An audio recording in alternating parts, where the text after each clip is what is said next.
Ναι, καλημέρα.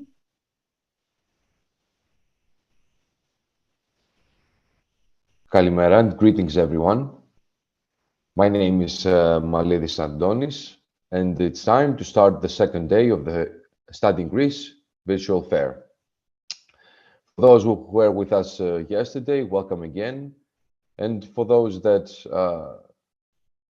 joined here first day today, I would like to welcome all of you to the virtual fair.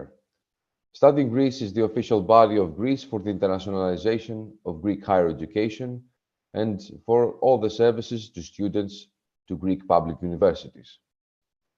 Generally, what we do in Studying Greece is promoting all study programs of Greek public universities, representing all Greek public universities in all over the world, and providing services to those studying in Greek public universities, Greeks and international students alike.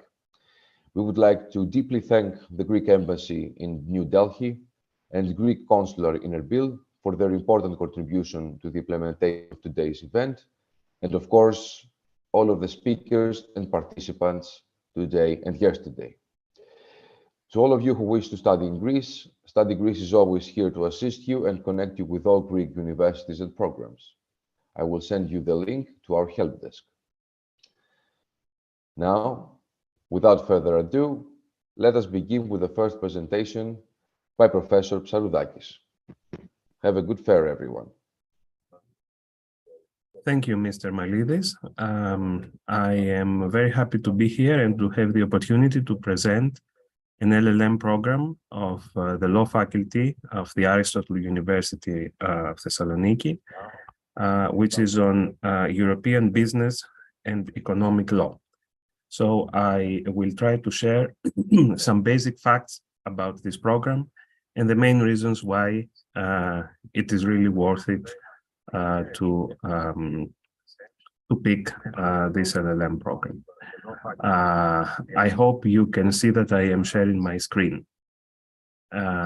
Yes, we can see it. Yeah, and you can also see here the website of the program and my own email address for any further questions, even after the end of today's presentation. So I will now come, like I said, to some basic facts, first about the faculty itself that offers the program.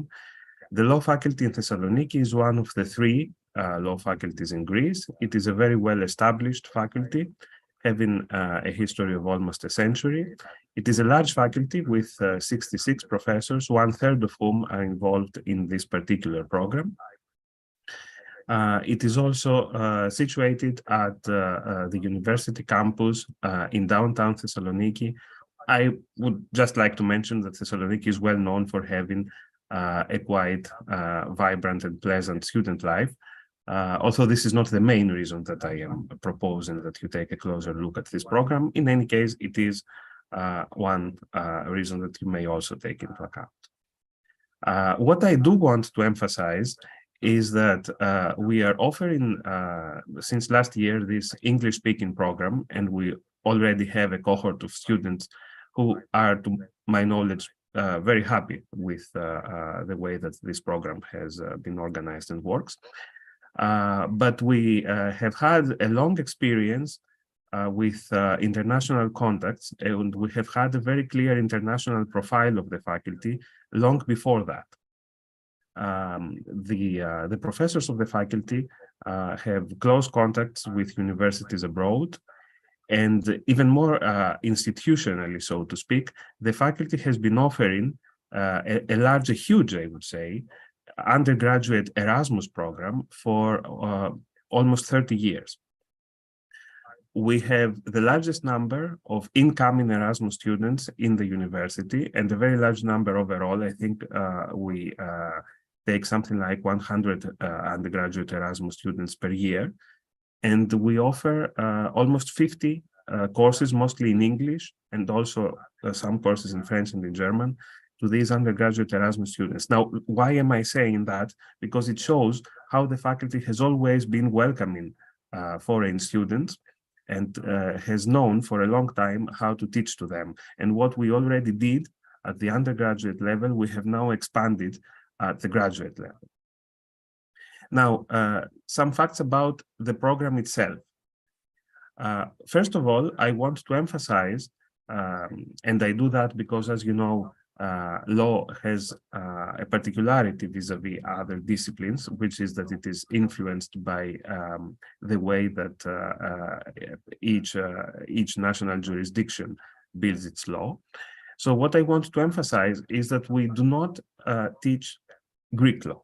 We are not going to bother the incoming students to this program with particularities of Greek law that they are not going to need in their later life.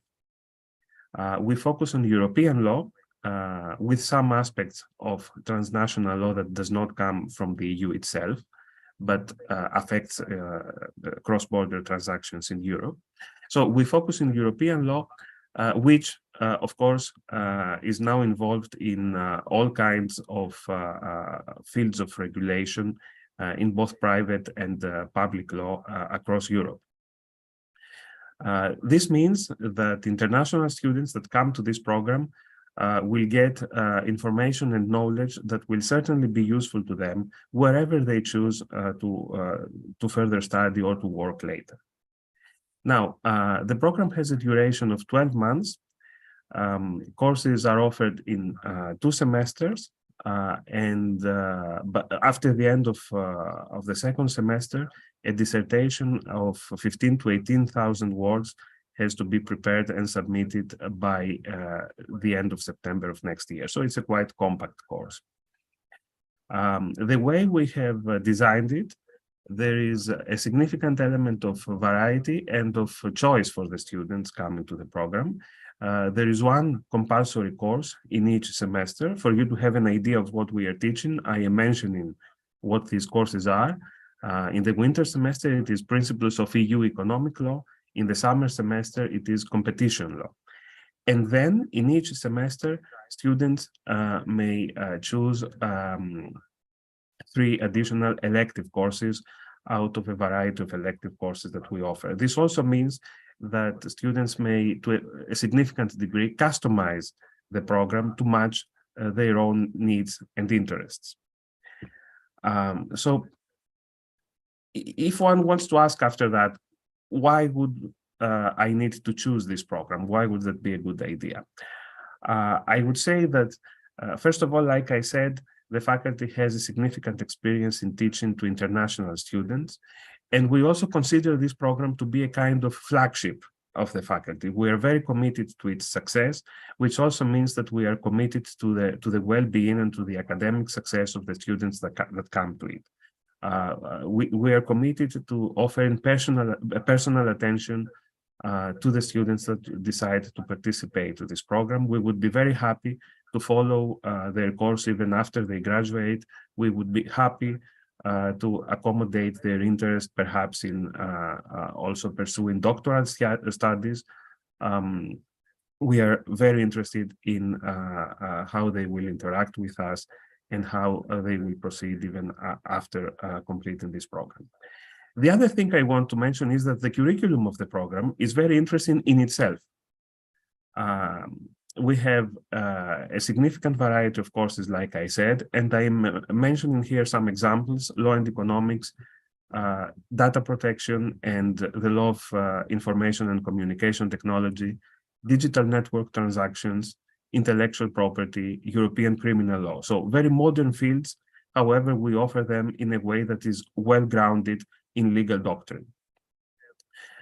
So having this in mind, I believe we can say that this program corresponds to the needs of the young academic that wants to pursue graduate studies and even doctoral studies later, but also to the needs of the aspiring practitioner who is not interested in further studies, is not interested, for example, in doctoral studies later, but just wants to have a broad knowledge of business and economic law that will help him or her in their later legal practice.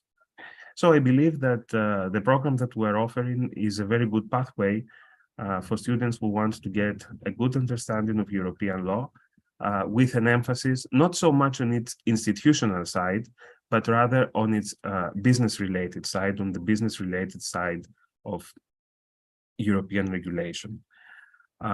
With that, I thank you for your attention, and if there are any questions, I am happy to answer them.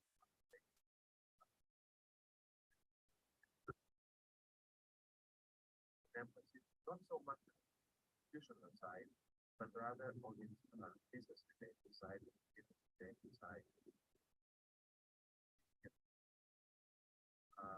With that, I thank you for your attention. I think I do not see anything on the chat, right?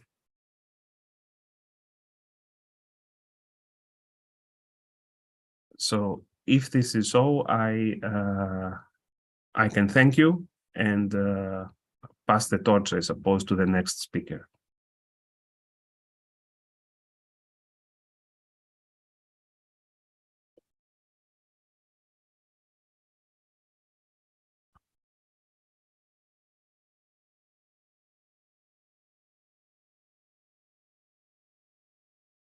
Right, thank you very much.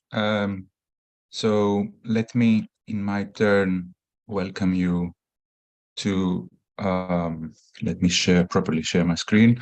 So my name is Vasilis Hatsopoulos, and I want to welcome you to our new MA in Digital Transformation, Diplomacy, Campaigning and Law at Pantheon University of Political and Social Sciences in Athens, Greece.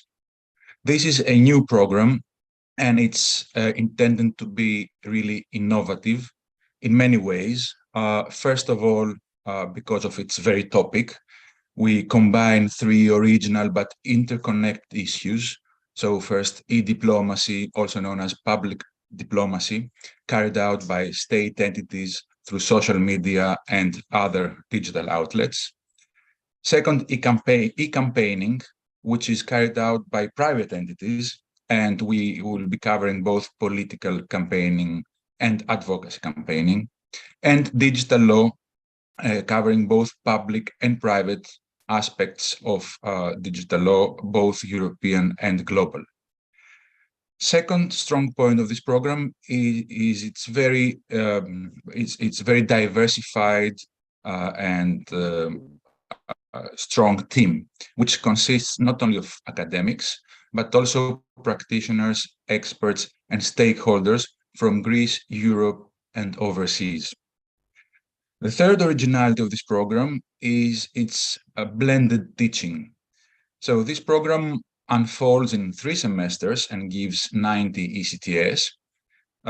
Semester 1 starts with a boot camp, which is live in some nice place in Greece to be chosen every year, and which lasts for 4 or 5 days. And there we put the basis for the remaining of the program. The second semester ends with a hackathon, which is the other live event, and in between, everything else is online. So this allows, this makes it much easier for overseas or international students to enroll with our program. And the third semester, there's a choice there, either to do a traineeship or to participate in a project, or more traditionally to write a dissertation. Fourth, and most importantly, the methodology of the program is really innovative because we intend to offer an intellectually stimulating learning journey, which is based on design thinking, the 5 whys, and other modern methods of approaching knowledge.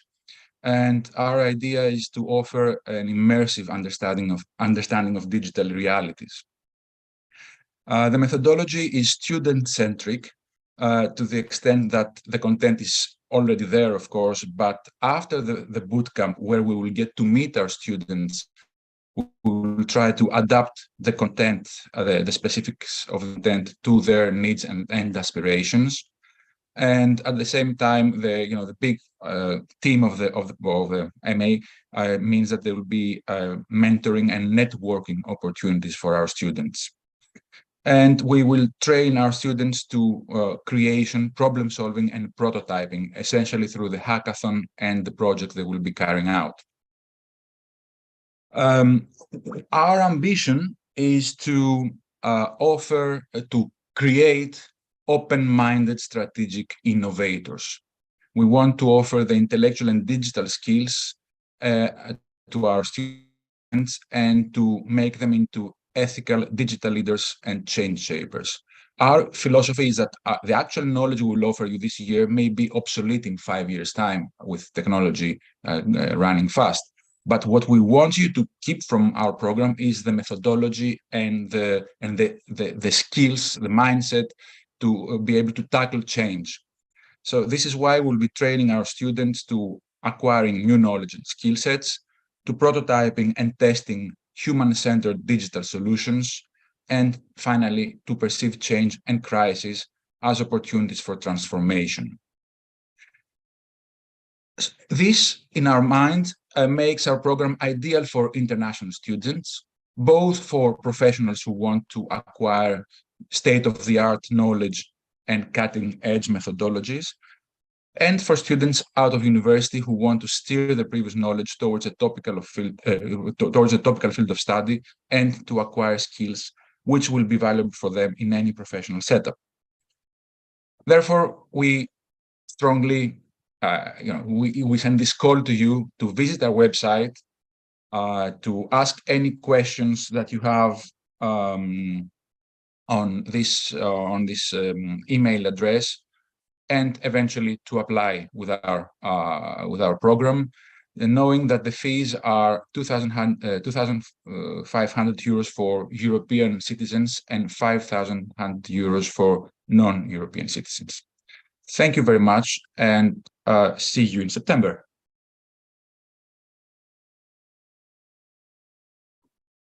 I'm waiting. I see we don't have any questions right now.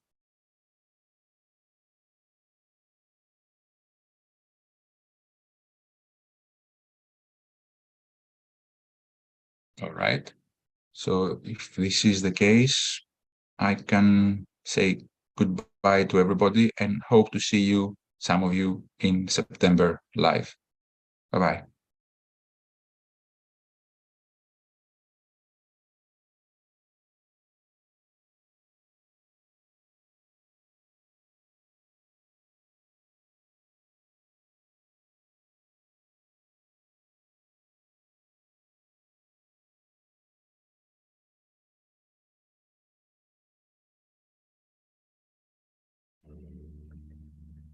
Hello, my name is Athanasios Papaioannou. I'm a professor at the University of Thessaly, and here you can see my email. And if anyone wants to communicate with me, please do it.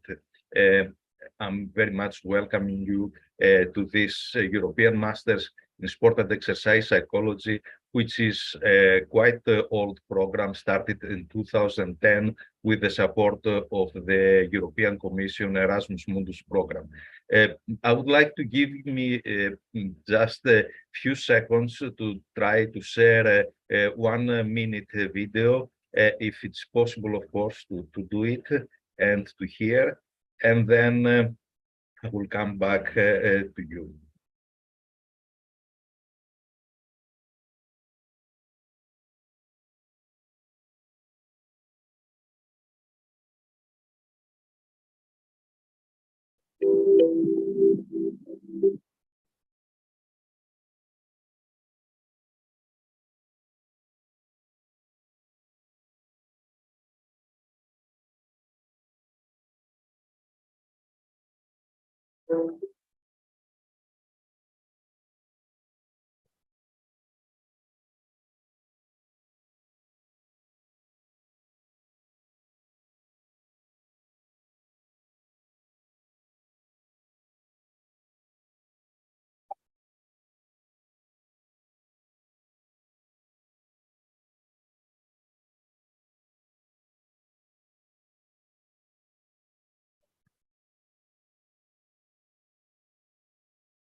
Okay. Okay, so as I said, this is quite old program. It started 2010, and currently it offers a double degree with the University of Leipzig in Germany and the University of Chieti Pescara in Italy. In the past, it provided a double degree with the University of Lund in Sweden as well, and the University of Jyväskylä in Finland. Here is the website address of our program, where you can see more about this. It is a 2 years program with 120 European credits, and its language is, of course, in English. I say, of course, because as I will show you later, it is broadly international, and we accept every year around 6 to 10 international students who are registered at the University of Thessaly in Trikala, but we also have around 10 hosted students from Leipzig and the University of Chieti Pescara. So students who are registered at the University of Thessaly move for 6 months semester to either Leipzig or Chieti Pescara, and the mobility is compulsory for the double degree. So these are the 3 universities. Until last year we were 2, now we were 3 with the addition of the University of Chieti Pescara. Students who are registered in the first semester in each university, they participate in the first semester course. Then our students are moving to University of Leipzig, where they meet the professors and students in the University of Leipzig for 1 semester, and together University of Leipzig students and our students are coming back to us at the University of Thessaly in the 3rd semester. And also in the 2nd semester, we accept students from University of Chieti Pescara, where we offer them courses with the other remaining students with us. Then they are moving to the University of Chieti Pescara in the 3rd semester, and in the 4th semester, all students return to the home universities where they complete their master thesis. So the program includes courses on the foundation knowledge in sport and exercise, in specialized courses in sport and exercise psychology, which also are specialized across the 3 universities. We have an intensive course in European sport psychology, where students and professors, not only from the 3 universities, but also from a broader network of European universities, are coming, participating in this intensive course. And we have, of course, the research mission, which includes master thesis plus modules, and also we have a practicum providing experience to students. In the past, we have, in addition to professors from 3 universities, we had also invited speakers from Europe and all over the world, and these are some of the examples that you can see here. The tuition fee is 2,000 euros annually. The cost of living, however, in Trikala is relatively low comparing to most European cities. It's about 600 to 700 euro per month. And the students who are moving for the semester mobility to either Leipzig or Chieti Pescara, they are supported by the Erasmus program. So in order to be admitted, someone has to have a bachelor and diploma, high proficiency in English, to provide a letter of intent, a CV, and they will also give an interview to us. I'm talking, of course, for international students. And this is the graduates from students so far in the last 13 years. We had students, almost 100 students from 42 countries. Almost half of them, as you can see, are from Europe, of course, but another half of them from the 5 continents. The benefits for students is the intercultural education environment, the better working conditions for graduates, thanks to the double degree and the cross-cultural training with international fellow students, professors, and also athletes and the clients during the practicum. According to our data that we are collecting, 89% of students starting immediately after the master program working, and 71% of them are constantly using their skills that they developed through the European Master in Sport and Exercise master program. 40% of all graduates continued for doctoral studies, and several of them, more than 15, with scholarships from UK, from USA, Australia, Germany universities, but also other universities. It is important to have a practicum because it offers practical experience, and that's what we are doing. And we support students also to find placements to come in interact with athletes and clients in order to provide their services. The faculty members have also written several textbooks or edited textbooks in English, in major publication with major publishers, and these are used in our courses as well, but also all the material from all other authors who participate in these textbooks. We emphasize very much on research. Several of our faculty members are editors or section editors in sport and exercise, international sport and exercise journals. The highlight, as I explained, is the double degree, but also the intensive course in the European sport and exercise psychology. This intensive course attracts, in addition to the 3 universities, students from a larger network that we are constantly collaborating with them, more than 10 European universities with expertise in sport and exercise psychology, but also professors from these universities. And this is an example of 12 professors from more than 6 or 7 European universities participating a couple of years ago in one intensive course, but also, as you can see here, a professor from Canada, for example. Of course, we provide opportunities for trips and cultural experiences in Greece. And that's all from me. Thank you very much. Thank you very much, Professor. From what I understood, there was a video you would try to display. Yes, there was a video, but if it didn't work, I can send it to you. Okay. That's totally fine. But if you would like to give it a try together to maybe make it work, we can try that. We still have like a minute or so. Okay. If you go to share screen, Yes. there should be 3 tabs at the top of the box. The middle ones should say advanced. Yes. Okay, if you press here, there is an option to choose the video. Yes. And if you click that, and then I think you have to press share or something. Yes. Then you can choose the video from the folder in your where you have saved it or in your PC.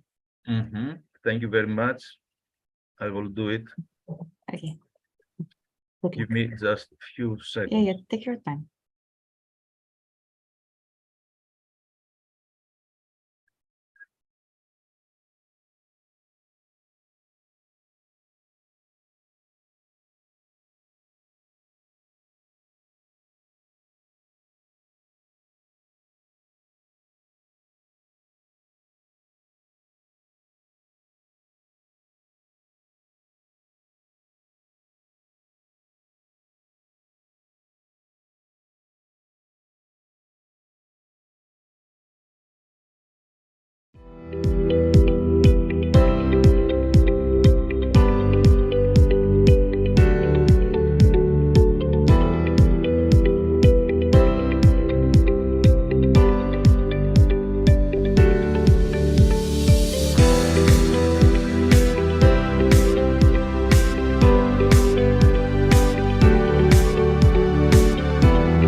Thank you.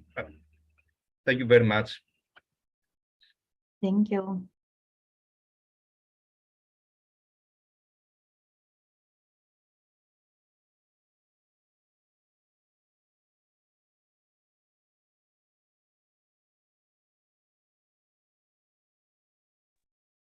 So good morning, this is Athens now calling. I would like to share my presentation with you and to present you the brand new Athens MA in Ancient Philosophy. I cannot share for the moment. There is somebody else sharing, apparently.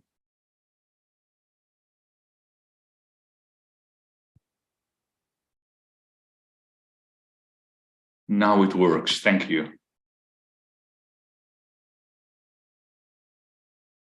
So,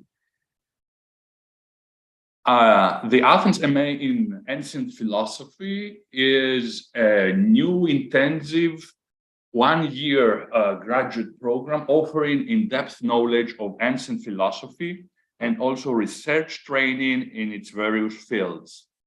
The program promotes the study of ancient Greek philosophy in its entire historical and thematic range, covering topics in metaphysics, ethics, epistemology, etc. It is the only program in Greece and among a very few worldwide that focuses solely on ancient philosophy as a subject of systematic study and research. It lays also special emphasis on the historical background and the modern reception of ancient philosophy. This new program is a result of a collaboration between 4 major Greek universities. I would like to name them here and also the departments. It is the Department of History and Philosophy of Science, my own department, at the National and Kapodistrian University of Athens. It is the Department of Philosophy and Education at the Aristotle University of Thessaloniki, the Department of Philosophy at the University of Patras, and the Department of Philosophy and Social Studies at the University of Greece. The courses will be taught here in Athens, and upon completion of their studies of the program, students will be able to conduct both independent research and will be well prepared to undertake doctoral studies. The program admits up to 20 students per academic year. The duration of a program is a full academic year, 12 months, and 75 ECTS. 2 semesters of courses are then followed by a summer term during which students are expected to prepare and submit their master's thesis. The fees of the program amount to 1,800 euros total, and the language of instruction is English. I might add here that knowledge of ancient Greek and Latin is desirable, but not required. The program's structure, the program includes 5 compulsory courses and 1 elective course, 10 ECTS each. The 5 compulsory courses are: first, early Greek philosophy, the so-called pre-Socratics, then a course on Plato, a course on Aristotle, a course on Hellenistic philosophy, and a course on the philosophy of late antiquity. As I said before, we have structured and planned this MA in a way that we want to cover the whole historical range of ancient philosophy. There are also some elective courses to be offered. Out of them, students are expected to choose one. We have an elective on the reception of ancient philosophy, an elective on ancient science and philosophy, another one on the historiography of ancient philosophy, and then topics in ancient philosophy. All courses are taught in Athens, primarily in person. Each course meets once a week for a 3-hour session and for a total of 13 weeks. A word on the libraries. All enrolled students have access to all university libraries here at the University of Athens, including the library of the Department of History and Philosophy of Science and the library of the School of Philosophy. There is a link here providing access to the catalog of all libraries of our university. And we also have the famous Blegen Library in the center of Athens, which is another valuable place to study and work. Finally, on the timeline, candidates may submit their applications at any time between February 1st and June 30th, and the program is expected to will start on October 1st, so in a very few months. All relevant information can be found on our website, and I would like to thank you for your attention.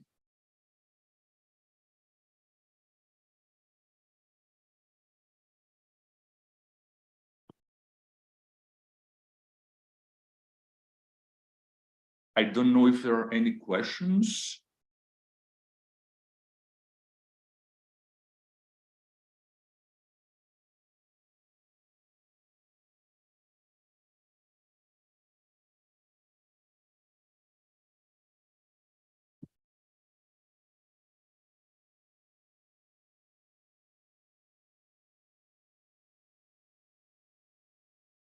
So I thank you once again and say goodbye. Have a nice day.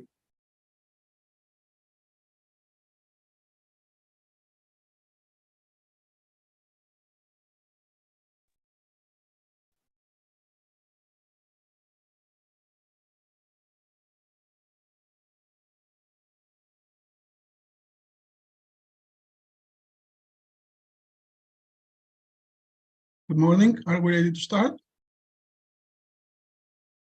Yes, you can go ahead. Thank you.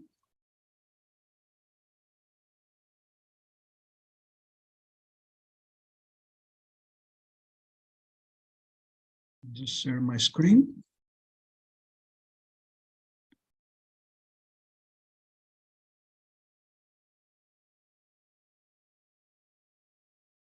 Thank you all for being here. My name is Aristotle Timpas, and I serve as director of an Anglophone graduate program at the National Capodistria University of Athens called Science Technology Society Science and Technology Studies, STS.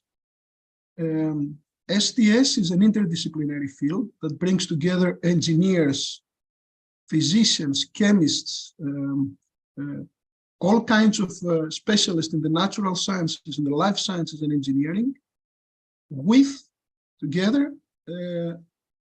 graduates of programs in the humanities and the social sciences, sociology, anthropology, economics, philosophy, history.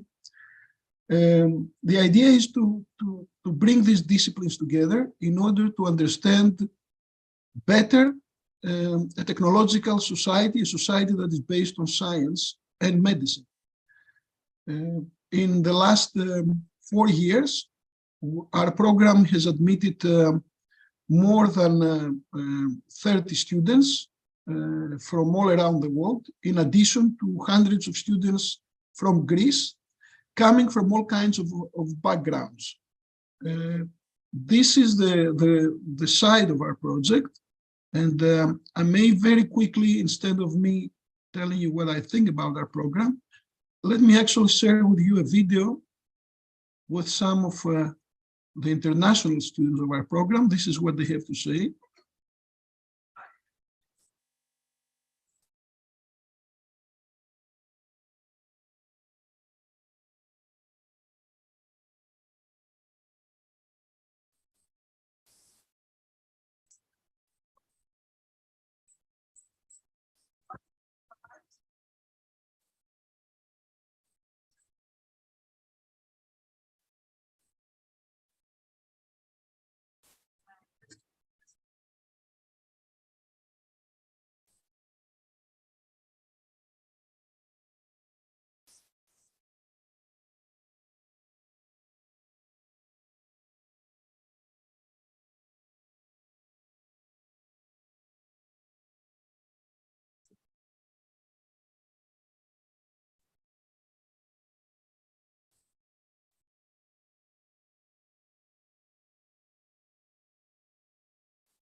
As you can see, we have people from all around the world choosing our program for their graduate studies.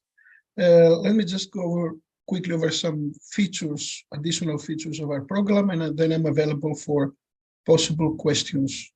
First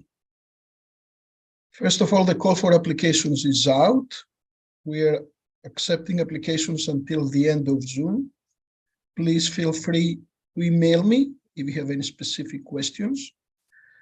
Our graduate program is actually offered by two departments, the History and Philosophy of Science department and the Department of Informatics and Communications. This exemplifies what I talked about before, our desire to actually bring together the two sides of sciences, the humanities and the social sciences, and the rest of the sciences, the natural sciences, computer science, engineering, and medicine. So we are a truly interdisciplinary program.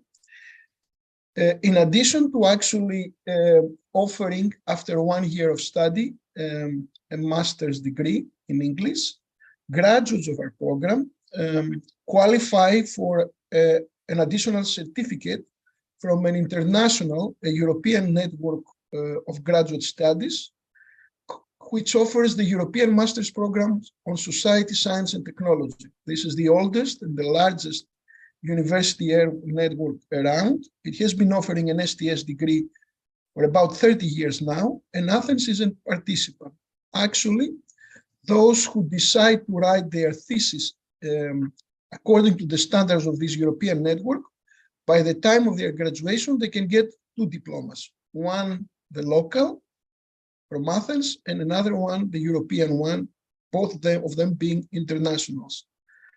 Our list of faculty includes colleagues who have a background in engineering, electrical engineering, computer science, biology, all the fields of engineering and the natural sciences, but also colleagues with background and expertise in anything from gender studies, transhumanist studies, science education, disability, science and technology, law, science and technology, labor, work, science and technology.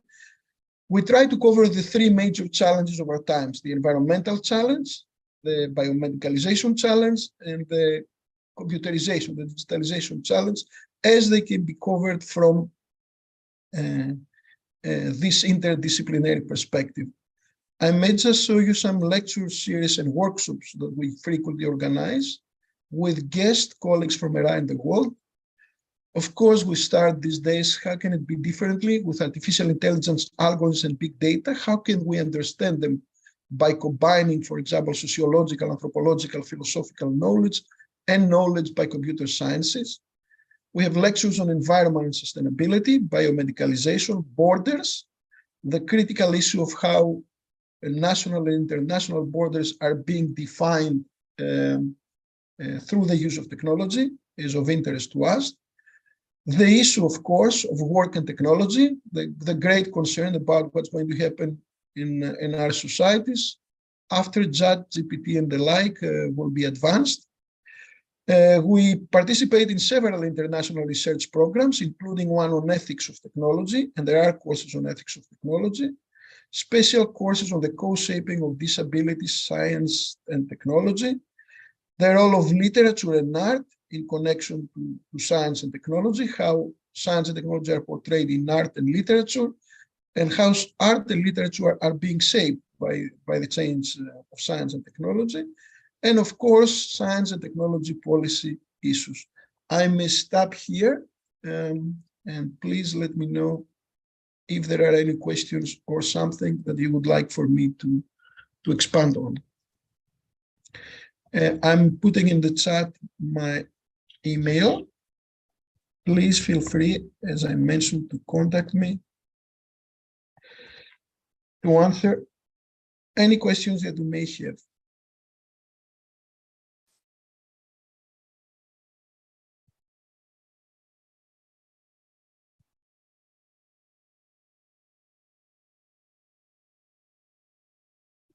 If there are any questions on YouTube, I don't actually see any.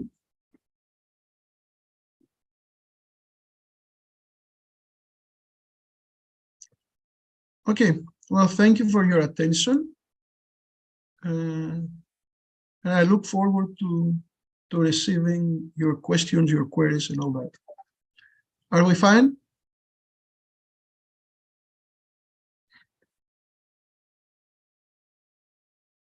Thank you very much.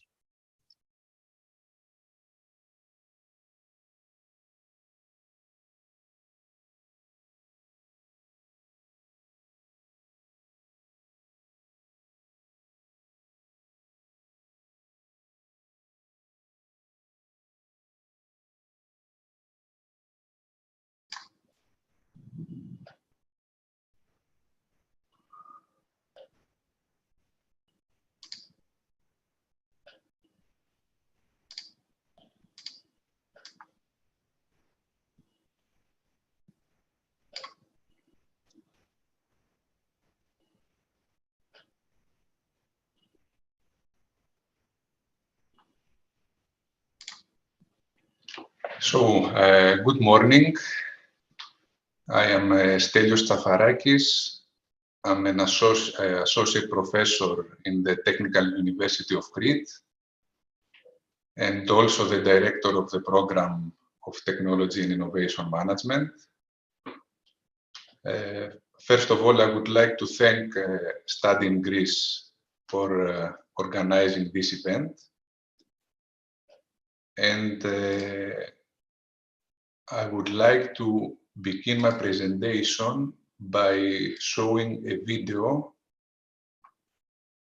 concerning our university, the Technical University of Crete.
Okay, so this was a short presentation of our university and the beautiful island of Crete. So our program is in managing technology and innovation. It is an interdisciplinary program provided by the Technical University of Crete in the city of Chania. It is coordinated by the School of Production Engineering and Management with the collaboration of the School of Electrical and Computer Engineering. The program leads to a Master of Science in Technology and Innovation Management. And the program's duration is either 12 months in the full-time option or 24 months in the part-time option. The full-time program comprises 2 semesters or 4 semesters for the part-time program of 13 weeks each one, with coursework on a full-time basis, and examinations follow after the completion of each semester. When students successfully complete all courses, they will have a 3-month period to prepare their master thesis. And there is also an optional excursion with partly covered expenses. For example, this year we are planning to visit some large companies in Germany, including Mercedes and BMW. Who should apply for the program? The program is suitable for prospective students that wish to join an international English-speaking postgraduate program with the option of obtaining a diploma in 1 year, either physically or through distance learning. We have both options available. The program is designed for graduates from a wide range of academic backgrounds, including engineering, physics, mathematics, chemistry, biology, geology, architectural, business administration, agriculture, finance, IT, medical, from both EU and non-EU countries. The program is also suitable for those working in the public or private sector, as it builds upon their technical strengths by providing them with skills and knowledge to manage technology and innovation within their organizations. So, through deeper knowledge, executives will be able to comprehend problems, trace opportunities and possibilities, as well as evaluate the importance and effects on different businesses and sectors. Furthermore, they will be able to meet high demand and respond to the international competition, investing in new products and service development. The list of courses in each semester for the full-time program, students have to choose 4 courses. First semester includes innovation management and entrepreneurship, building and sustaining a successful enterprise, entrepreneurship, innovation and evolution of firms, business economics and finance, production and operations management, decision analysis and risk management, as well as marketing management in technology firms. Second semester includes new product and service development, market analysis and consumer behavior, legal aspects of entrepreneurship and intellectual property, innovation economics, disruptive technologies, big data and data analytics, business intelligence and knowledge management, and finally, digital entrepreneurship and innovation. All courses are taught in English on weekdays, usually from 5 to 8 in the afternoon, Central European Time.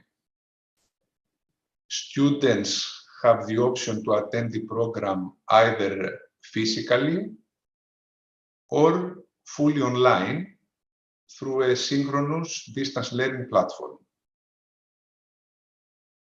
Courses emphasize both theoretical and practical aspects, including the use of case studies with regard to some of the biggest tech companies, such as Amazon, Google, and Intel. The applications period begins on the 15th of May and ends on July 15th. The applications will be submitted via the online applications portal for the postgraduate programs of Technical University of Crete. And on our website, you can find all the details and the required documents. Our tuition fees are 4,000 euros for the whole program, divided into 3 installments for the full-time program or 5 installments for the part-time program. More information can be found in our website, or we are happy to answer your questions either via email or in this telephone number. So, thank you for attending. If there are any questions, I will be happy to answer them.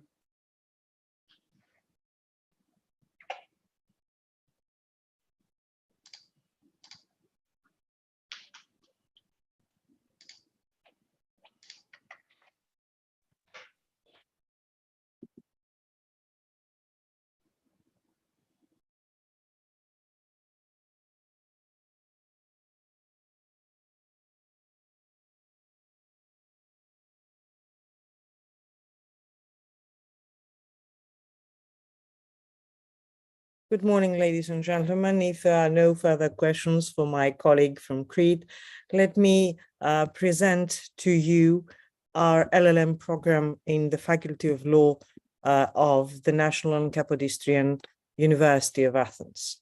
This is an LL.M in international and European law.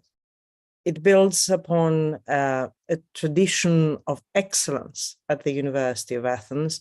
We have offered that program in Greek for a number of years, and we have excellent results. Our graduates are scattered all over the world, and we very frequently have to field questions on what is it that you teach them there in Athens to accomplish such a degree of excellence. We now offer, and we have been offering for the past few years, a program entirely in English that is addressed to an international audience. And this international character is evident in a number of issues. It is evident in the faculty. All of us come from the University of Athens in a core session, and I do have several of my colleagues present here. All of us have a very strong international presence, and we also have the honor and privilege to have an invited faculty to join us from the highest members of our field all over the world. The second element of internationality comes from our students. Fully more than 1/3 of our classes today come from international students from all over the world, from China to Germany and the US to North Africa. We are very, very pleased to have them around to share with us their knowledge, but also to share with them our own experience and expertise. We are also very, very pleased to be a member of a network, or in fact, several networks.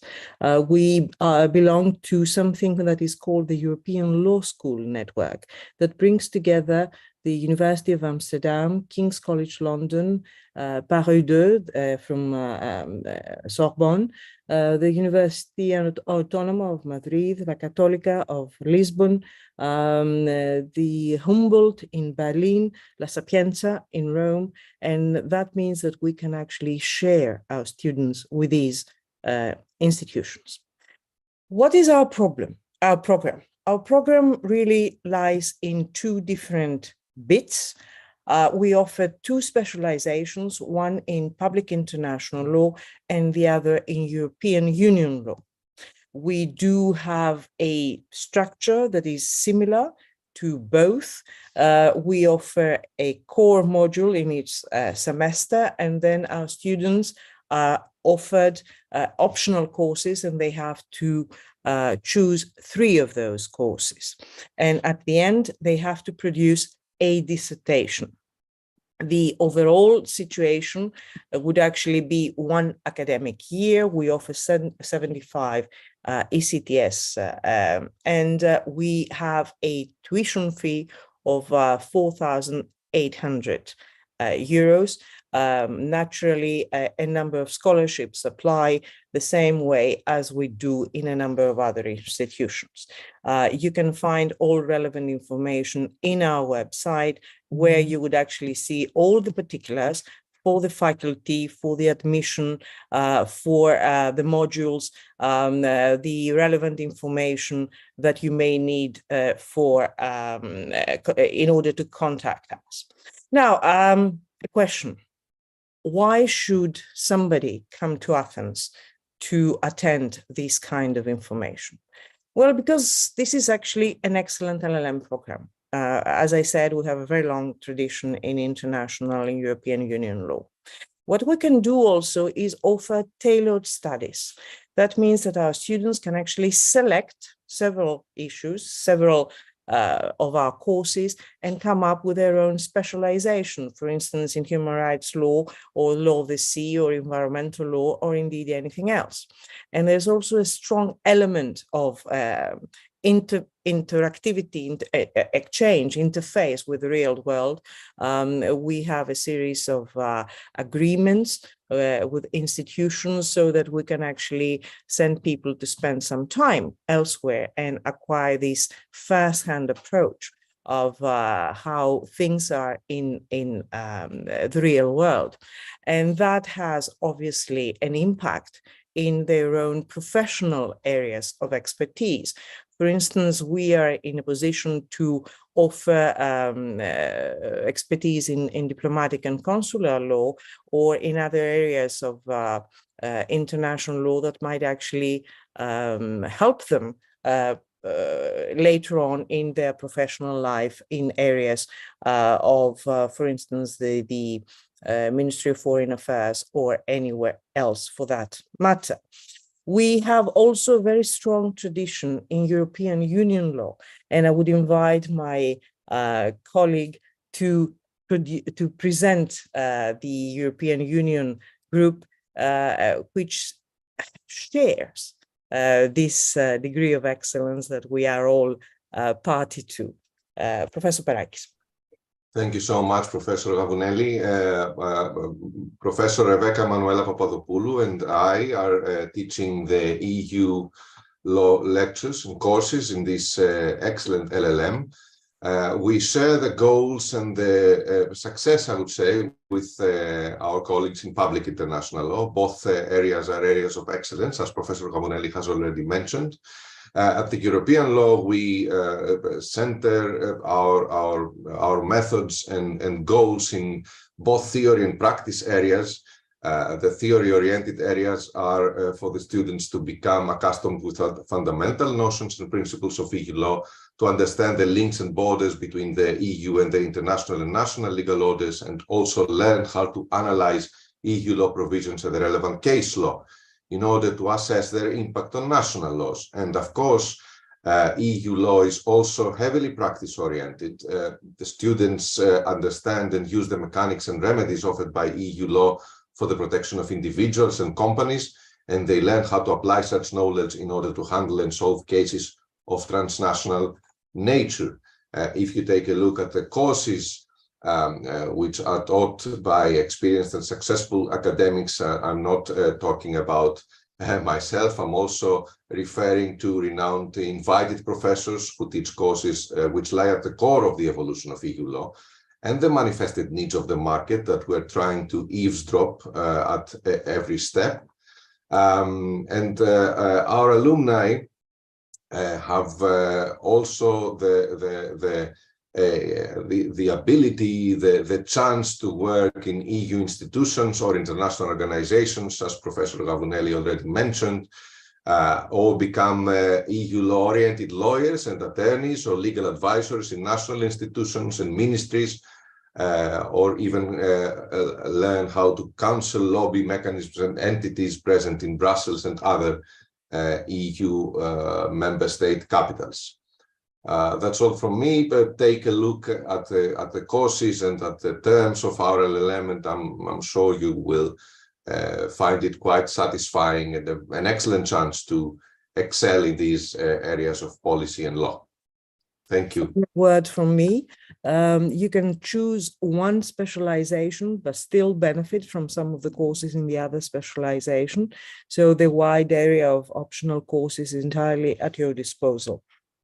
We also have a number of further information. You can find that in our website, and you are very welcome to just scroll through that, because there would be plenty of information for all practical reasons there.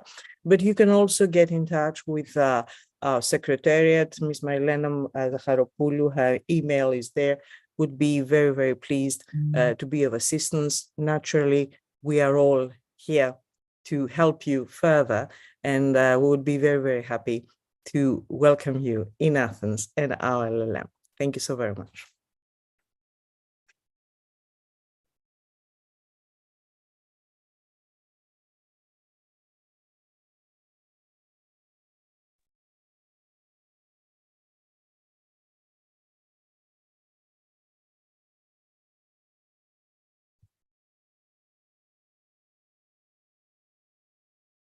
Good morning. I would like actually to start by thanking the organizer and congratulating the organizers of Study in Greece for this important initiative, and actually giving us the opportunity to share with interested candidates are actually what we offer as educational opportunities, but most importantly, explaining the reasons and actually presenting the master's degrees. My name is Nicholas Panagiotou. I'm associate professor at School of Journalism and Mass Media Communications at Aristotle University in Greece. I have been a Google research scholar, as well as I'm president of DCN Global. I'm also director of the master degree that we offer from 2015 and onwards. It is a specialized master degree that we have launched it on 2015, and it is a unique one based on the following elements. It is the first one offered in English language, and it has been till then offered every year. So we actually have 8 years experience. We have been welcoming students from all around the world.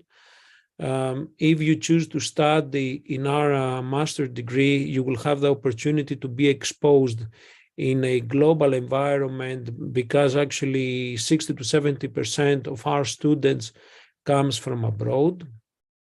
It is a unique master degree in terms that it has the following pathways that you cannot actually, that it cannot be found in anywhere else. And more specifically, we have the first pathway regarding digital media, culture, and communication.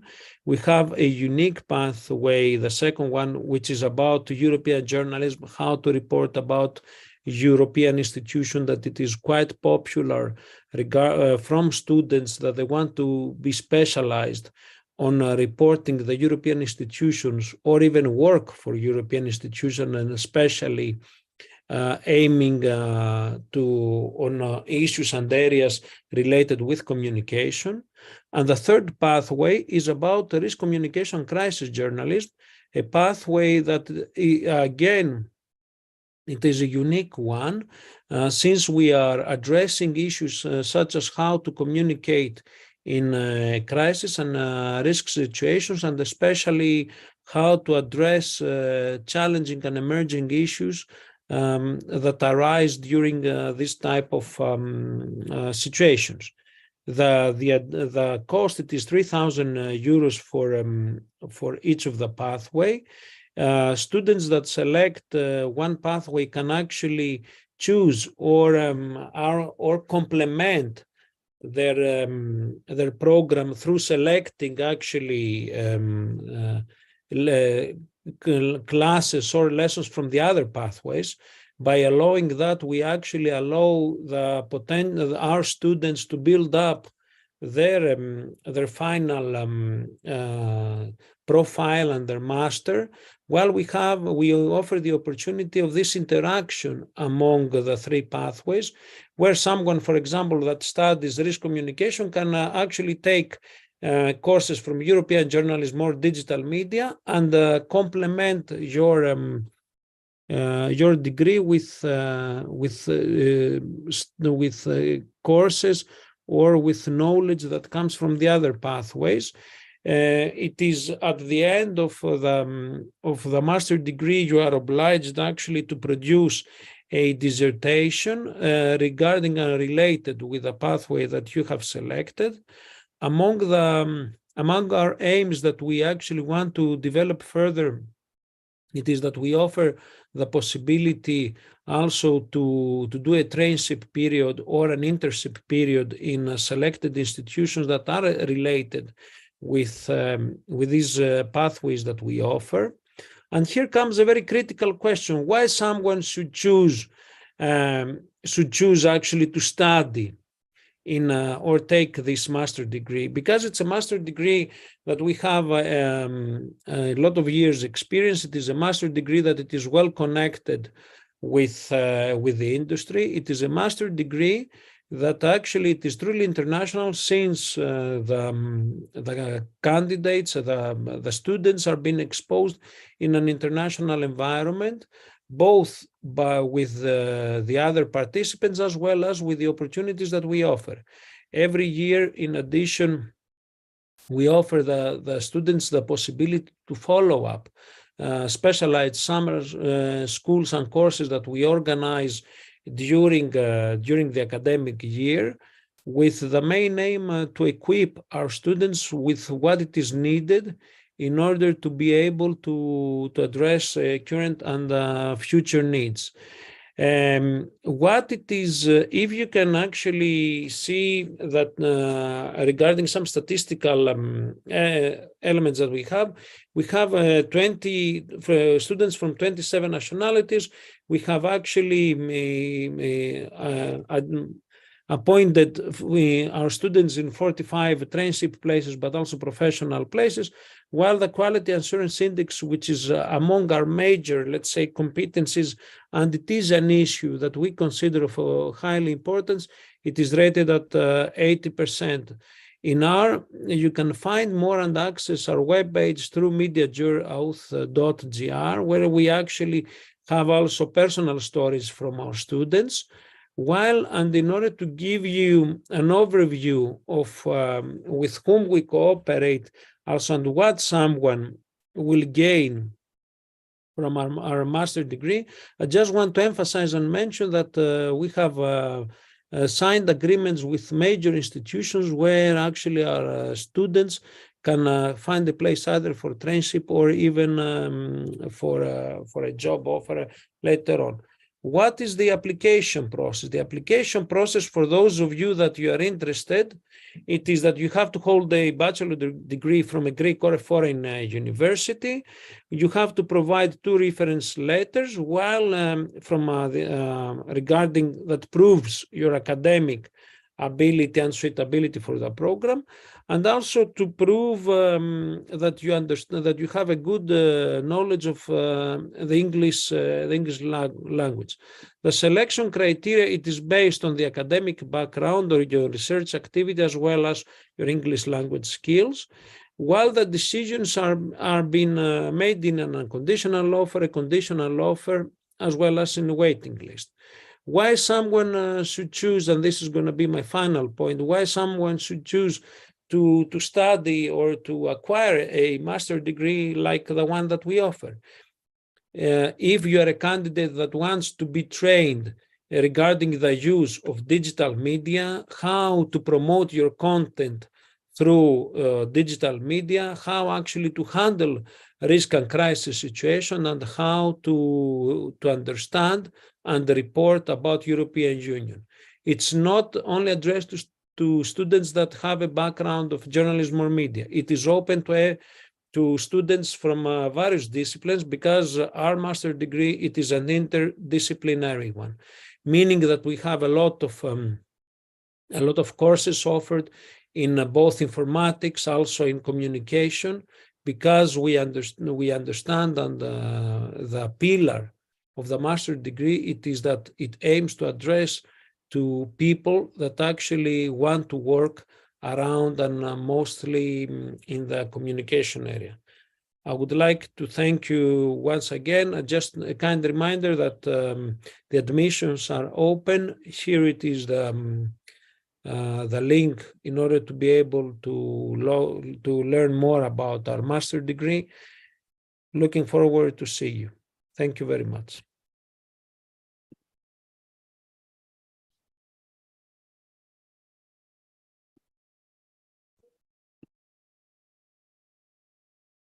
Good day, all.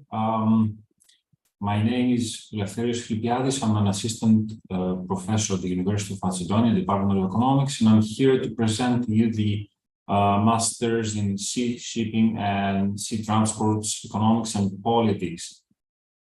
You will just give me 1 second to upload a presentation. This.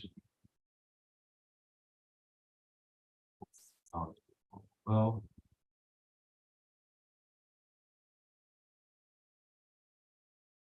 So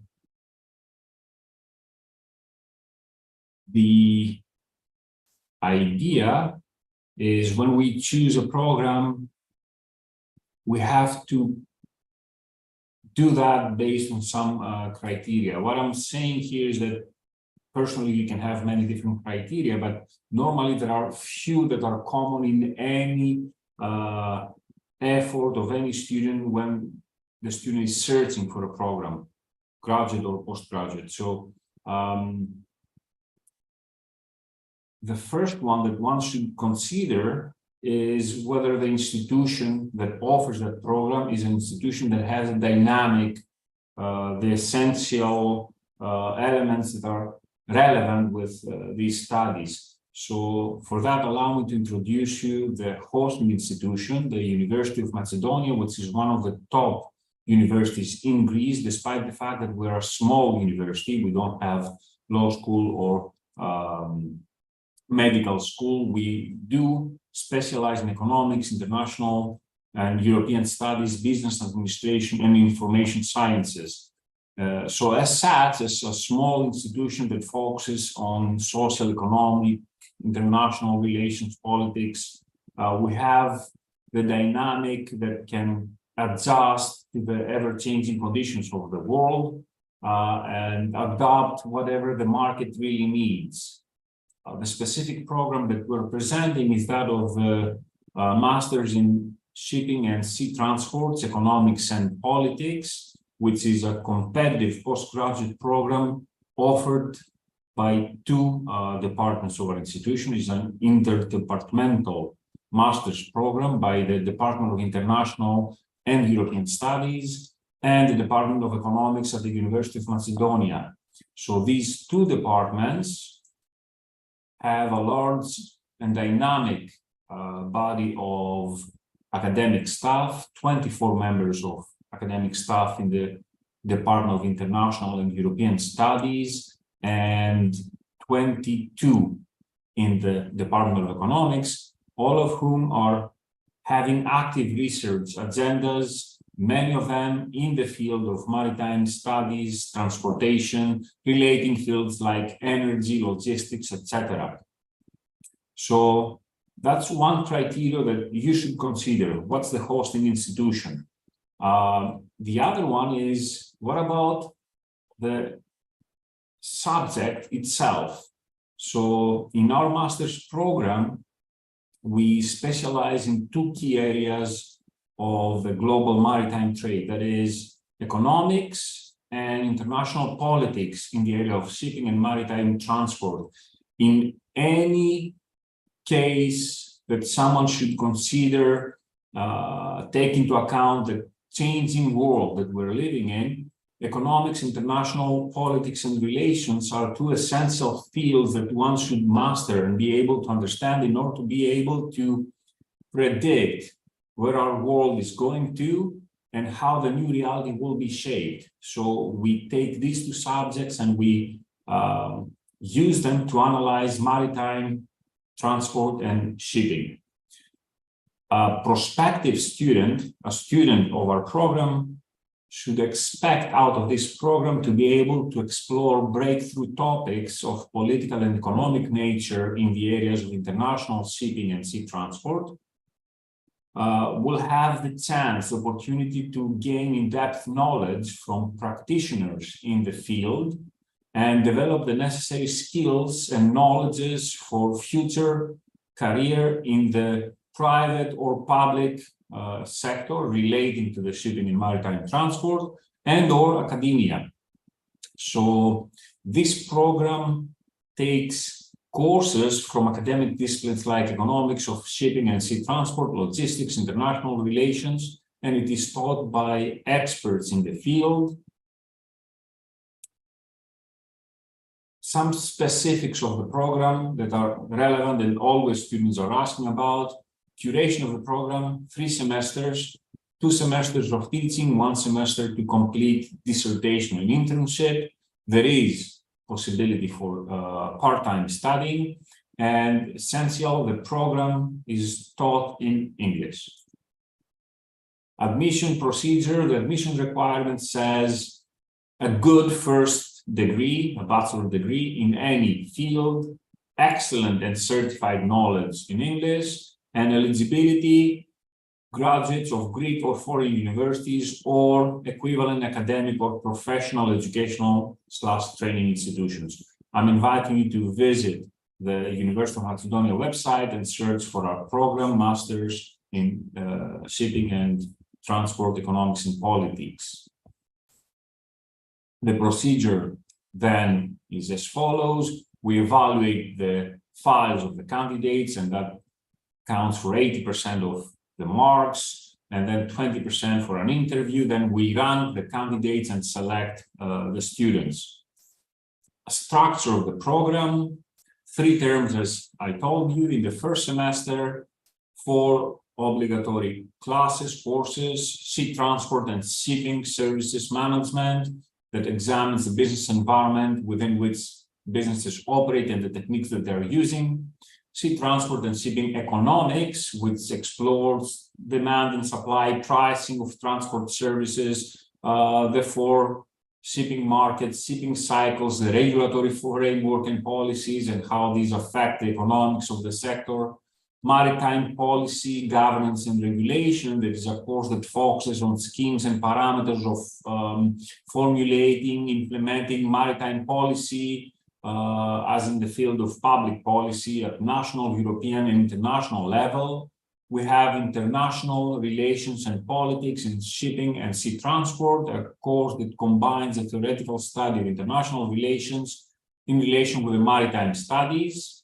And then once the first semester is completed, students are asked to choose between 2 strands. One, economics of shipping and sea transports, where students have to obligatory take shipping investment and finance, because shipping investment and finance is a more detailed field than just the general investment in finance, and then quantitative methods in shipping and sea, transport, where we use statistics in order to be able to understand how the statistics can help us review the world. Strong international politics of shipping and sea transport, law of the shipping, law of the sea, shipping law, for example, UN Convention of the Law of the Sea, crisis management, negotiations, and security. On top of these two obligatory courses, in any strand, students should select one of the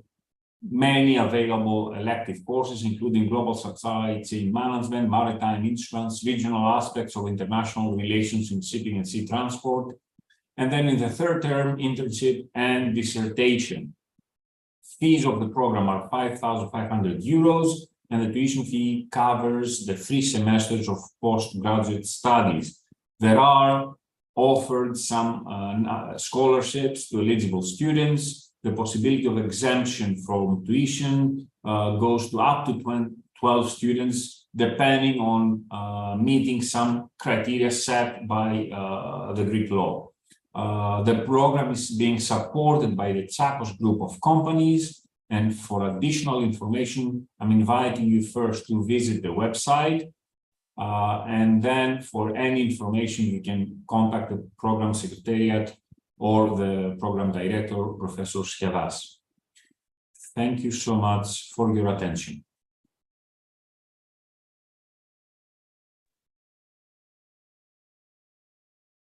If there are no questions, then I'm just passing the torch to the next presenter. Thank you.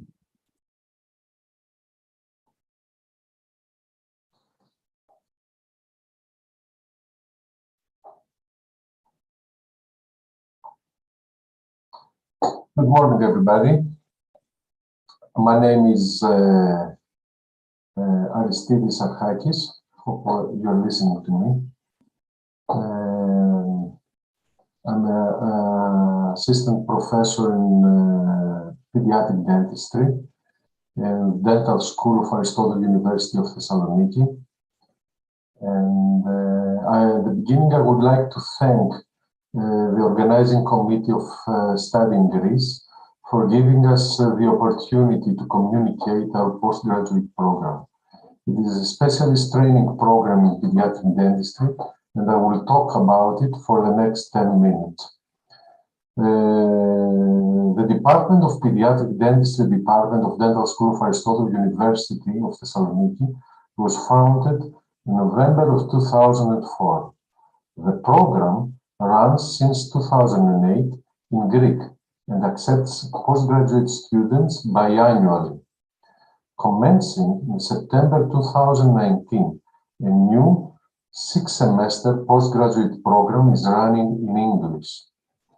It is exclusively full-time program, awarding a Master of Science degree in pediatric dentistry, with no less than 180 ECTS, with 180 total ECTS credits.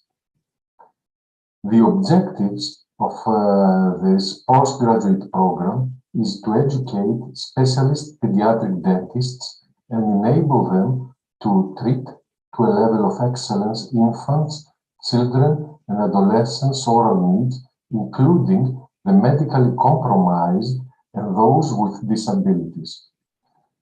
To participate in special care units with other dental and medical specialists for multidisciplinary care, dental care, such as Dental Genesis Clinic, to pursue research and seek continuous updating of their knowledge, to acquire the necessary teaching capacity for the transmission of knowledge.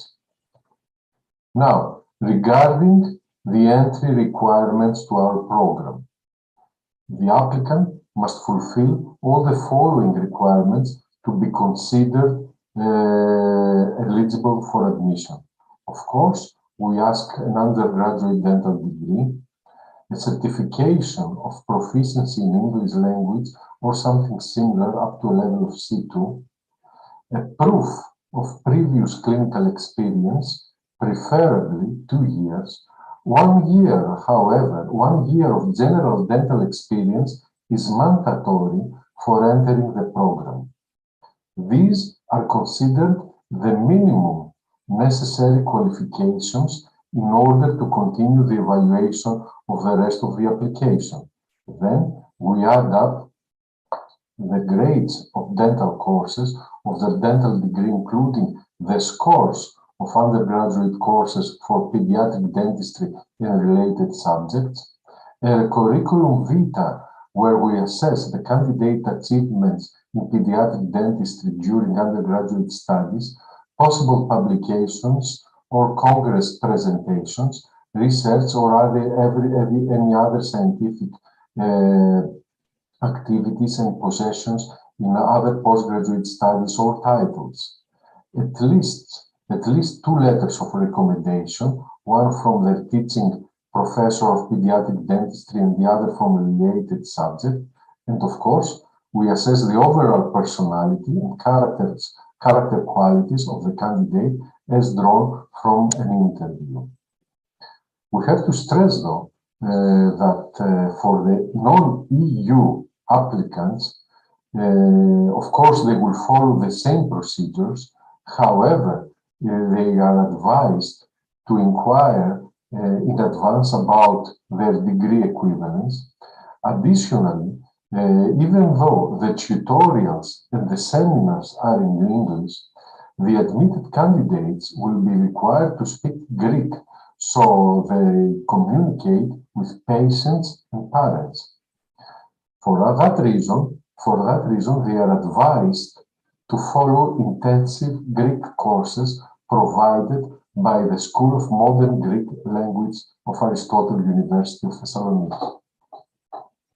As far as it concerns the personnel, we have a senior staff which is tenured full-time appointment, associate professor Kostas Arapostatis, and he is the program director. It's me, Aristidis Archakis. I'm assistant professor. Professor Kotsanos is the founder of the department of the postgraduate program. Even though he retired, he still provides his valuable help in a part-time appointment basis. Same as Vanessa Boca and Dimitra Tsiandou, who are fellow teaching and clinical assistants, who have 3 PhD candidates and a secretary and dental nurse. However, a vast number of senior staff in other specialties involved in the training, supervision of joint service duties.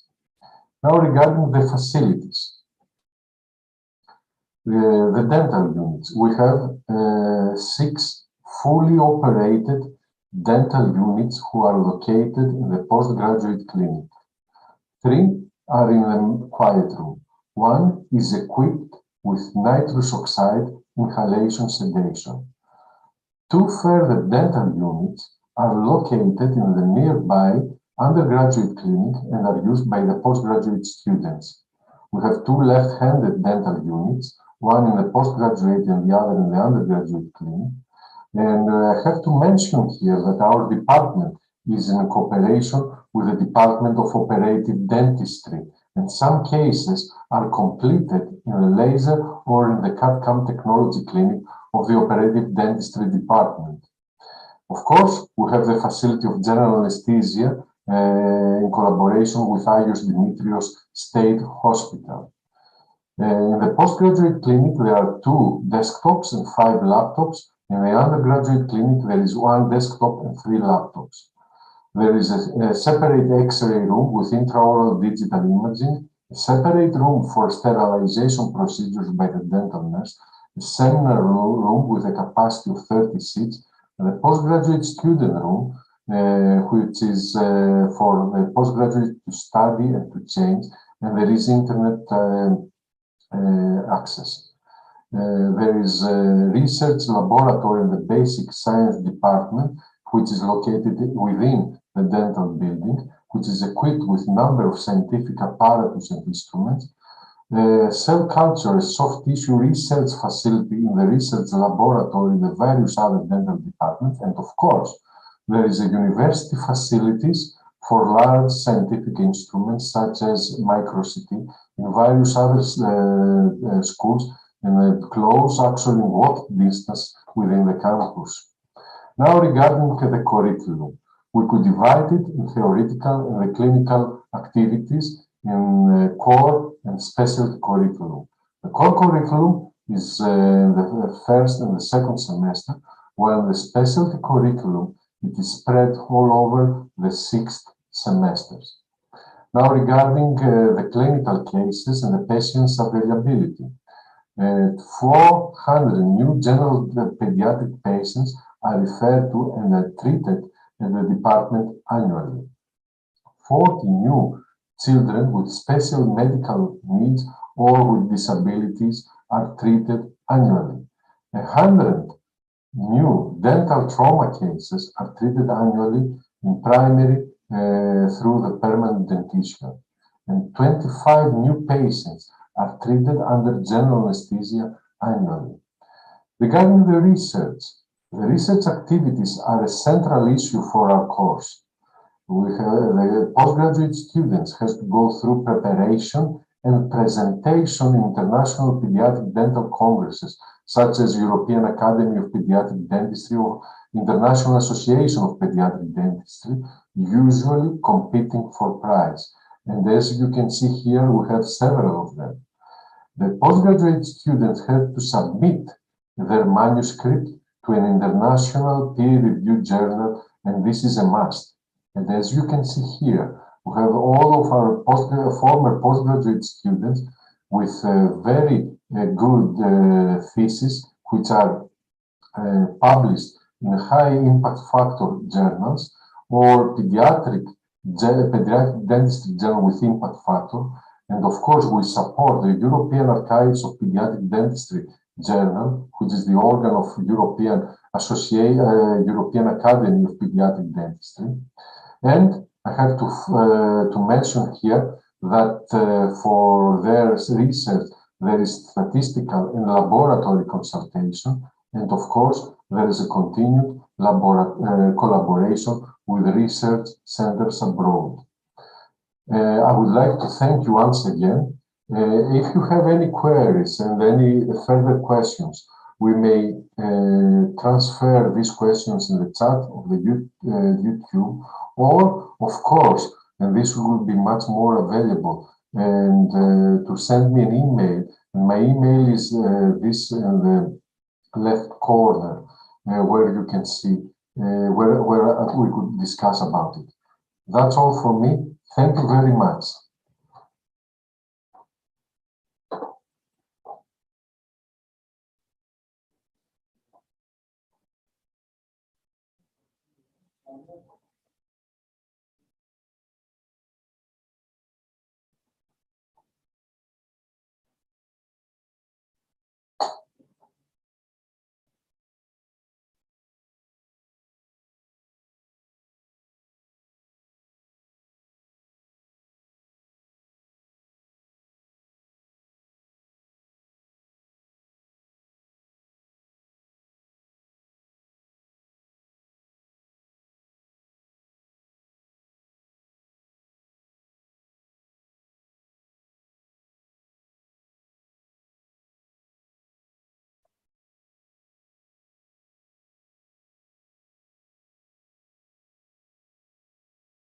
Hello, everyone.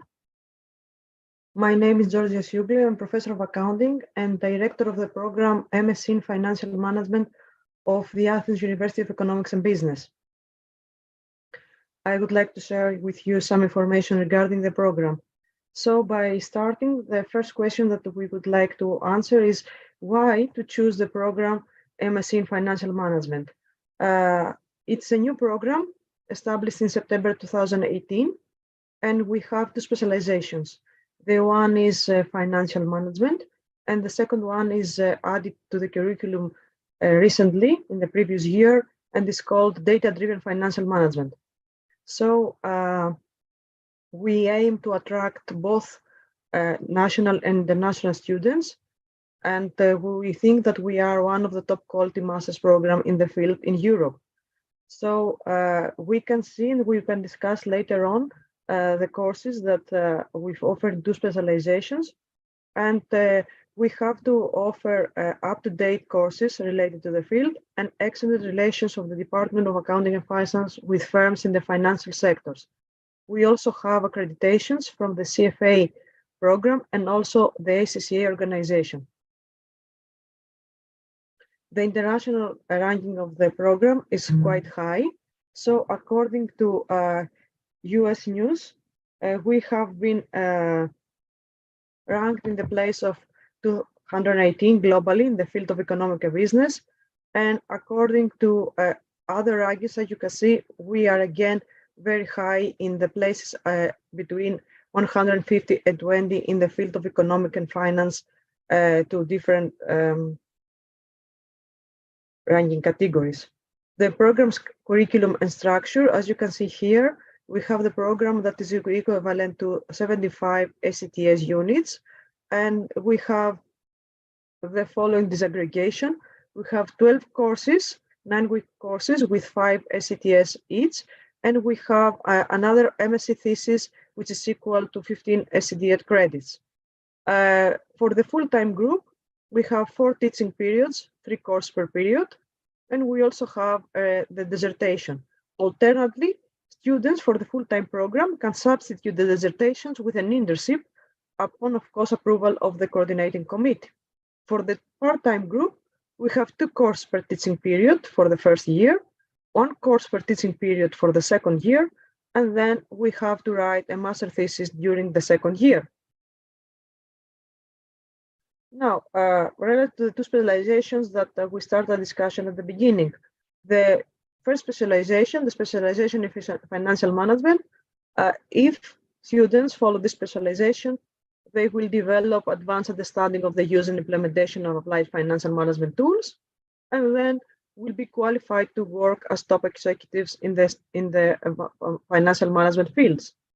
If they choose the second specialization, the newly established specialization, then they will have the ability to acquire technical skills in data analytics. This will help them to resolve corporate problems that require the analysis of large amounts of financial data. And again, they will also be qualified to work as top executives in the financial management business fields. Here we can see a structure of the courses that we have in each specialization, starting with the financial management specialization.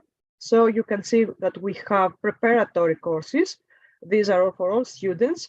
These are 4 weeks before starting the program. It's Introduction to Financial Accounting, Introduction to Finance, Fundamental Econometrics, and Principles of Programming. And then in each bimester, we have, as you see, courses that they are in financial management, econometrics, or accounting. In the first bimester, you can see that they have elective courses, and they can choose between a wide range of courses. You see here that we have derivatives, we have financial planning, we have sustainability, we have fraud examinations, mergers and acquisitions, and so on. And finally, we have the dissertation, which equals 15 SCTS units. For the data-driven financial management specialization, again, we have preparatory courses, and then we have a number of courses during the periods that they are between financial management and accounting, but we also have technical courses like here you can see machine learning principles and applications in financial management. And of course, again, we have other courses with analytics like accounting for corporations with analytics, financial statements with analytics, corporate finance with analytics. Further on, we provide a number of elective courses like, again, sustainability, financial planning, audit with analytics, fintech, financial technology, and data management and cybersecurity. Also, the program offers free for the students in both specializations the following workshops, which are optional, but they are very interesting for the students: Python for accounting and finance applications, and Microsoft PowerPoint in order for the students to take skills about data visualization. Furthermore, we provide seminars on research and writing the master thesis. These seminars are mandatory and they are there to help our students be able to complete the dissertation at the end of the studies. We also have accreditations from institutions around the world. So we have CFA University Affiliation Program, which covers at least our program covers at least 50% of the certifications modules of the CFA. And also we have accreditation by the ACCA. And this means that for the new incoming students, we will get the exemptions up to 7 modules of the ACCA qualifications according to the table. As you can see, we have taken most of the exceptions of the ACCA. Finally, as a further benefit for our students, for the top students in the full-time and part-time program for the specialization data-driven, we give for each specialization 2 scholarships to take a certificate in data analytics by the ACCA. Finally, our students can use the libraries and the laboratories of the department. We have 5 laboratories for the department, as you can see, for the accounting applications, applied finance, business analysis and valuation, behavioral finance, and shipping and financial management. We have a number of databases and software, Bloomberg, IFRS, eIcon, Audit Analytics, and so on. And our students can benefit from the career office of the university. We have some admission criteria, which you can also find at the website of the program. And the tuition fees also appear in the website of the program as 6,200 for the full-time students and 6,400 for the part-time students. You can apply online up to June 16, 2023. And we start with the preparatory courses from the September 23. You can see here the URL link that you can find the details on how you can apply online. Thank you for your attention and looking forward to have you as students in our program. If you have any questions, we are very happy to answer. Thank you.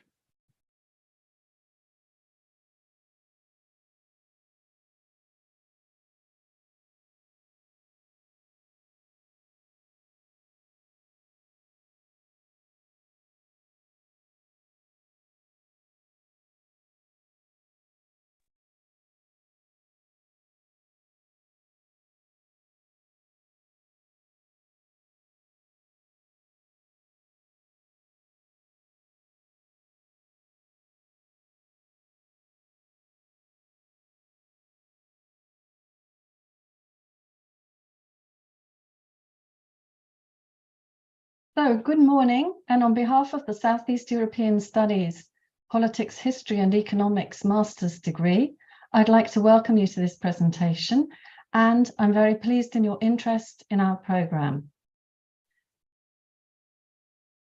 We consider this a very special programme. It is the oldest English language programme at a Greek university. It was founded in 1999. That means that we're currently in our 24th year of operation. This means that we have a lot of experience. We have had a lot of students, and we look forward to welcoming you to our 25th year, starting in September 2024. The programme is also special because of the way in which it was started. It was founded as part of an international initiative after the end of the Yugoslav wars in the 1990s. In fact, the programme opened its doors just a few weeks after the end of the Kosovo conflict in 1999. The goals of this international initiative, as you can see here, were to restore dialogue and confidence and rebuild stability in the region. And as part of this initiative, one of the projects was to create educational initiatives which would bring together students from across the region to learn with and from each other in order to help rebuild society and help rebuild understanding. So our program has this very important political goal as well as its educational goal. Since its initial foundation, the program has expanded well beyond the region. And as you can see, we have had alumni from 42 different countries.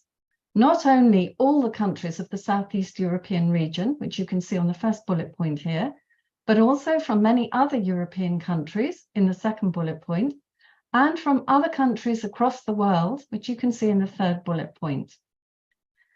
This means that we are a strongly international program aiming to promote international understanding, not just about Southeastern Europe, but also through dialogue with students from many other areas of the world. So just a few words about Southeastern Europe. Perhaps at this moment, this is what Southeastern Europe looks like to you, a map with blank spaces.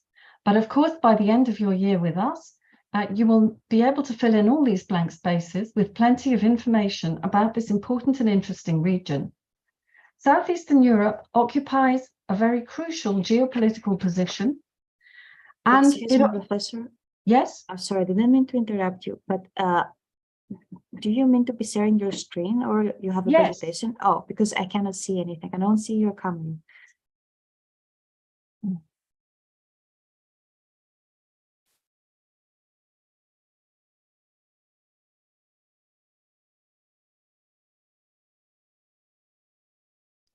So sorry. It's all right. Take your time.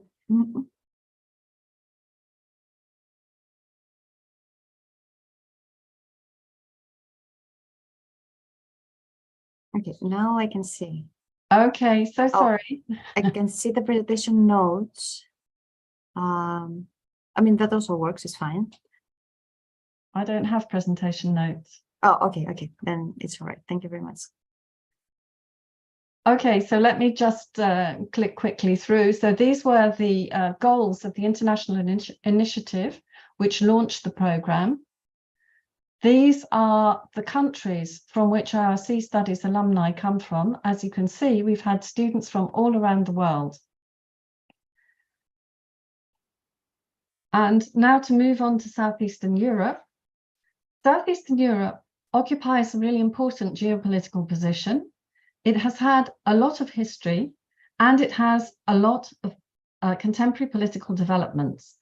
It offers an excellent vantage point from which to study major issues like democratic backsliding, state building, asylum and migration management, economic crisis, climate policy, conflict resolution, and European Union enlargement.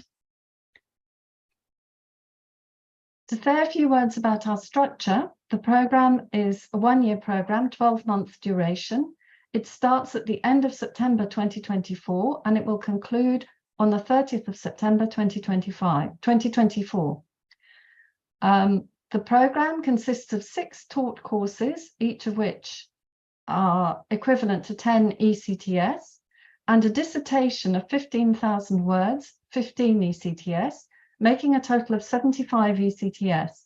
So the program is taught over 2 semesters, winter and spring, and then during the summer period, students write their dissertation. The program is interdisciplinary with courses in political science, international relations, history, political economy, and international law. These are the courses which we have on offer. So students joining us in the autumn semester will be able to pick 3 courses from this menu. As you can see, we have a course on state building in Southeastern Europe. This is our basic history course, which covers the creation and the development of the Southeast European states. Then our course on peace, sovereignty, and international organization, which is an international relations course. Political change, democracy, and crisis covers Southeastern Europe since the fall of the communist regimes in 1989. Attempting Transformation talks about the here and now of Southeastern Europe on its way into the European Union, the process, the challenges, and so on. And finally, we have a course on the Greek crisis seen from a political economy viewpoint. For the spring semester in 2024, again, we are offering 6 courses from which you can only pick 3.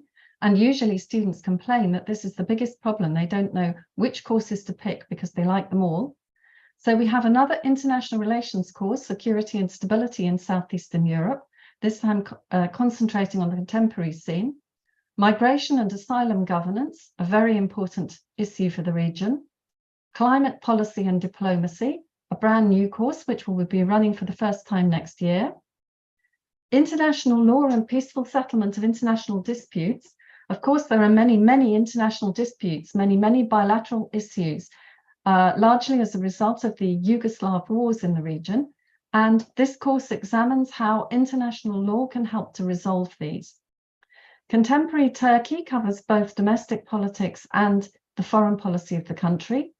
And economic transition pathways covers the economic transitions from the communist to market economies in the region, but also brings the story up to date, including the recent economic crisis.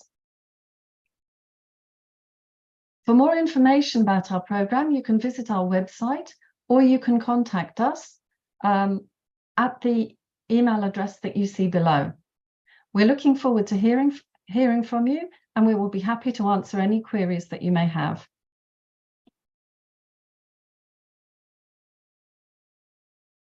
If there are any questions, I'm happy to answer them.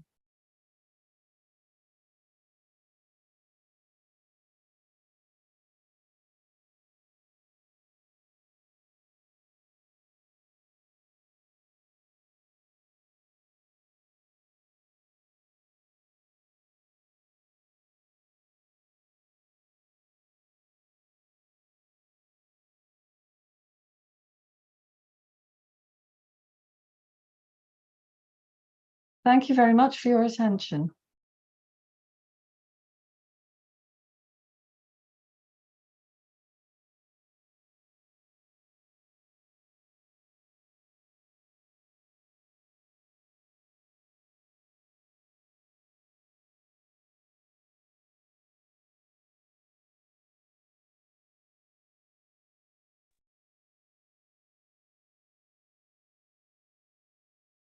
Hello, everyone, and thank you for taking the time to attend our presentation. I am Stelios Zerefos. I'm a professor at the School of Applied Arts and Sustainable Design of the Hellenic Open University. And today I'm going to make a very brief presentation on what the Hellenic Open University is and provide insights in our English speaking course, the protection of cultural heritage and monuments of nature from the effects of climate change. Now, the Hellenic Open University is the main distance learning university in Greece. It is accessible to everyone, anywhere, anytime. Most of our lectures, particularly in this program, are online lectures and online participation. We have a proven methodology for distance education, which is based in Open UK. And we have our own platform and methodology that all our programs are based on. Now, it's totally different to teach in distance learning and in conventional learning, conventional education. So I will try to provide some insights on that. A short history of our school. We have these master's degrees. The first one is environmental design. It was provided in 2001. In 2004, graphic design, multimedia, then lighting design, acoustic design, and digital sound. In 2 years ago, the mentioned program protection of cultural heritage and the monuments of nature from the effects of climate change was created with as a joint degree with the Academy of Athens. And our newest programs is the interaction generative design, which is again an English course. It was presented yesterday. And we have two new courses that started in 2023, visual effects and animation, and an undergraduate course, studies in cinema. Now, concerning today's presentation, the course has a minimum duration of 2 years. It offers 120 ECTS credits, and its structure comprises of 4 compulsory year-long course modules and 1 specialization course module and a diploma thesis. Now, the specialization course module and the diploma thesis provide the necessary means for the specializations of this Master of Science degree. There are 3 specializations. One is for movable heritage, one is for monuments and archaeological sites, and one for natural and historic heritage landscapes. A plus in our course is the average number of students per class, which is limited to 20 to 25. So each module has a specific tutor with, depending on how many classes are made, and the classes are limited to 20 to 25 students per class. And the total cost for 2 years for this course is around 4,000 euros. Now, concerning the structure of this program, the main course modules span in the 2-year duration of the course. One is cultural and natural heritage. The second is introduction to climate change. The third is material science. All these are structured in the first year. And in the second year, we have telematics and metrics and the master's thesis. And there are compulsory elective specialization course modules, as I mentioned before, in the second year, which provide the specialization for the thesis and for the degree. One is resilience strategies for movable heritage, one resilience strategy for monuments and archaeological sites, and the final for natural and historic heritage landscapes. The maximum number of course modules that the student can attend per year is 3. And the distance education methodology that we use is comprised of study material. The study material are mostly electronic books and scientific papers, which are freely accessed through our databases, our subscriptions in the Hellenic Open University Library. We have the comprehensive study guide that describes all issues, hints, and tips for studying the material. So there is a distinct calendar for reading specific chapters or specific papers. And then the study guide comes in and takes the role of the tutor and tries to decipher all this information. And by providing self-assessment exercises and activities, the students can actually see if they know what, if they have gained the knowledge of what they have studied in the course. Now, the time schedule is divided into 32 to 34 study weeks. It depends on the module. Some modules have, most of the modules are 32 week long. Some modules are 34 week long. And the schedule of the study is compiled in week-long study duration, which actually pertains to what the students are expected to learn and study in these 34 or 34 weeks.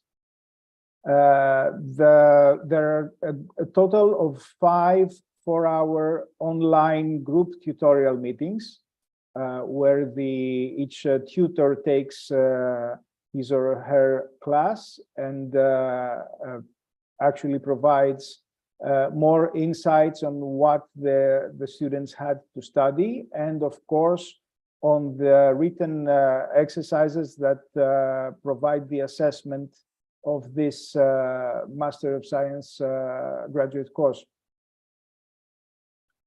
Now, to take a brief look in what the platform and the educational material looks like. There is our platform. It's called study.eap.gr, and for example, we have in this course module, we have these 9 books, and they can be accessed through direct links through our library with the codes and passwords provided by the university, and the students can actually download the study guide that covers all these books, the chapters of the books, so you can see, for example, specific pages that the students can access and so on. The study guide now has a distinct structure. You can see the structure over here. It provides the aim so that the students know what they expect to, and the learning outcomes, so the students know what they expect to have learned during the course. Keywords, the study plan, additional bibliography, a checklist of the acquired knowledge, self-assessment tests, and the activities. These are all in this study guide. Each study guide for coursework is comprehensive and is around 100 to 150 pages and describe exactly what the students have to study. And then there is the study platform. As you see, it is divided into 5 units. For this module, we're talking about the first module now. I provided an example, the introduction to heritage and heritage protection. So this is a screenshot of the platform. The students can identify the units that they study through the program, through the calendar, and then by scrolling down, they have all the activities and all the written assessments that they have to fulfill in order to finish the course. Now, the assessment is provided by a total of 4 written assignments with subjects related to the time schedule. So it is not entirely, it's not different. Students read, study, and then they're given a written assignment to complete. And these 4 written assignments comprise 30% of the final grade. In June, the students take the final exams that account for 70% of the final grade, and re-examination is possible in July. And the pass grade for each course module is 5 out of 10. I wouldn't like to go, because I don't think we have enough time. I wouldn't like to go into details for every module. I will just depict the titles. One is Cultural and Natural Heritage.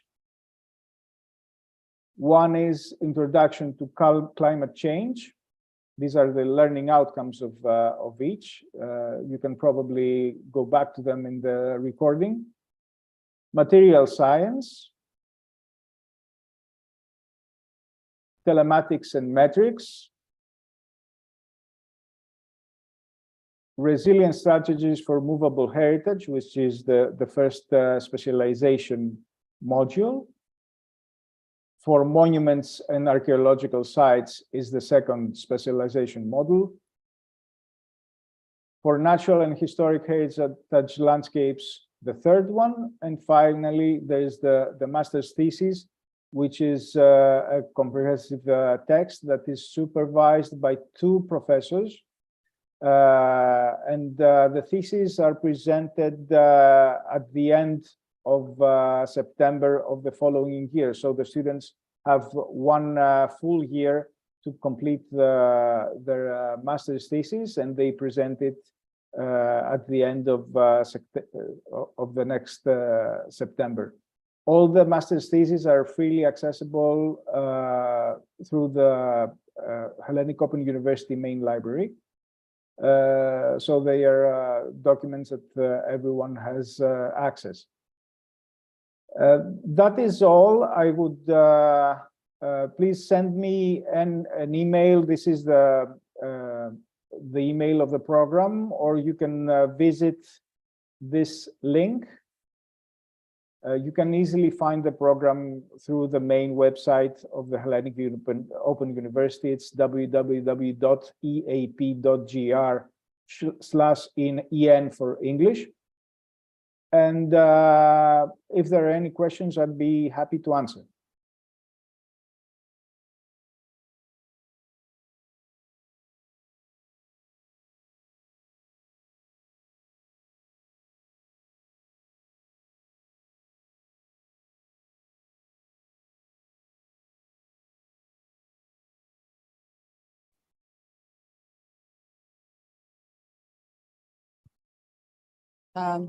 Good morning, everyone. Allow me a few seconds to share my screen with you.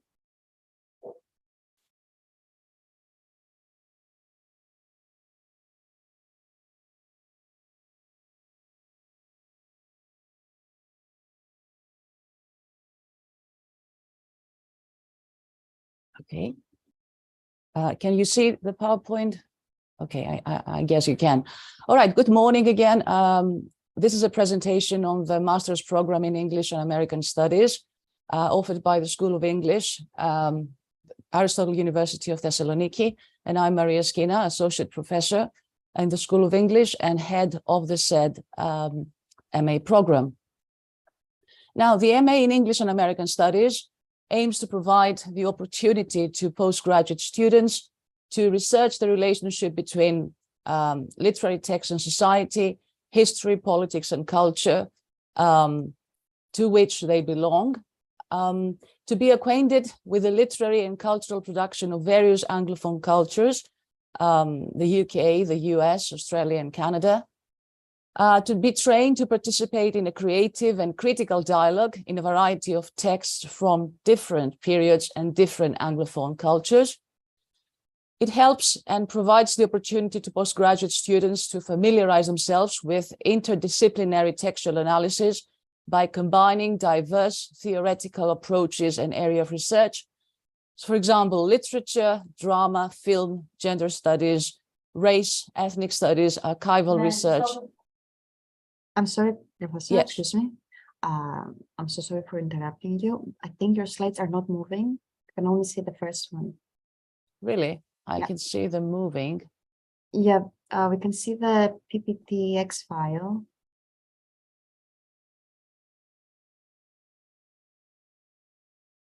Let me try once Yes, again. yes, take your time.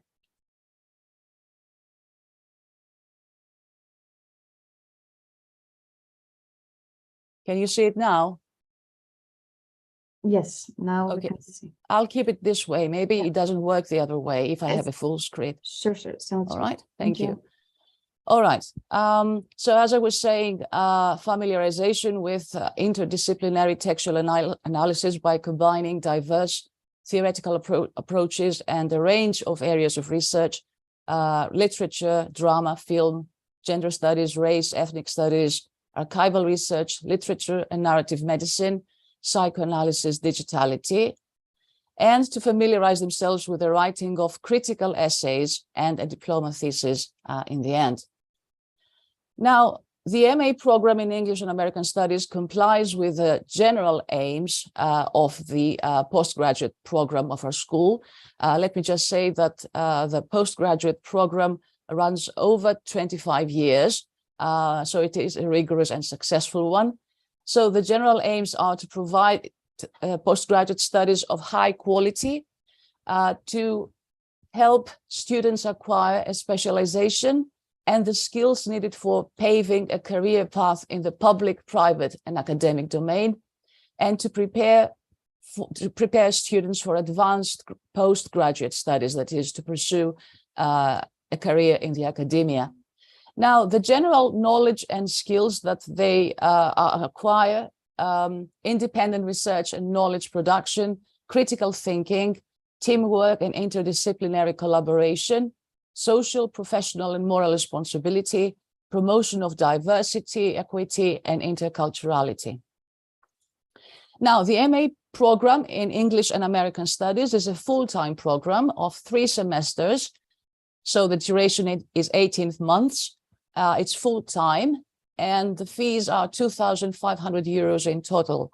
The program is taught exclusively in English. Let me say a few things about the program structure. The program consists of compulsory courses, elective courses, and an MA dissertation. Postgraduate students need to attend and successfully complete 4 courses, one of which is a compulsory course, and 3 are elective ones. Each course corresponds to 15 ECTS.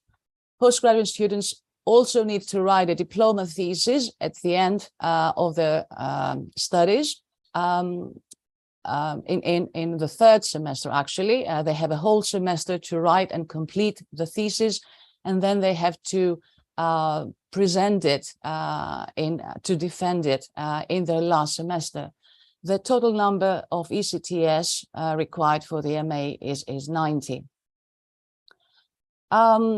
This is a list of the elective courses. Let me say that the only compulsory course that they have to take is Literary Theory and Research Methods, which is taught in the 1st semester. And as I said, there are 3 more courses, and this list is indicative of what we have. For example, major authors, literary movements 1 and 2, topics in early modern literature and culture, literature and politics, performing arts, drama, culture, society, utopian and dystopian visions, film topics, digital narratives, ethnic studies, post-colonial literatures, global identities, gender studies, literary geographies, interdisciplinarity, and literature. I'd like to say that the program is enriched by visiting professors and fellows from various universities abroad who are invited to the seminars, and they contribute to the courses. Now, some possible career paths for our graduates. As I said earlier, our graduates can pursue an academic career and engage in research. They can also pursue and find a job in the state and private education, international corporations, social and cultural organizations such as museums, embassies, and consulates, publishing houses, art, theater, for example, journalism, and media studies. All these are possible career paths. I would also like to mention the 2nd cycle of our postgraduate program, which is the PhD studies. If one wants to pursue a career in the academia, as I said, and if they want to pursue more advanced studies, then they start a PhD. Currently, we have 18 PhD candidates registered in the 2 literature departments of the School of English, that is the Department of English, Literature and Culture, and the Department of American Literature and Culture. And we have 67 PhD graduates in total, who are either, they have an academic career, they are professionals, or they hold chief executive positions in education or other organizations. When it comes to facilities, our postgraduate students are supported by a number of facilities provided either by the School of English or by Aristotle University. So the library of our school contains a very large volume of books, but it is also very well equipped in terms of electronic materials. The journal library of the university, the central library, and the resource center of our school. I would like to make particular mention of the laboratory of narrative research. Our School of English has 5 laboratories, but what is of interest for our own postgraduate students is the Laboratory of Narrative Research. And let me say a few things about this laboratory. It aims to study forms of narrative and technologies of narration in fields within the humanities, social and applied sciences. So its aim is that of interdisciplinarity, and it invites scholars not only from the humanities, but from other fields of research. The laboratory will focus its research and teaching activities in the following areas: theories and technologies of narration, forms and ideologies of narration, narrative and society, narrative and new technologies. The laboratory supports undergraduate as well as postgraduate work related to all these themes. It is very active. It organizes a symposium every year, seminars, workshops, and online classes, not only for students, but for the general public.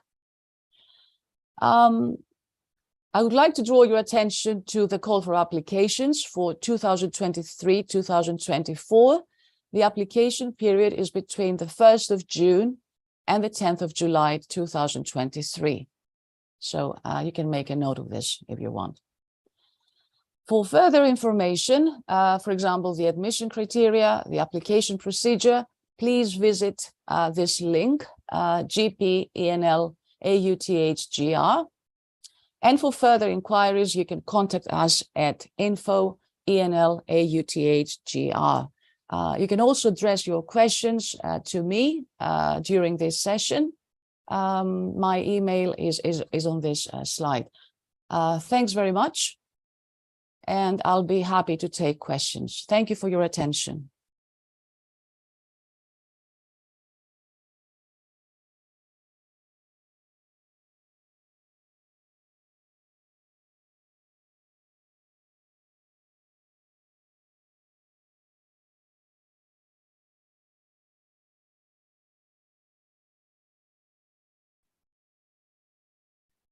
Good morning, everyone. Let me share my presentation with you.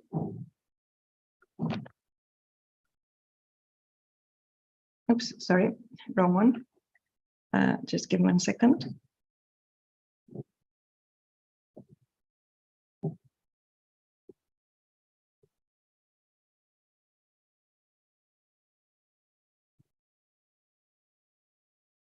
Okay. I hope you can see my presentation, and let me check if it is actually rolling. So I'm just moving on to the next slide. If you can see that, please let me know in chat.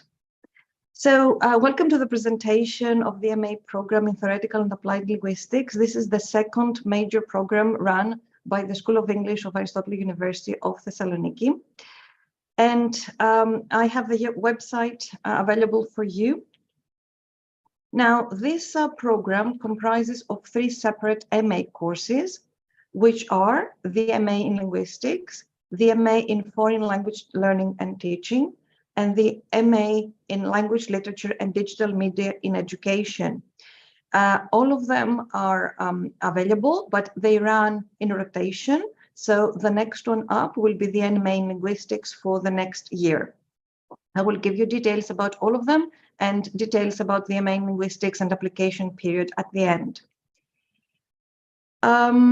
Starting with the MA in Linguistics, the aims, all of the courses are running for about 25 years, except for the last one, which is a bit more recent. So there's been a lot of expertise, and all of these programs, including the MA in Linguistics, try to provide a robust background in the area and related to current practice. In particular, for the MA in Linguistics, we're interested in providing a robust background in theoretical linguistics to our students and the knowledge to conduct independent research in linguistics. The program runs for 3 semesters, 18 months in total, and every semester, the first 2 have got courses and the last one has got a diploma thesis. In the semesters where we have courses, we have 3 courses per semester. These courses are the following. They include both compulsory and electives. The compulsory courses are language and cognition, sounds and speech, and research methods. And the elective courses include historical linguistics, syntax, semantics, sociolinguistics, psycholinguistics, neurolinguistics. Students can decide which courses they wish to take, and some are offered by the department as well, in collaboration, of course, with the students and their expected outcomes of this MA. In the last semester, there's a diploma thesis that is on any aspect of theoretical linguistics. It takes 30 ECTS, while the full program is for 9 ECTS. It is a full-time program. As I've said, it runs for 18 months, 3 semesters, and information about it is available on the link at the end of this page. Moving on to the following MA in Foreign Language Learning and Teaching. Again, the aim is to connect theory and practice, but now in language teaching. The structure is the same. It is a 3-semester course running over 18 months. The first 2 semesters will have courses, taught courses, and the last one will be devoted to a diploma thesis. The courses are educational linguistics, theories of second or foreign language acquisition, and research methods. These are the 3 compulsory courses that are offered. And the electives include teaching foreign languages to young learners, new technologies in language education, the use of corpora, design and evaluation of teaching materials, teaching foreign languages to learners with special learning difficulties, among others. You can find the full list of courses on our website. In the first semester of studies, there's a diploma thesis or the possibility of a portfolio, and all of this leads to 90 ECTS. Again, this is a full-time program which runs over 3 semesters. Information about the program is available on the link at the bottom. Moving on to the next and slightly more recent, but nearly now a decade years old program, is the MA in Language, Literature and Digital Media in Education. Its aim is to combine theoretical principles and practices for the teaching of foreign languages. But the innovative aspect of this program, is the fact that we integrate literature as a fundamental element in the educational process in primary and secondary education, and we promote the integration and effective use of digital media in language teaching. Again, the program runs over 3 semesters. The first 2 are devoted to taught courses, and the last one in the diploma thesis or portfolio. The compulsory courses are 4 for this MA, and they are literature in education, learning and teaching with technology, theories of language acquisition, and research methods, while the electives include teaching learning through web design, media production, mobile learning, developing corpus-based teaching materials, virtual environments and online learning, integrating technology in course design and assessment, intercultural education and digital literacy in L2, among others.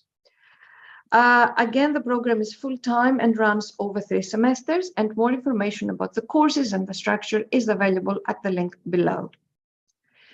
Now, this program, all 3 MA courses are supported by staff and academic facilities.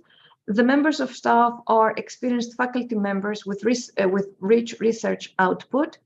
At the same time, we have visiting scholars with expertise on particular scientific areas, while the academic facilities include the Library of the School of English, which contains a very large collection of books, a separate journal library with a very impressive number of journals, the central library, of course, of the university, a resource center which is devoted to a collection of teaching textbooks and materials for use by the students, computing and IT services, as well as state-of-the-art research facilities, which include 3 research labs, for which I would like to say a few words, because they really contribute to the running of the MA programs, and our students can spend time and do research within the laboratories.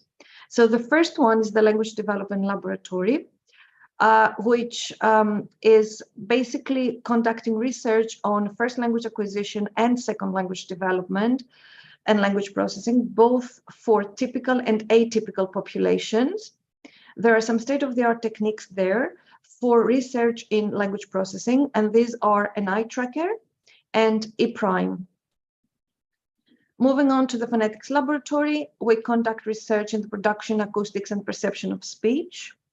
There is research on phonological acquisition, speech development in the first and second language in both typical and atypical populations, such as hearing impairment, Down syndrome, neurological disorders. And there are state-of-the-art experimental techniques, such as electropalattography and ultrasound, which are used for the study of lingual articulation. Moving on to the foreign language teaching laboratory, there's research in the fields of foreign language teaching, learning and assessment in the school context, and projects in content and language integrated learning. And what is innovative is that these projects are actually implemented, and there's an innovative protocol that is implemented in the school that the school supervises and the particular laboratory supervises, which is the third experimental primary school of Epasmos in Thessaloniki. So our students have access to this school and to all the innovative teaching methods that are used in the particular school. And this is something exceptional for our students. So there's very cutting edge research, and also in this particular laboratory is part of an international training network on bilingualism called Bilingualism Matters. Our graduate careers path, or paths, some of our graduates will pursue more study, more research, doing a PhD program, following a PhD program, so that they would eventually go on to an academic career. Other graduates start working in the private or public sectors, and their job positions include language teaching, of course, information technology jobs, in the publishing sector, for example, editors, lexicographers, and so on, in the language services industry, in the marketing sector, and also in national and international firms in various positions that seek experts in language and communication.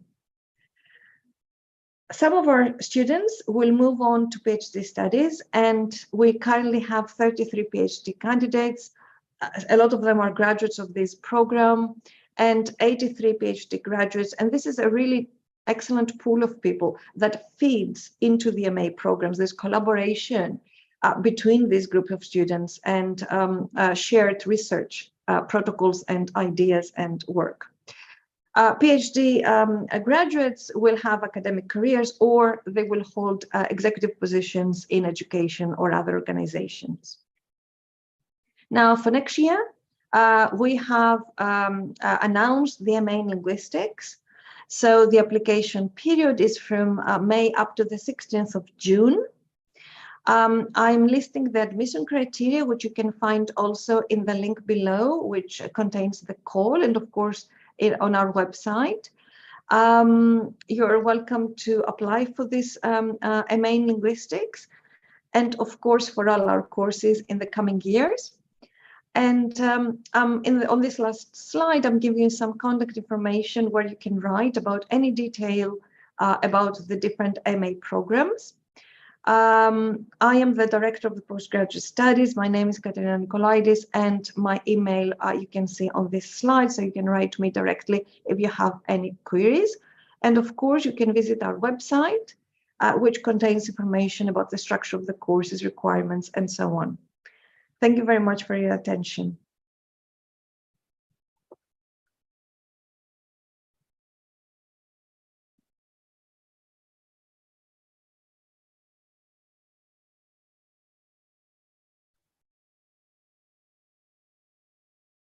Thank you very much. It's a great pleasure to be able to introduce the MA in Contemporary Philosophy and Philosophy of Science that we offer at the University of Athens in the Department of the History and Philosophy of Science. I shall be very brief by highlighting three major characteristics of our MA program. The first is that we focus on the present. we try to offer the students all the intellectual skills required for engaging in contemporary research. Although we practice philosophy in this place for over 2,500 years, we are interested in how to create new projects, how to initiate new ideas, how to make more people implicate themselves into producing solid philosophical arguments. And that is why the structure of our program has, on the one hand, a series of courses which offer a solid background to the presuppositions of contemporary philosophy. So we teach you all the concepts that you need to understand in order to work with contemporary philosophical texts. And then in the second semester, we offer 4 different options so that each student may specialize in a topic, in a field, in a series of questions which are directly interested to him or her. Issues in ethics, issues in science, issues in art, issues in the philosophy of economics, of mind, of society. The second important characteristic of our MA program is that it is offered by a department which is at the very top of contemporary research in Greece. The Department of History and Philosophy of Science is constantly evaluated as the one that has the highest research profile internationally among all academic units within human sciences in Greece. So the professors are all involved in international research, and this is reflected in the content and the methods and the questions that we pose for the benefit of our students. Moreover, we have a very impressive list of affiliated professors, people who visit our department from Columbia, from Princeton, from Scandinavian countries, from Britain, from Germany, and they offer specialized seminars which aim to introduce the students to how we think about important philosophical problems today. The third important characteristic of our program is that if you join our course, you will be members of a very thriving postgraduate community. This coming September, we expect 140 MA students distributed among different MA programs, as well as around 90 PhD students. So we have over 200 young people doing contemporary philosophical research in a wide variety of topics, addressing a wide variety of questions. Questions about, let me emphasize, contemporary philosophy, philosophy of science, philosophy of technology, philosophy of economics and society, and questions of values in science, in technology, and in our everyday life. You will be able to find more information about our course in our website. Let me do a quick screen share. And there you will be able to see details about the structure. There are 3 modules offered in the winter semester, and then you have a wide variety of options for the spring semester. Courses in analytic philosophy, courses in philosophy of science, in philosophy of social science, courses in ethics, science, and technology, as well as courses in so-called continental philosophy, which address questions in hermeneutics, phenomenology, existentialism, structuralism, and other schools of thought. You will be able also to see our teaching staff, all very well-known experts in their fields, as well as our affiliated professors that I mentioned earlier, coming from really impressive departments abroad. In the section on prospective students, you will find practical information about how exactly to go about applying for our course. We have already started receiving applications from various places of the earth, Europe, the States, and Africa, as well, of course, from Greece. And by the deadline, which is June the 30th, we foresee a short deluge of applications. If you have any queries, please contact us. We are at your disposal to answer any questions you might have. We shall be very happy to welcome you to Greece, to the University of Athens, to the Department of History and Philosophy of Science, and engage together in questions of contemporary philosophical research. Thank you.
Dear all, sorry for this delay, but I have a problem with my camera. So you will see a photo of me, but not me. I apologize for this. The program which I'm going to present is the cardiovascular disease program, an M.SC program which is held in Thessaloniki in Greece. We are a part of Aristotle University of Thessaloniki, specifically the third department of internal medicine. My name is Christina Anza and I'm internist. And the head of our program is Vasilios Kotsis, which is also the head of our department of internal medicine department. Here you can see the most useful information about our program. You can see that the diploma is a Master of Science diploma, and the minimum study of duration is 3 semesters. The starting period is winter, always it's winter, and you are going until the next winter semester in order to finish our MSc program. The requirements in order to apply for our program is any health science degree with a good English knowledge. Specifically, we need be the second degree or higher of English knowledge in order to be able to follow our lessons and follow the research which is going to be conducted as a part of our MSc program. You can see also that we usually agree in order to have 30 to 35 participants annually. So the positions are pre-specified by us, and the tuition fees are almost 3,000 euros. This is an amount that is usually divided into 3 equal parts. So it's 1,000 euro before every semester, before the start of every semester. So it's very easy to start, and it's very easy to follow these rules and to not give the total amount in the first September. So we hope that this is very useful for you. And of course, the program is held in Aristotle University of Thessaloniki, and some of the lessons will be held in Papageorgiou General Hospital. Usually the deadline for applications are semester, the second week of semester, and the total CTS that you can have from our program is 90. For more information, you can contact either me or our secretarian, which is Despina Franco, and she's usually in the third department of internal medicine, or you can find her also via email, and the email is provided in this slide. Of course, the responsible school is medical school, from the Faculty of Health Sciences here in Thessaloniki. The aim of the program is, of course, the deep knowledge in cardiovascular risk factors and the general concept of metabolic syndrome, which includes hypertension, obesity, diabetes mellitus, and dyslipidemia. Of course, all these risk factors are highly correlated with other problems with related target organ damages, which are going to be full analyzed and learned during this program. Also, we will have a special part in order to learn how exercise and clinical nutrition either can lead to all these problems, or from the other side can help in order to lower all these problems, and also to how to help your patients when they have all these cardiovascular risk factors in order to lower the risk for cardiovascular disease. Finally, you will learn any new technological approaches on not only the diagnosis, but also to the follow-up of these high-risk patients.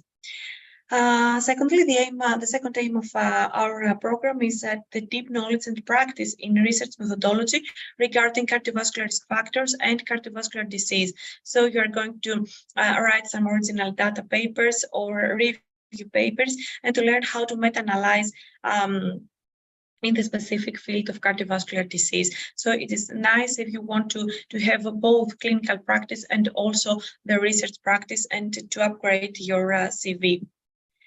So the program here, you can see the 3 semesters and the lessons you have in these 3 semesters. The first semester is the deep knowledge of hypertension, diabetes mellitus, and also lipidology and obesity, clinical nutrition, and exercise. Also, you will be asked to select from 2 optional lessons. One of these, either cardiovascular risk in children or research methodology. The second semester is again hypertension and diabetes mellitus. You see, we have lots to say about these 2 diseases, which are also the top diseases nowadays of the metabolic syndrome, and also the leading not only cardiovascular but also fatal diseases in young population and also in older population. Furthermore, you can see the target organ damages from these cardiovascular diseases and risk factors, and you will learn about the new technological approaches in order to help the diagnosis and follow-up of these patients. Finally, in the second semester, you have also to select one of these optional lessons. The first one is observational of clinical consultation on hypertension, diabetes, and lipidology. This is almost 2 weeks of observational of the consultation of these parts with experts on the field, which run the clinics, the specific clinics in Papa Georgiou General Hospital. Or second, you have to select the second lesson is the meta-analysis of cardiovascular risk factors in order to have a research knowledge, in order to contribute on this and can organize your own meta-analysis. Finally, in the third semester is you have to do your own original data research or your meta-analysis research in order to have a very good knowledge about not only how to do it, but also to run by your own, and of course with the tuition of us. Finally, why to use us and not someone else? Because you will really have a deep knowledge on cardiovascular disease and metabolic syndrome, and this is very important in some specializations such as internal medicine, general medicine, cardiology, nephrology, and all these specializations that usually see and have to not only to diagnose, but also to follow up patients with all these diseases. There are everyday clinics for these diseases in our hospital and in our clinic. So you will be learned by the experts how to use these patients in clinical practice. And also we collaborate with experts on the fields as tutors, and collaborate with experts on research on this field. So you will have both the clinical part and also the research part of the research on this program. So and cardiovascular disease. So this is our program, and we're happy to answer if you have any question, either by mail or by any other or in any Zoom meeting, whatever you wish, in order to analyze more and to ask your questions. Thank you in advance, and happy to present our MSc program.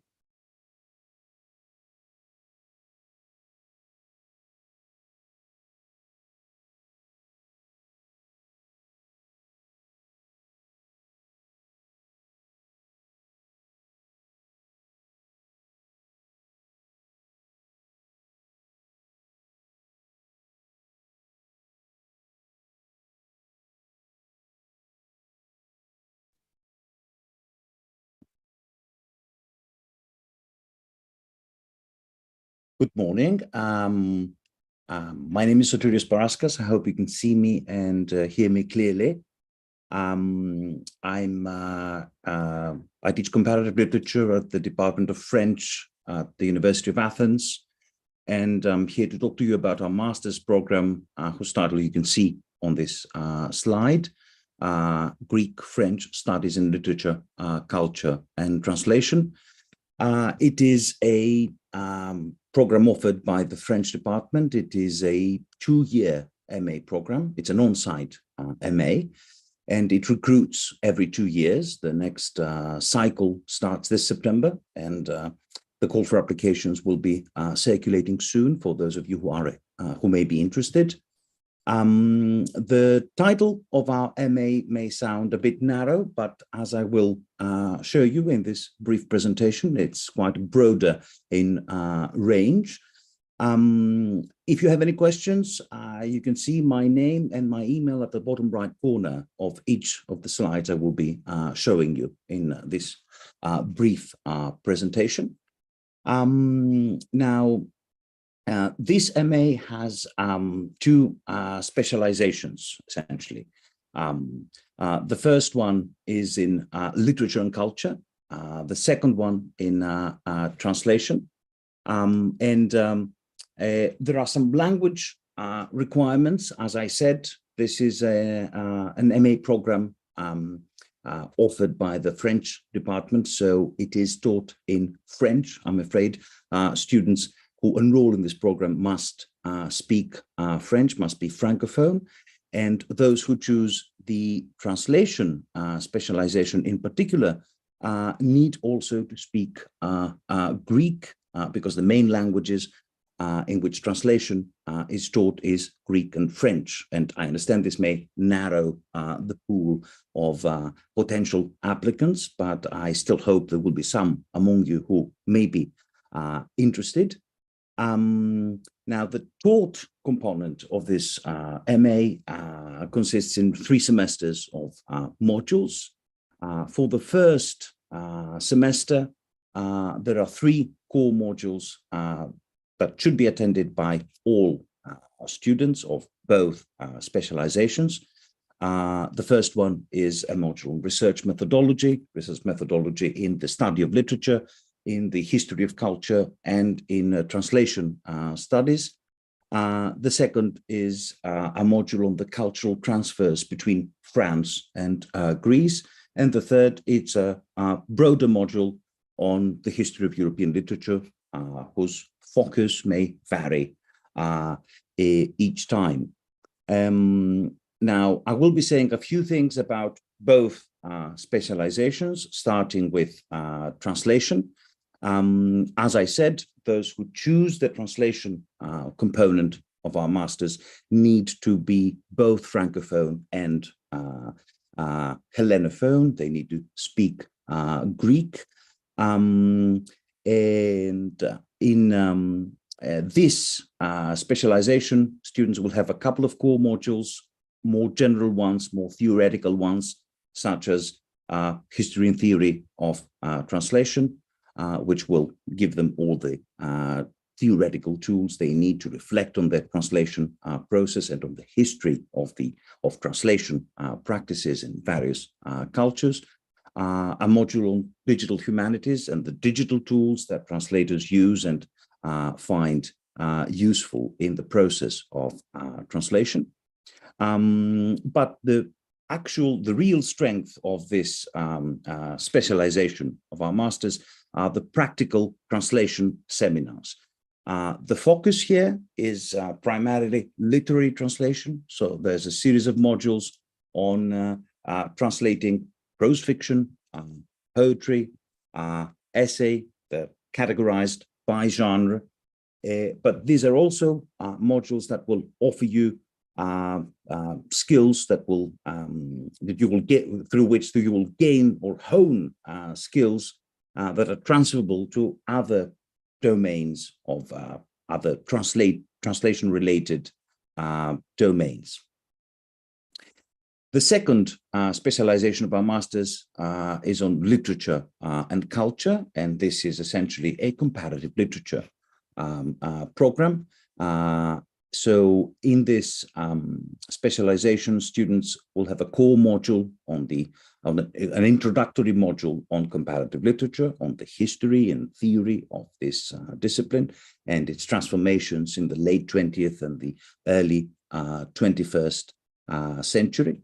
And they will be able to choose from a variety of optional modules.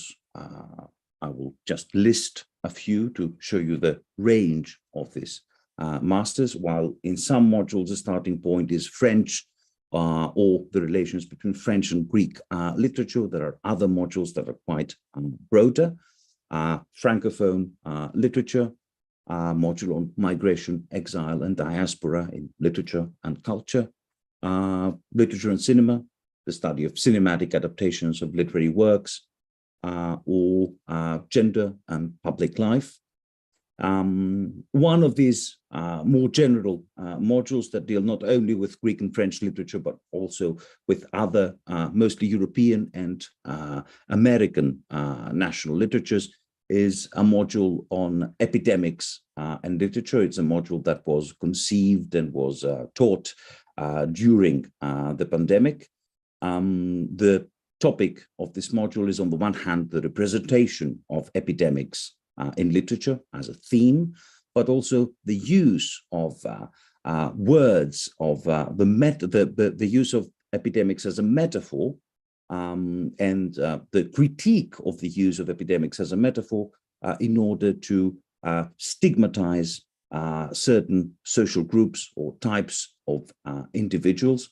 So it's a module that embraces both literary analysis and cultural analysis, the use of a series of terms and of metaphors in everyday discourse as well.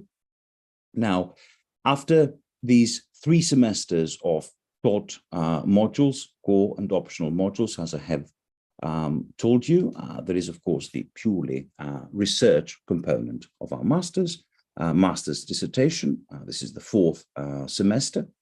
And in this semester, you students will combine their own interests with the topics taught in the modules, or with the research interests of the members of staff teaching in the program at this particular cycle. And our students are working or have worked in a variety of interesting topics, from vampires in fiction and cinema, cinematic adaptations of novels, graphic novel adaptations of literary works, or the translation of graphic novels across different languages, the history of the Pasteur Institute, AIDS fiction, and of course, especially for those who have chosen the translation specialization, a practical translation commentary. Students can choose either to comment and reflect on multiple translations of the same literary or sometimes not literary work, or to undertake the translation of an untranslated text and reflect critically on the translation process. To sum up, this is a 2-year master's module on comparative literature and translation, with 2 main specializations: literature and culture on the one hand, translation on the other. I'd like to thank you for your attention, and I'm here to answer any questions either through the YouTube live chat, or, as I understand, or you can email me directly in the email that you can see at the bottom right corner of this slide. Thank you very much.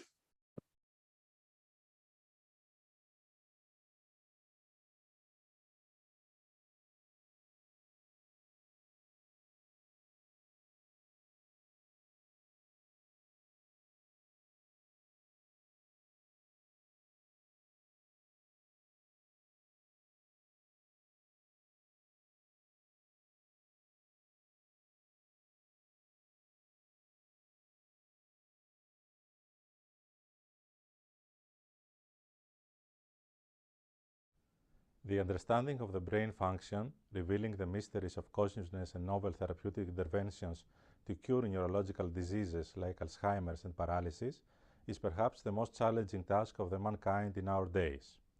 Thus, the field of neuroscience aims to provide answers to the aforementioned questions, integrating knowledge, principles, and tools from multiple scientific disciplines.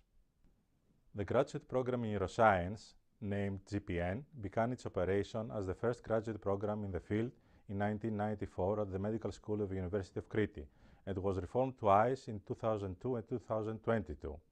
The purpose of its establishment was, and still is, to provide high-level postgraduate education to graduates of life sciences, including medical doctors, pharmacists, biologists, and psychologists in cellular, molecular, cognitive, translational, and clinical neuroscience, leading to a master's degree.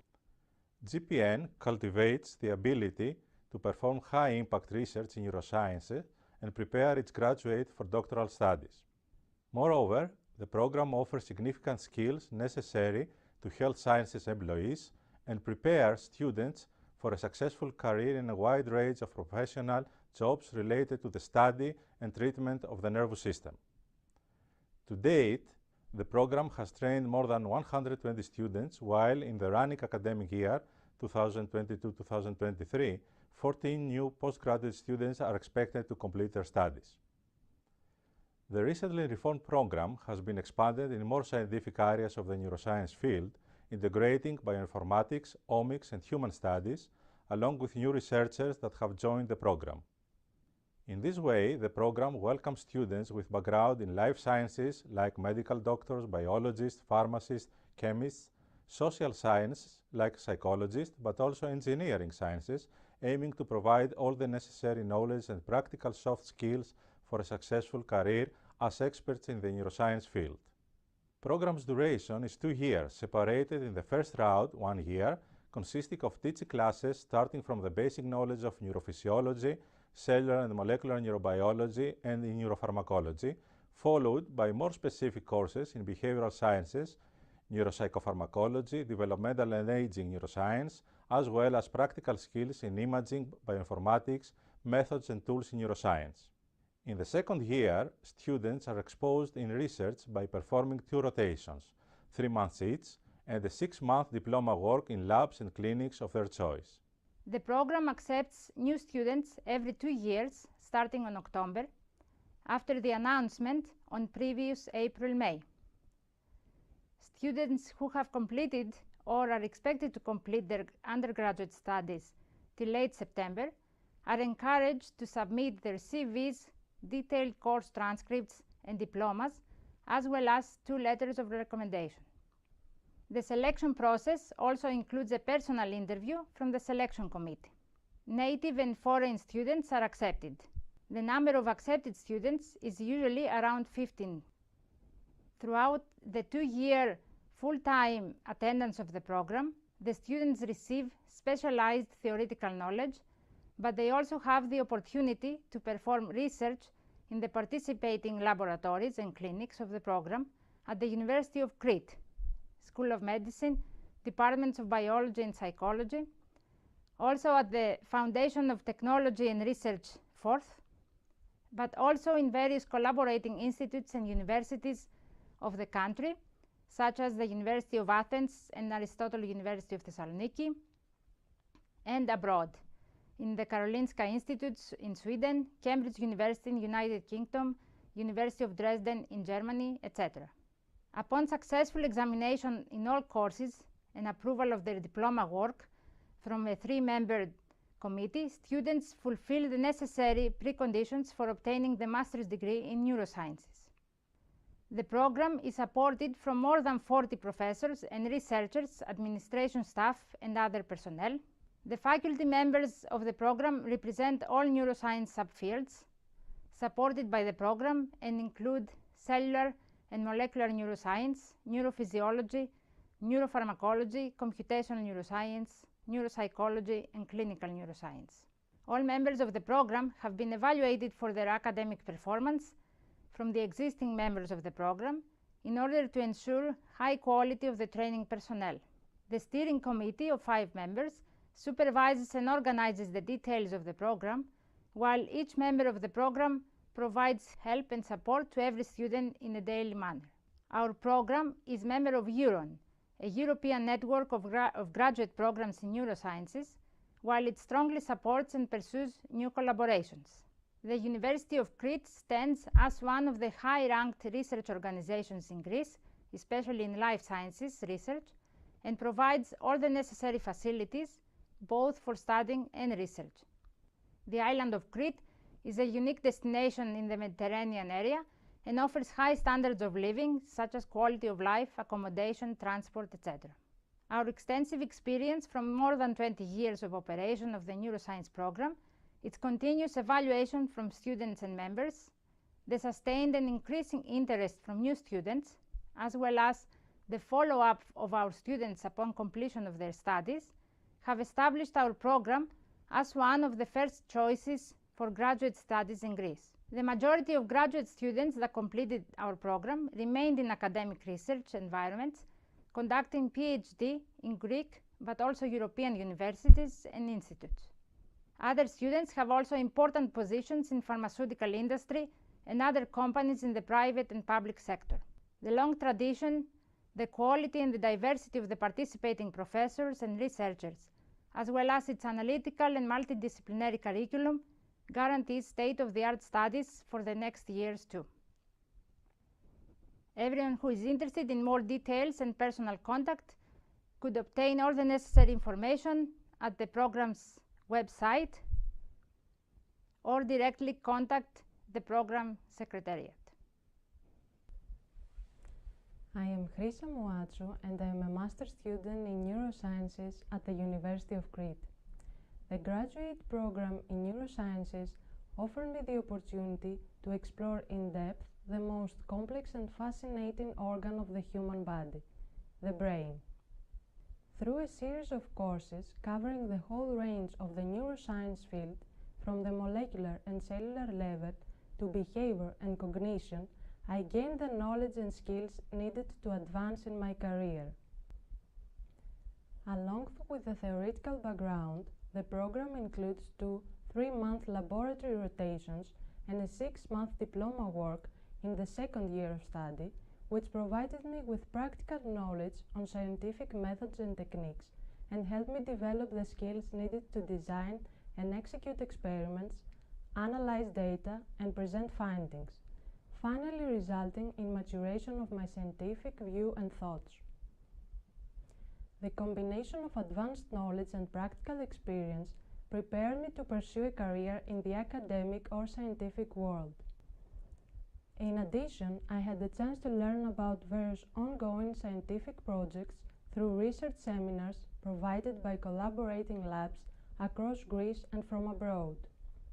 These seminars gave me more insight into the challenges the neuroscience field is facing and helped me decide on my next career steps. The field of regenerative pharmacology aroused my interest, and currently I'm working on my thesis project with the aim to decipher the role of neurogenesis in the adult mouse brain under stressful conditions. Overall, the graduate program in neurosciences provided me with a strong foundation of knowledge and skills that have allowed me to pursue a career path in the field of neuroscience and be part of the next generation of neuroscientists.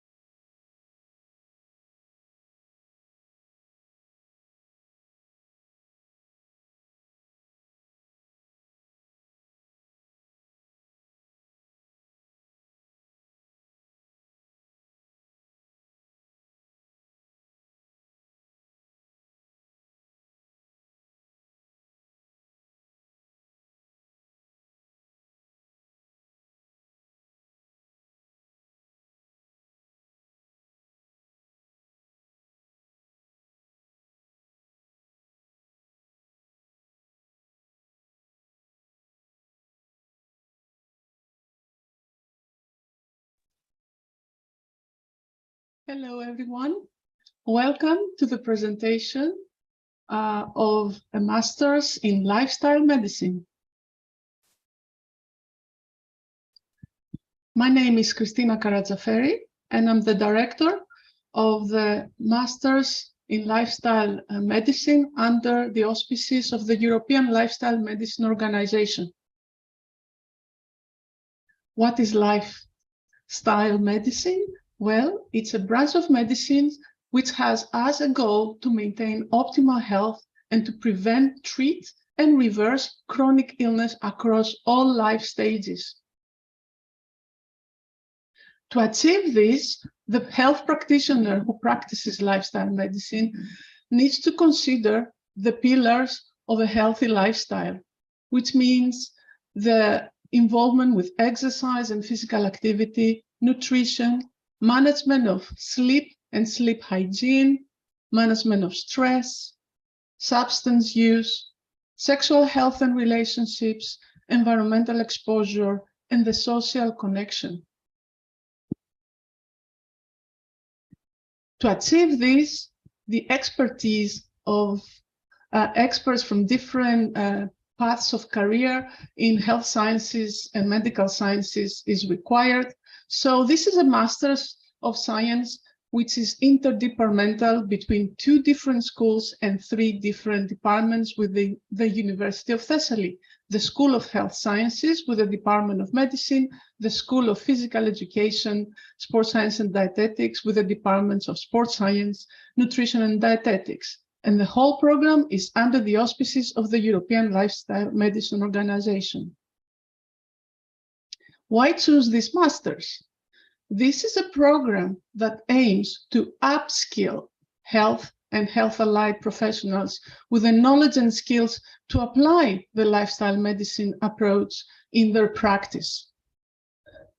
Perhaps this will be a first step in a career in lifestyle medicine, or perhaps other goals are in sight, like leadership in the respective work environment, and also perhaps private practice or a view into entering academic studies at the PhD level.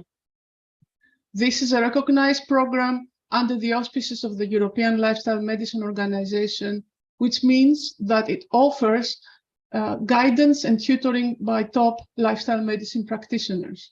It is geared towards the professional since it relies heavily on block teaching online, and it gives a very clear plan of dates.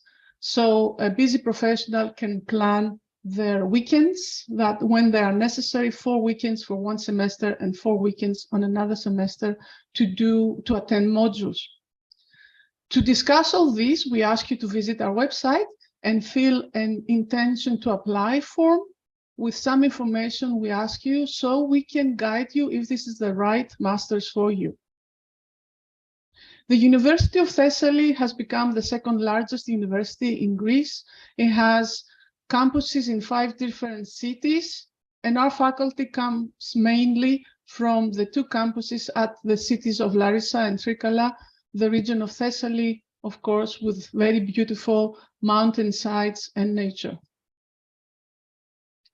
In summary, the program characteristics are these. In terms of a degree level, of course, it's a master's awarded by the University of Thessaly. If one studies full-time, then it can take anything from 1.5 to 3 years.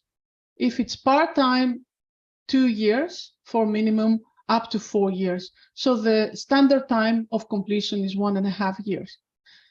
This is because it provides 90 ECTS, which means 30 ECTS per semester. The semesters A and B, we will see momentarily, are the semesters where modules are taught online in block teaching format, while semester C has remote guidance for the thesis and physical presence for a summer school that will last approximately 10 days. Instruction language is English throughout. The mode of assessment includes quizzes, exams, presentation, and the thesis.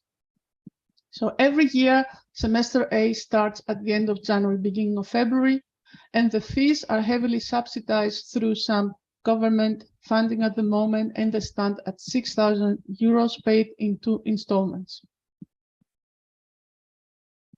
A breakdown of the program for semester A, B, and C. So we start with evidence-based practice. We continue with sexual health and relationship, exercise and physical activity, nutrition for health and well-being modules, and research methods and statistics for a total of 30 ECTS. Likewise, in semester B, modules sleep hygiene, stress and anxiety management, substance use, environmental physiology, and systematic reviews seminars for another 30 ECTS. Already at the beginning and throughout semester B, students are guided on how to prepare about implementing a thesis project. And most of the time in semester C is focused on realizing the thesis. And at the end of semester C, we have the block teaching in Trikala, physical presence, learning practical techniques on delivering counseling, coaching, assessment in various components of fitness and functional capacity, and presentation and communication skills. If a candidate is ready to defend their thesis with physical presence, that will be also delivered at the end of this semester here in Trikala. Otherwise, thesis defense can take place on other occasions remotely.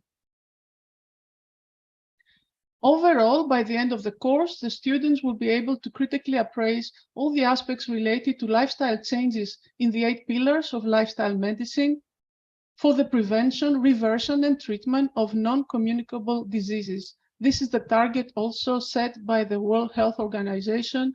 We need interdisciplinary collaboration to be able to halt the tremendous cost, social, economic, that brings to our societies the phenomenon of so many non-communicable diseases, including obesity, cardiometabolic syndrome, etc.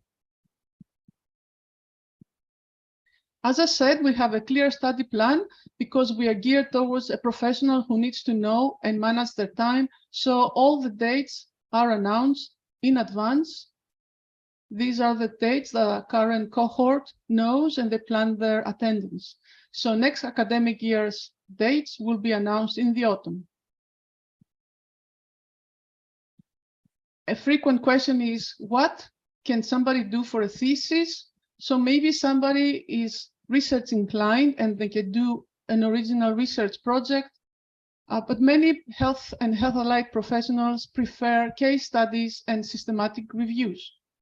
Whatever will be the choice, there will be a 3-member supervisory team to help you and support you for the implementation of the thesis. And the actual thesis book will be submitted and archived in a searchable ministry-maintained archive. More student benefits I would like to highlight because of our relationship with the European Lifestyle Medicine Organization is that, of course, the content and objectives are aligned with the international guidelines for lifestyle medicine practice. ELMO board members contribute to the teaching team, as somebody can check out in our website. All master students will become ELMO members with the one-time fees covered by the course. All master students will be enrolled for the certificate, and upon completion, they will get also that. They will have opportunities for internships in lifestyle medicine laboratories and or PhD studies, if so they desire in the future. And of course, preferential access to scientific activities such as conferences and seminars. So at the end of this circle of studies, one will get the academic degree of Masters in Lifestyle Medicine by the University of Thessaly, and also a certificate, which is very important in the professional circles, in health and fitness lifestyle advising. So thank you for your attention. Please visit our website at mlm.edu.gr. Also feel free to ask us through the email any questions you may have. I want to thank Study in Greece for the virtual fair, and all of you for attending this presentation. I can play also in the background. If you come for the summer school, you can see this beautiful campus with nice mountain ridges, many opportunities to go for excursions, very pleasant facilities to go through, teaching rooms, labs to check on testing if you want, or maybe if somebody's doing a research project, beautiful rooms to study, collaborate, learn about nutritional assessment software and other mini tests somebody could be doing to assess the status of health, doing EEG, sleep assessment, and discussing case studies with your professors.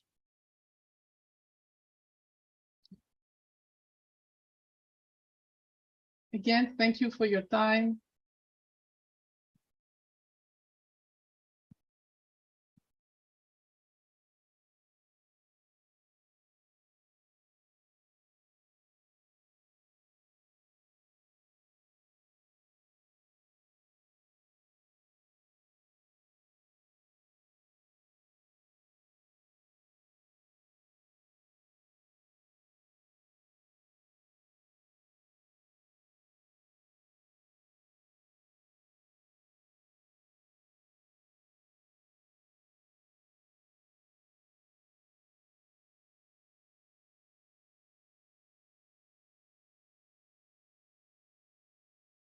Thanks again. I already received also an email. Thank you.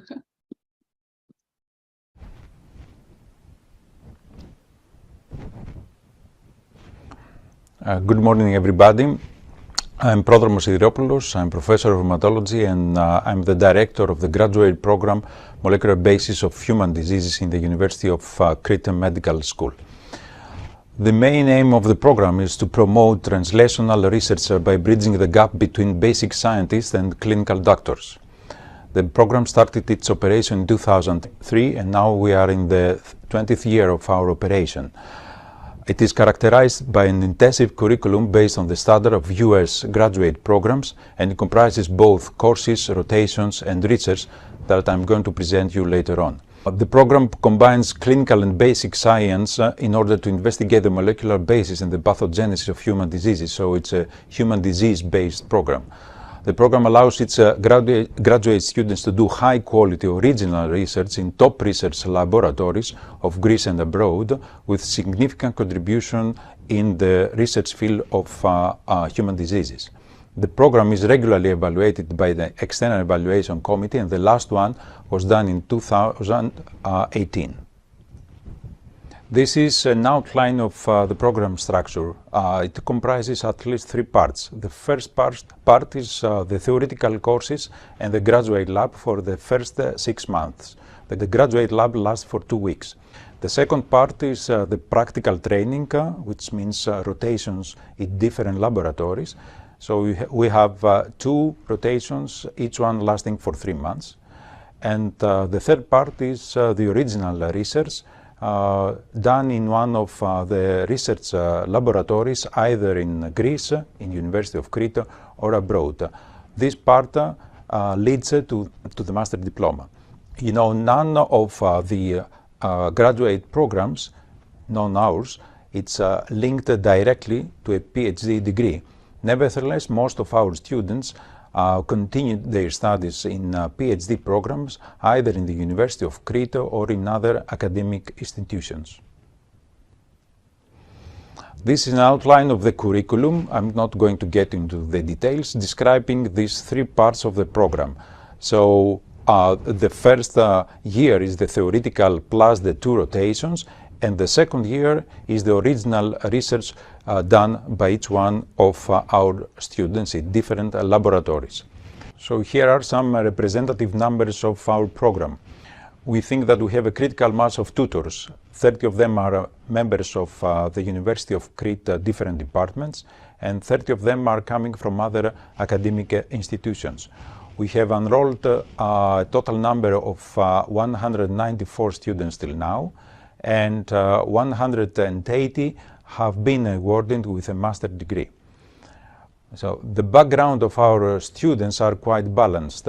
We have 26% of them having a degree in medicine, and 74% of them having a bachelor degree in biology. A few more words about the faculty of the program. So the faculty comes from the University of Crete Medical School, from different departments of the medical school, as you can see in the slide here. And we have faculty members from other departments of the University of Crete, mostly from the biology department. We have top scientists from other academic institutions, from Athens, from Thessaloniki, and from Ioannina.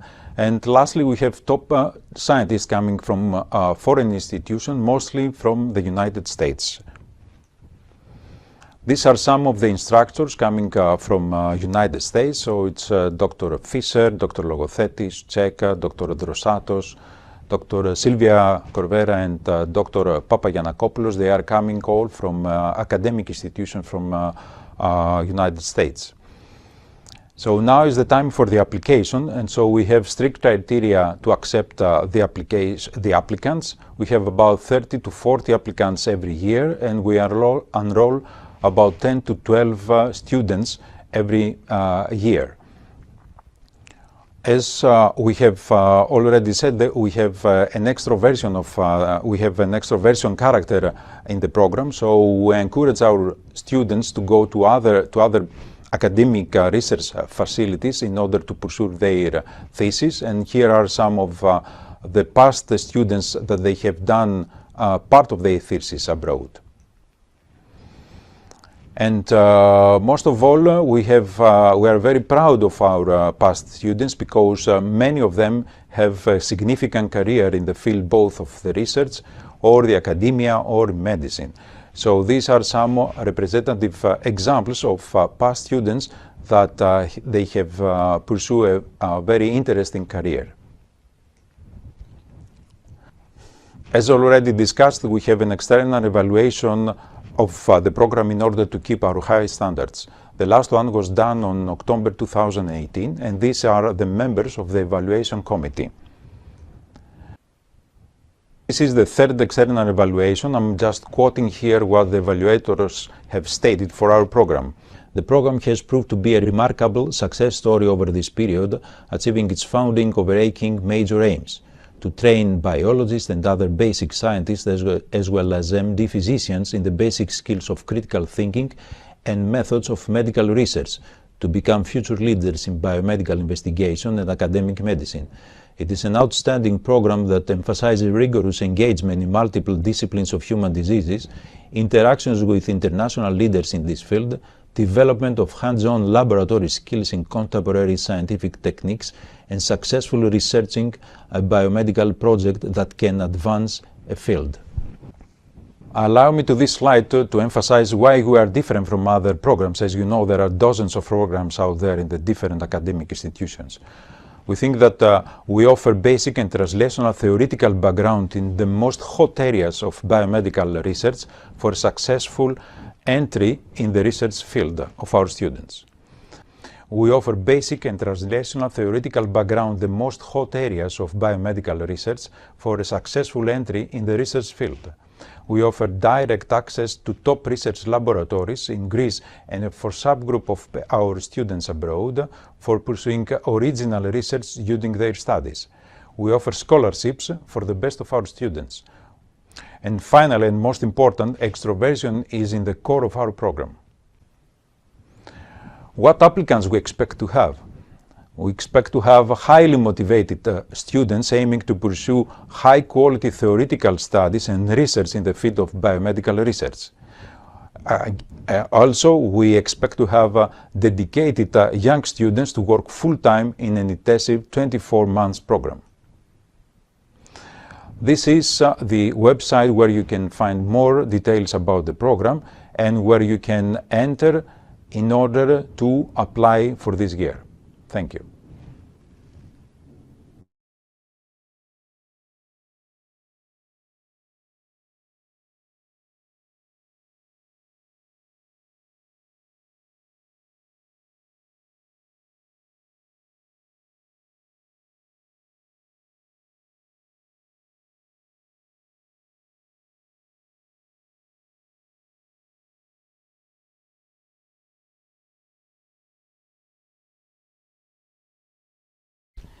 Hello everyone, my name is Maria Marketou. I'm Associate Professor of Cardiology in University of Crete, and on behalf of Dean George Kokhalakis, faculty and staff of the School of Medicine in University of Crete, I'm excited to welcome you to our Rehabilitation and Exercise Master Program for Cardiovascular Diseases. The Medical School of the University of Crete has been recognized as one of the biggest medical and research complexes in Greece and is located in the beautiful and sunny island of Crete. Our medical school has always aspired to become a modern teaching and research center committed to excellence in the education and training of students, physicians, and biomedical scholars, and has achieved international recognition. The medical school is affiliated with the University Hospital, where the Department of Cardiology has been recognized as one of the national leaders in cardiology. Our department can offer treatment to the whole spectrum of cardiovascular disease. In addition, patient rehabilitation care is available at the university hospital facilities, providing state-of-the-art rehabilitative care for patients while they continue to be supported with excellent medical care. This integrated approach allows for more successful recovery and improved long-term health. Cardiac rehabilitation is an important multidisciplinary process for patients recovering after an acute cardiac event or for patients with chronic cardiovascular disease. It is proven that cardiac rehabilitation reduces mortality and morbidity and improves quality of life. It is also a very cost-effective intervention and is expressly indicated in all medical guidelines of the major societies in cardiovascular medicine. The program builds an interdisciplinary training with the most current approach in rehabilitation practice and exercise guidance, which has an explosive dynamic and is still underdeveloped in most areas across Europe. On the other hand, the program offers the necessary training for exercise recommendations in patients with cardiac diseases. We know that exercise in cardiovascular diseases should strike a balance between the multiple benefits of exercise and the small risk of sudden death and adverse events during strenuous efforts. The program is facilitated by national and international leaders and experts within the rehabilitation expertise. Lecturers and experts from different backgrounds engage students to the holistic management of exercise and rehabilitation cardiac cases. Students are also given the opportunity to collaborate with researchers and conduct their own research. This program is an important step for your career. It provides students novel skills, theories, and methods that enrich their curriculum and make them more unique, innovative, and marketable professionals. Upon successful completion of the program, graduates will have gained all the knowledge of exercise and rehabilitation theory and practice in cardiovascular diseases. They will incorporate knowledge, exercise, physiology, and pathophysiology of cardiovascular conditions in designing, implementing, and evaluating effective rehabilitation programs in patients with cardiac diseases. They will learn strategies to promote exercise and healthy lifestyle. They will be able to prescribe rehabilitation programs on their own and consult cardiovascular patients for exercise programs according to the current practice and guidelines. They will be able to work in a competent manner in rehabilitation centers, and they will have many career opportunities. As a cardiologist, for example, will have a special training in cardiac rehabilitation, and they will have a critical role in supervising these programs or coordinate a cardiac rehabilitation center. As cardiac rehabilitation specialists can work in a variety of settings, including hospital and cardiac centers, and can choose from several different career tracks. But apart from the medical part, career options in the cardiac rehabilitation field can include nutritional counseling, nursing, and physical therapy. For example, registered nurses may meet with patients with heart diseases to instruct them on what to do for recovery, such as getting rest, exercise, taking medication, and adopting healthy lifestyle habits. As physical therapists can teach their patients exercises that can help them reduce pain and expand their range of motion and functional status after a cardiac event, or guide the patient with chronic cardiovascular disease in the proper exercises to strengthen cardiovascular health. This cardiac rehabilitation program will offer the graduate the expertise of prompt exercise counseling and advance their careers in new directions of up-to-date cardiovascular health and wellness. The unique nature of the course will offer the opportunity to participate in research protocols and training projects that will make this learning experience far exceeding a traditional master's degree route.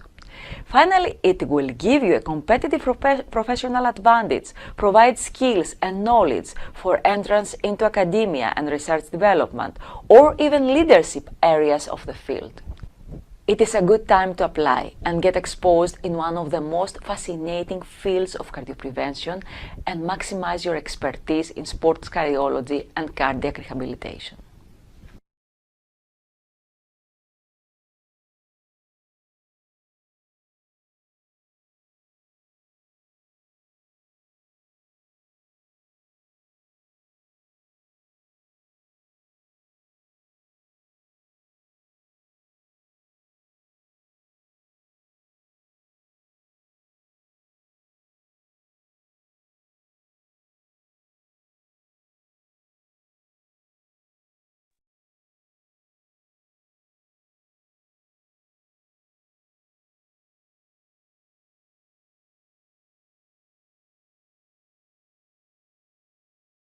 Good afternoon, everybody. I am Nicoletta Siamaga. I'm here to present you with our master's program in strategic marketing. Our master's program is offered by Aristotle University of Thessaloniki. It is a program that focuses on key aspects of marketing.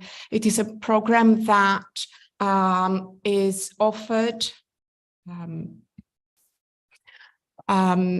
to students from various backgrounds.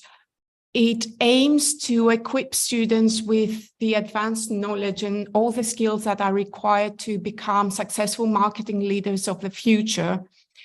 It is a program that it is full-time. It is only offered full-time. It is an intensive program. It lasts a year. And it is designed in such a way as to provide a multifaceted perspective of marketing, combining both theory and practice. Our potential students can come from various disciplines. We are open to graduates from different backgrounds, including, but not limited to, business administration, management, economics, journalism, computer science, engineering, English literature, media and communications, just to name a few. The program assumes no prior knowledge of marketing, so it starts with the basics and it picks up very quickly. So different disciplines are welcome to join this program, and it would be either students who want to gain a more specialized knowledge of marketing, or those who want to go into marketing. We cater for both these cases. What it offers, basically, it offers you the opportunity to delve into marketing issues and offers you the opportunity to pursue a career either as a product or brand manager or executive, as a digital marketing manager, to work in advertising or sales, to become a marketing consultant, or to engage in market research. These are all possible career paths if you attend our program. The structure of the program is, as I mentioned in the beginning, a full-time program. It's only offered as full-time. It includes face-to-face delivery. It involves afternoon classes to cater for students who are working in the industry and want to pursue a master's degree alongside their job. It consists of 3 semesters, and the last semester involves writing up a thesis.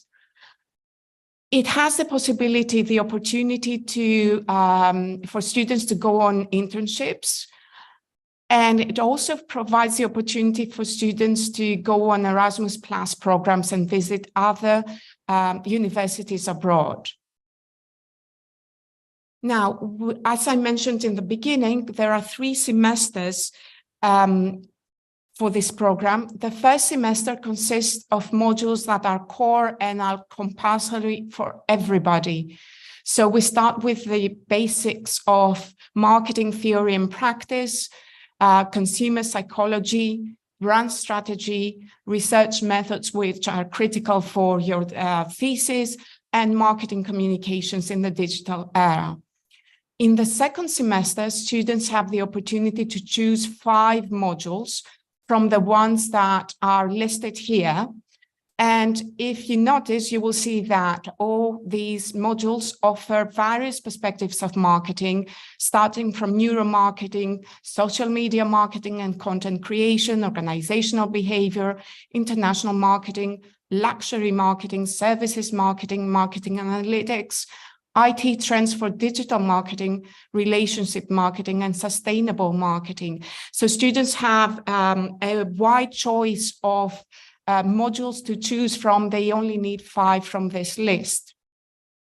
And the third semester is including the thesis, or students can choose to do an internship or go abroad to study in a different university in a different country.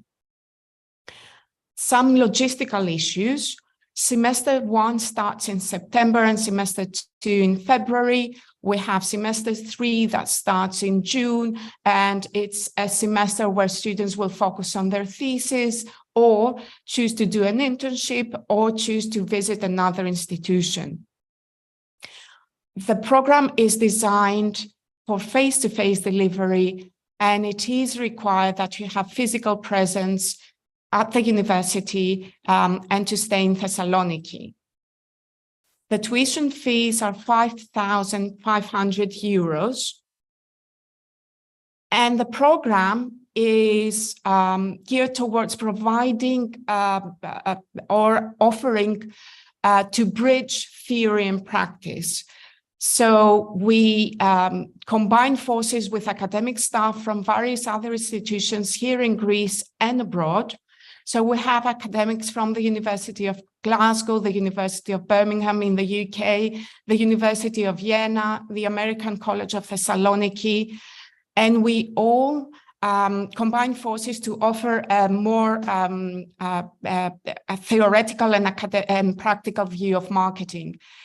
We also have invited speeches and workshops with practitioners that would allow students to have a practical overview of the day-to-day marketing practice. All the presenters, both the academics and the practitioners, have substantial expertise in a specialized area of marketing, which I'm sure will find students will find very, very useful. Applications are now open. The deadline for applications is the 25th of June. Applications are welcome through our website. There is a particular place where you can find the relevant application form. Please do contact us. We have a Facebook page. You can use the online form to contact us, or you can email us.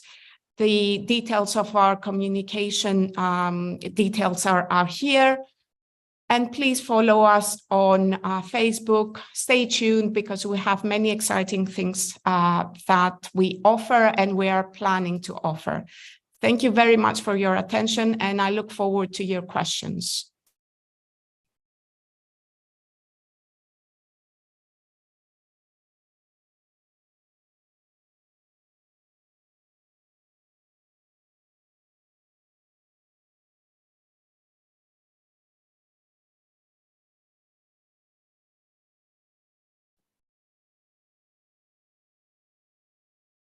Okay, so welcome to the presentation of the MBA International Program at Athens University of Economics and Business. I will start sharing my screen here. So hopefully it is all right now, and you can see the slides I'm having.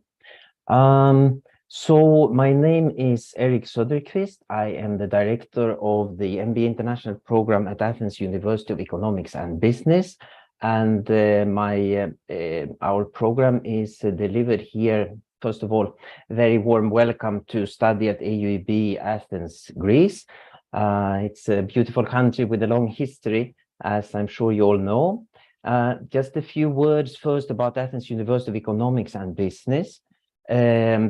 It was established more than 100 years ago. We have already celebrated our 100 years anniversary. The program has, the university has more than 200 faculty members, around 11,000 students, 3 schools, 8 departments. We have 7 postgraduate programs delivered in English language and strong research emphasis, and our graduates work across the globe and in Greece as captains of industry. Just checking here a little bit the messages. All right, so MBA International of Athens University of Economics and Business, the program we are focusing on in this presentation.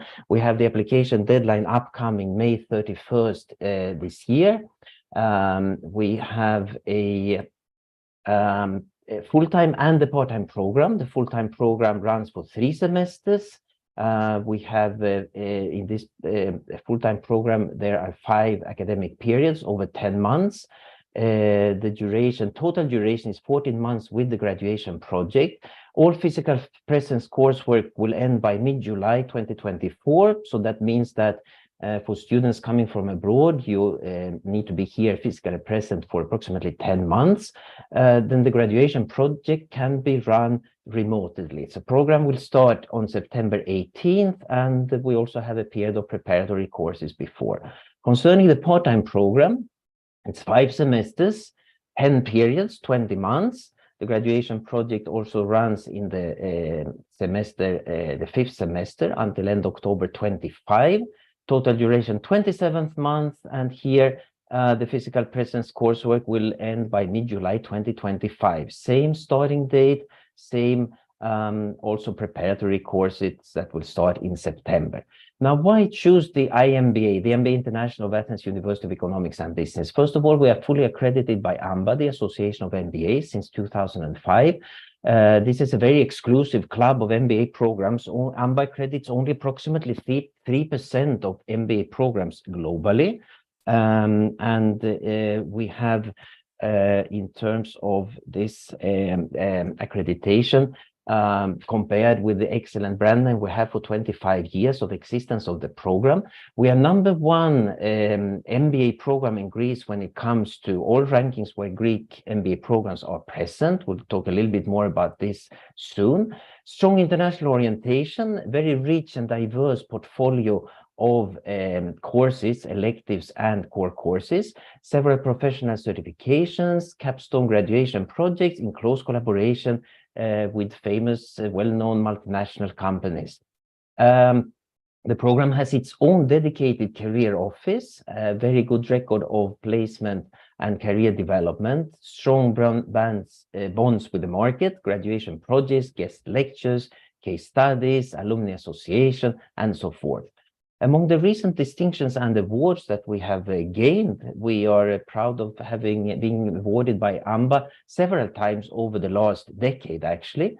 Lastly, in 2022, our graduate Sotiris Ptochos won this AMBA and BJ Startup of the Year Excellence Award for his newly launched enterprise in the transportation, logistics, and sustainability sector. This shows the strong emphasis we place on technology and entrepreneurship and innovation in the program. So this was a great distinction we recently received. Now, when it comes to accreditation, rankings, we are #7 globally, and for the part-time programs, and #11 in Western Europe for international management, and this is in the Universal Best Masters rankings. In QS, we are #33 in MBA rankings in 2022, and both QS and Universal also rank a very limited number of MBA programs in the world. I mentioned our dedicated career services, lots of different activities in terms of personalized career coaching, workshops, employment opportunities, obviously, our own annual career fair, lectures, international competitions, and so forth. Here's a snapshot of last year's career office. Around 35 to 40 companies participate every year in this, exclusively for students and alumni of the MBA International program. Sustainability focus is also strong. For example, we organize an annual sustainability summit. Number 7th in the row was the last one. Also got a nice media coverage. Now, when it comes to international, our international outreach is important. Graduates work across the globe. We have a prominent international faculty. For next year, we are connecting with visiting Professor Evgenio from INSEAD, who will be teaching business decision making using AI. International outreach also involves our international graduate ambassadors. If you come from a country around the world where some of our alumni might be working or some alumni comes from, you can go to our website, find these people and get in touch with them directly through LinkedIn or through email. So this is available on our website. Several exchange agreements also in US, Belgium, China, and so forth. Here's an example of what we did recently in terms of a graduation project with Stevens in the US, in New Jersey. So there was a consulting across continents team, 2 students from the MBA International at AUB, 2 students from Stevens that worked on a graduation consulting project for a US company. Very successful, and as you see, very happy faces for the students living this experience. We also do a lot of COIL activities, collaborative online international learning, here with ATHENS, School of Management in India as an example. International competition, L'Oreal and Unilever. We recently won the national awards here in this competition, students from the MBA International. And study trips. Recently, in April, they just returned from Copenhagen. The next trip is planned for Sweden in October. So we're very happy to having picked up again this now, of course, after the pandemic in terms of study trips. Now, coming to the courses, we have 10 or 12 core courses, depending on if you choose the full-time or the part-time program. These are traditional, mostly classical MBA courses that gives the whole spectrum of business and management. I just like to highlight that we focus a lot in the MBA International on technology, on entrepreneurship, and of course also on international business. We have a personal skills development program. Here is an example of team building activities, lectures about conflict mastery from a former Secret Service agent appearing here in our program online last year.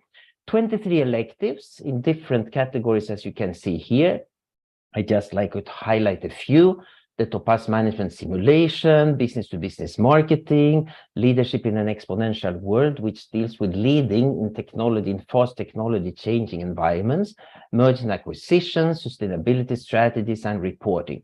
This slide here shows the whole course structure, full-time on the top, part-time in the middle, and the electives at the bottom. You can choose concentrations if you wish: finance, marketing, international business, innovation, or entrepreneurship. Again, a few snapshots of what's going on in the program: case studies, presentations, workshops. Here we have some issues related to innovation, design thinking, guest speakers from the business environment. Lots of activities, of course, outside the classroom, as always in an MBA program. Various get-together events, student clubs, conferences, seminars, business games, and so forth. Alumni success stories are available on our website, plenty of them. Now, coming to the selection criteria, you need work experience, 3 or 5 years, depending on full-time or part-time. We might make some exceptions for specific experiences like startup or a high GMAT score. GMAT is not compulsory. A recognized university degree, personality, personal interview, excellent knowledge of English. If you already have a BSc or MSc in English, you don't need to have an extra diploma in English. Recommendation letter, online application form, and deadline, as I said, May 31st. The program, the MBA International, is 9,700 euros full-time, 9,900 part-time, which is a good value for money for a fully accredited, AMBA accredited MBA program. Scholarships might be available. They are announced, will be announced on our website. So again, very warm welcome to study at AUB, MBA International Program here in Athens, Greece. And thank you so much for your attention, and I'm listening to any questions that you might have. Thank you so much.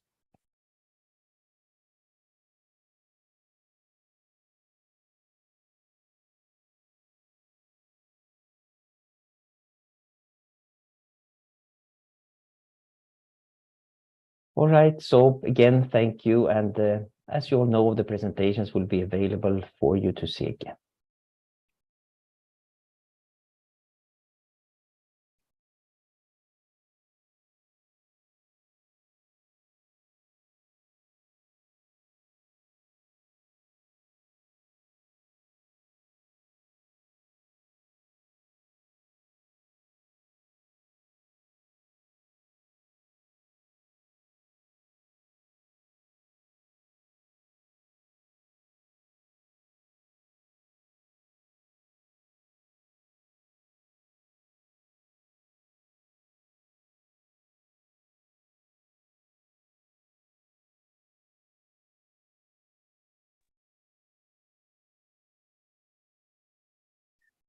Yes, good afternoon, everybody.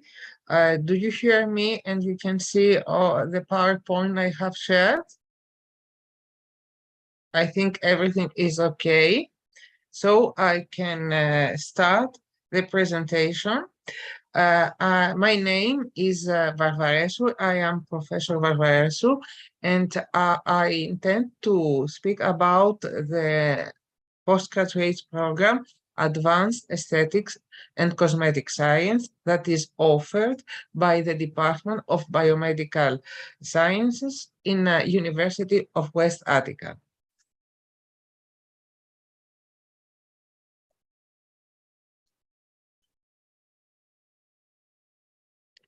The duration of the program is 1.5 years, 3 semesters, and the graduates earn 90 ECTS.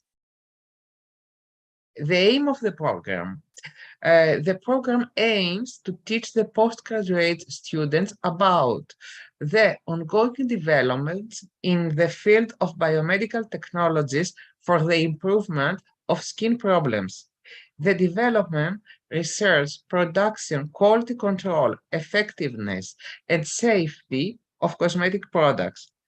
It is addressed to aestheticians, to scientists who work at aesthetic laboratories, dermatological clinics, where aesthetic treatments are performed, and thermal centers as well, cosmetologists, chemists, pharmacists, biologists, chemical engineers, and all other scientists engaged with cosmetics or employed in cosmetic plants at development of research and at the research and development, manufacturing, quality control, quality assurance, safety, efficacy fields of cosmetics. Also, it is addressed to health scientists in general, for example, medical doctors, nurses, who is to enrich their knowledge in aesthetic treatments, new active ingredients, development of cosmetics, production of cosmetics, quality control, safety assessment of cosmetic products. The master's degree specializes in the treatment of aesthetic problems with innovative cosmetic products and the modern devices of biomedical technology, the management of aesthetic problems by the aesthetician, the extensive study of the mechanism of action of the new bioactive ingredients that incorporated in cosmetic products, the research and development, the term formulation of various cosmetic products, and solving of problems that occur during design, during development, and during manufacturing in cosmetic science as formulating new cosmetic formulations. The quality control and quality assurance of both development and manufacturing of cosmetic products, the efficacy studies, the claim substantiation, as we we are used to say, of cosmetic products which have to be done according to the latest European regulation for cosmetics in a European community. The evaluation of safety of cosmetics to consumers and the clinical studies that are performed for the safety assessment according to the scientific committee for the safety of consumer. These are the modules that we offer during these 3 semesters. There are modules Advanced Dermatoaesthetics, Innovative Active Ingredients in Cosmetic and Skin Care Products, Advances in Dermatology focused in aesthetic dermatology and possible complications in management by the aesthetician or by cosmetic products, formulation of cosmetic and skin care products. 1 and 2nd semester is a more deep knowledge in advanced dermatoaesthetics, biomedical technology application in dermatoaesthetics, quality control in cosmetic science, and also formulation of cosmetic and skincare products advanced. 3rd semester is the efficacy and safety of cosmetic products, is the thesis and some seminars. The main point of this program is the interactive online workshop formulation of cosmetic products, in formulation of cosmetic products in quality control and efficacy. The online teaching staff is coming from the academic area, are also stakeholders and experts from the cosmetic industry. It's noteworthy that in our department there is also available since 20 a similar program focused in aesthetics and cosmetic science. This program is in Greek language. Up to now, 50 students have graduated from this program, from the Greek program, and are working in industry, in education, and private practice as well. Why to choose this M.SC program? Because there are very few postgraduate programs in dermatoaesthetic and dermatocosmetic science available. Our program, it offers knowledge about a variety of aesthetic procedures and the management of possible complications of these procedures. The application of biomedical technology in dermatoaesthetic science, the formulation of cosmetic products, the problems that can arise during formulation, development, and manufacture, and the suggestions made by us and our experts for solving this problem, and also offer knowledge for the quality control and special reports about techniques and methods in efficacy of cosmetics and their safety. You can find us in this email address that I have written here, and I am looking forward to see to have a look at your questions if there are any.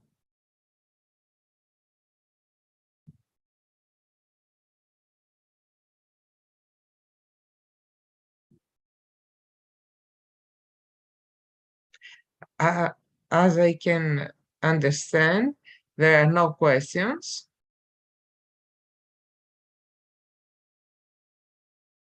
No, just a moment. No, no questions at all. Okay.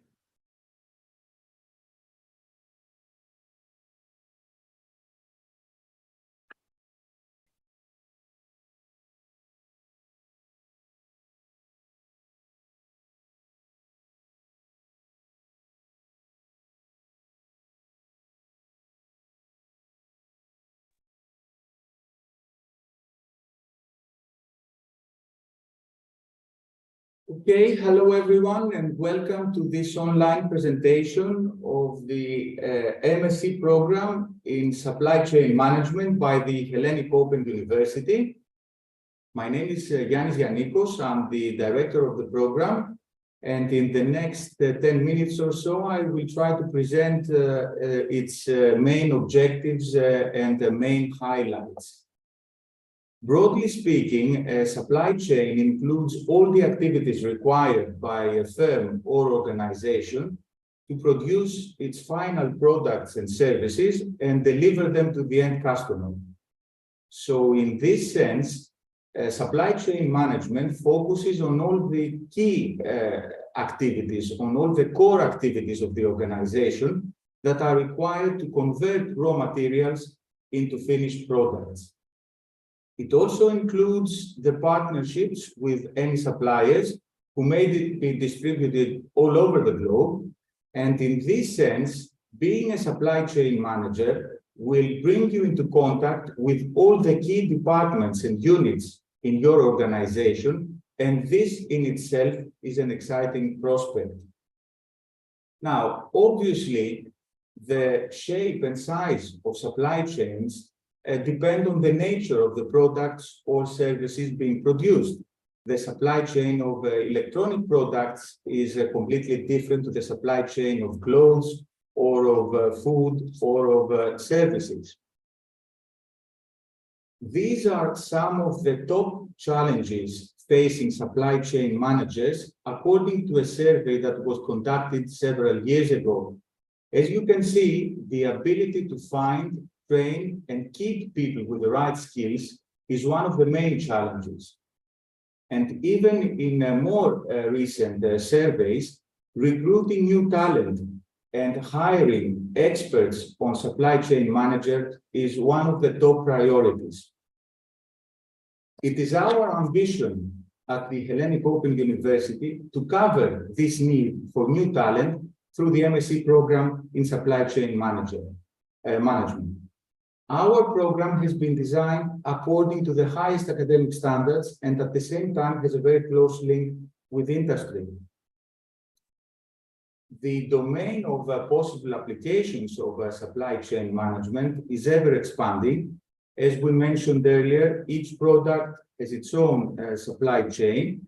Apart from the traditional or obvious ones, supply chain management is vital in humanitarian aid, in healthcare supply systems, in IT, in services, in reverse logistics, and in many other domains. So why study supply chain management at the Hellenic Open University?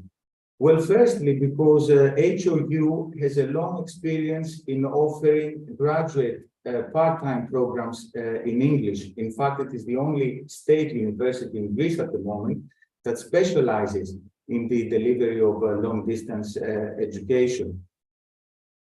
Also, the program has been designed following the curriculum of top quality programs in the US of A, Europe, and Asia. It is very flexible. It accepts new recruits on a semester basis, so you can start your studies either in October or in March. The meetings with the tutors are held on weekends, so you can, the program is ideal for people working full-time. And also you can attend the program at your own pace. You can select as many modules as your other commitments allow you.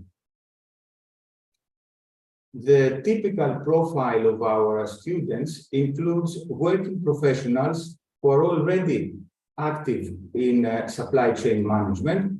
However, we welcome people who are not experienced in supply chain management, who are eager to enter this field. The fees, the total fees are 3,600 euros in total for the whole program, which lasts for 2 years. Let me give you an outline of the program itself. The modules of the first semester provide you with the fundamental techniques and skills required to analyze quantitative data and make informed decisions. They will also introduce you to the main concepts of logistics, such as inventories, routing, production scheduling, or transportation. And they will also introduce you to the main strategies within the supply chain and ways to manage the risk associated with modern supply chains. Moving on to the modules of the second semester, you will be introduced to the financial concepts within the supply chain and the way things like inventories or raw materials affect your financial statements. You will also be introduced to system dynamics, which is a very original way of analyzing complex systems that evolve over time, such as realistic supply chains. Finally, through a set of case studies from Harvard Business Publishing, you will get hands-on experience in dealing with realistic problems and finding robust solutions. In the third semester, you will get to choose one of three specializations. The first one being transportation and logistics systems, the second, energy systems, and the third, procurement systems. Each specialization has two compulsory modules, and there are also three free electives indicated by the red font, out of which you are expected to select one to complete the three modules required for the third semester. Finally, in the fourth semester, you will have to complete a dissertation supervised by a tutor. This dissertation is basically an industrial project. We encourage our students to tackle real problems related to their job and to supply chain management.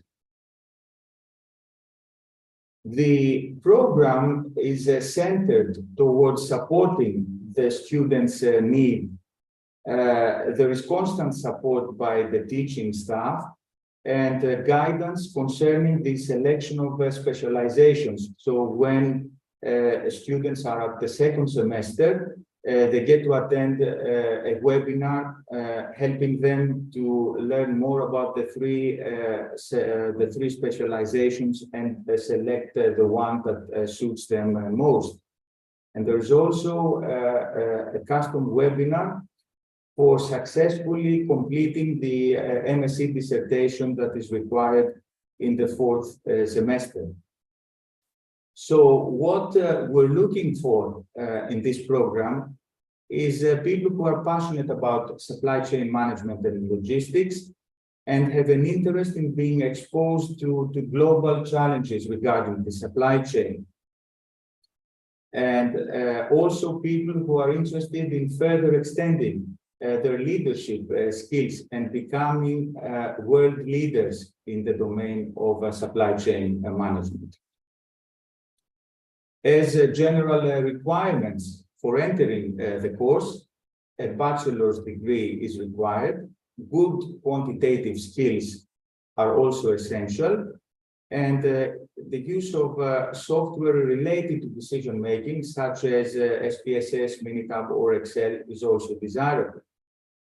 Certified knowledge of English is a requirement, and most of all, an active interest on supply chain management. More information about the program can be found on the program webpage, or you can contact me at this email address, and you're also welcome to visit our Facebook page and look us up on LinkedIn. And also keep in mind that the deadline for applications for this round of recruitment ends on Monday, the 31st of May. I'm quite happy to answer any questions or queries that you may have, either now or through email if you have any questions. Thanks very much for your attention. If there are any questions, I'd be happy to take them. If not, feel free to contact me through email. Thank you once again.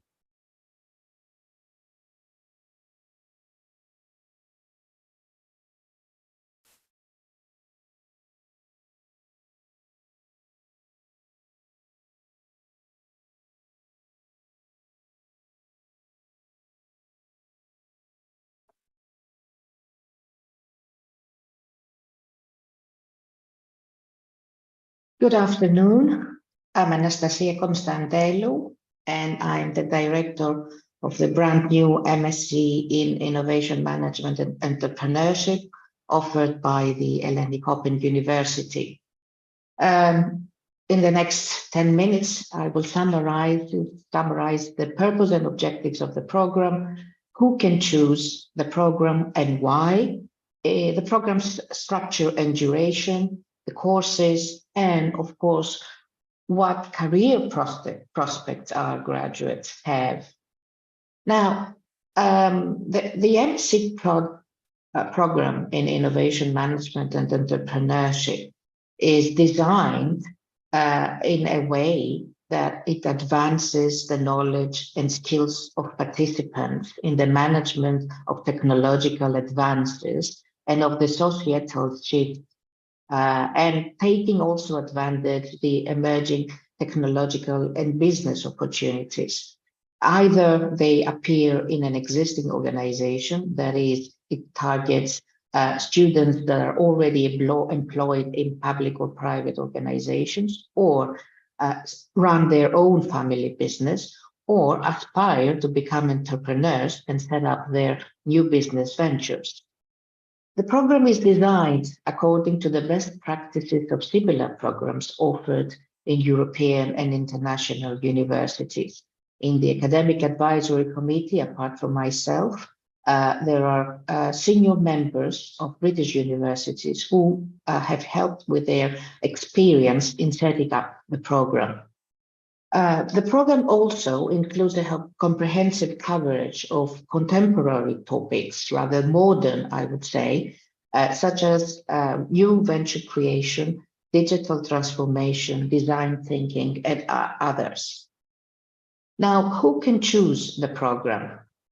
We are not just aiming to people with a technical background. The program is designed in such a way that it addresses graduates of engineering schools, but also holders of MBA degrees or graduates of business schools who seek further specialization in innovation and entrepreneurship.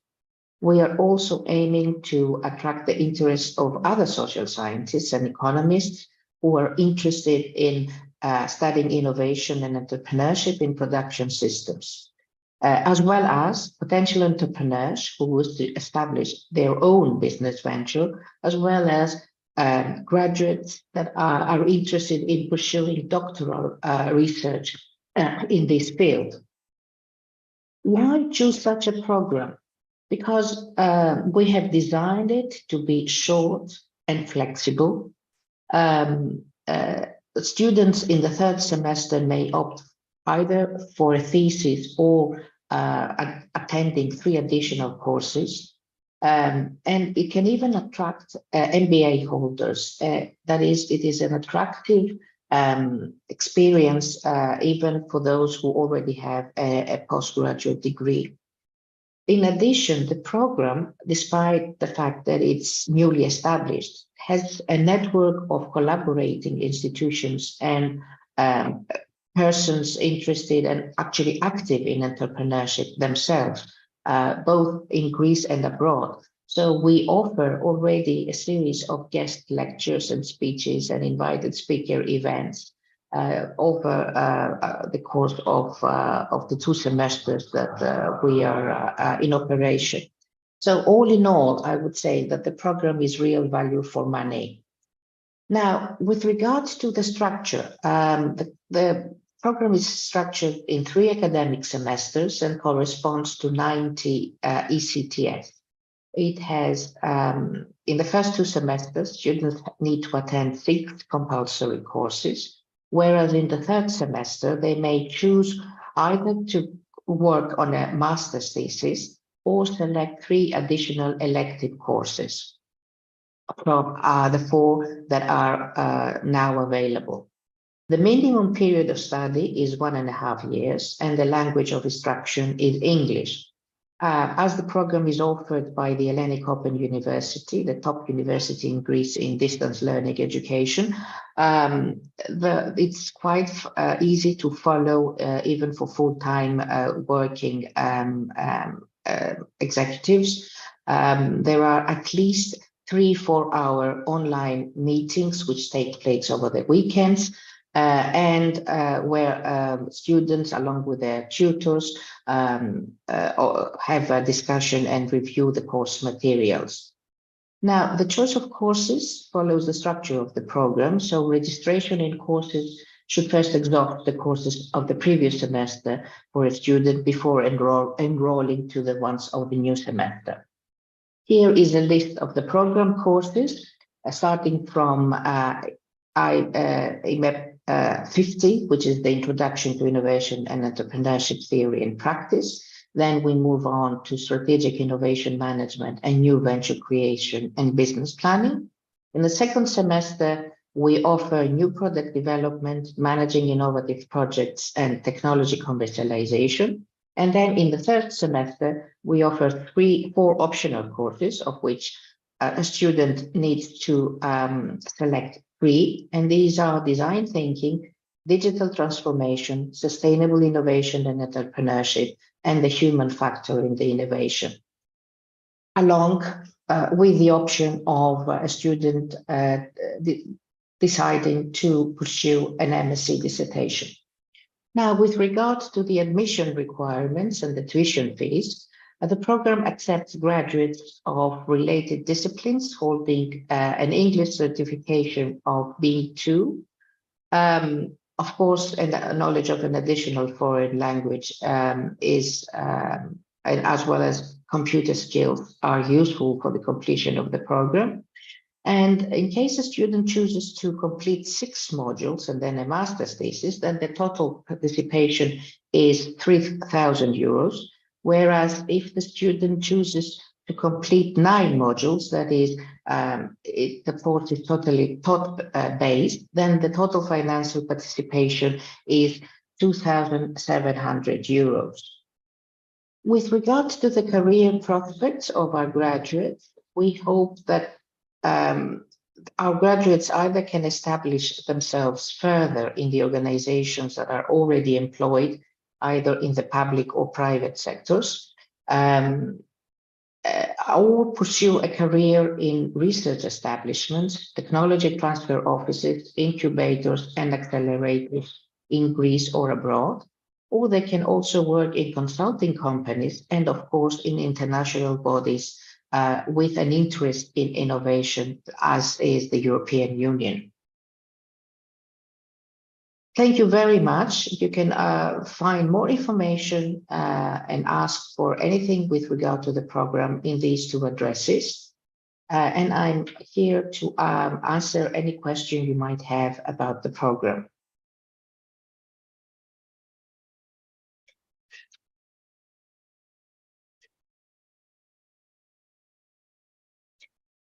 Thank you very much. I hope I'll see you sometime in the future.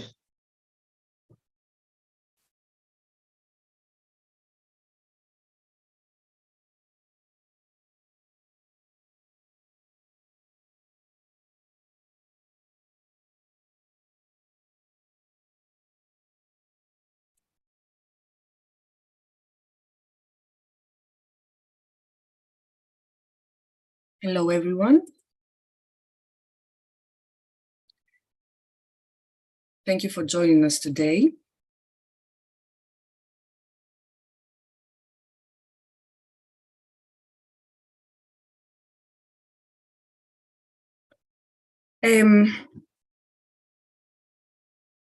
Can I start? Are we good to go? Thank you. So I'm here today to present you our master's programs of the School of Humanities of International Hellenic University, the Black Sea and the Eastern Mediterranean Studies, and the master's program in Classical Archaeology and Ancient History of Macedonia.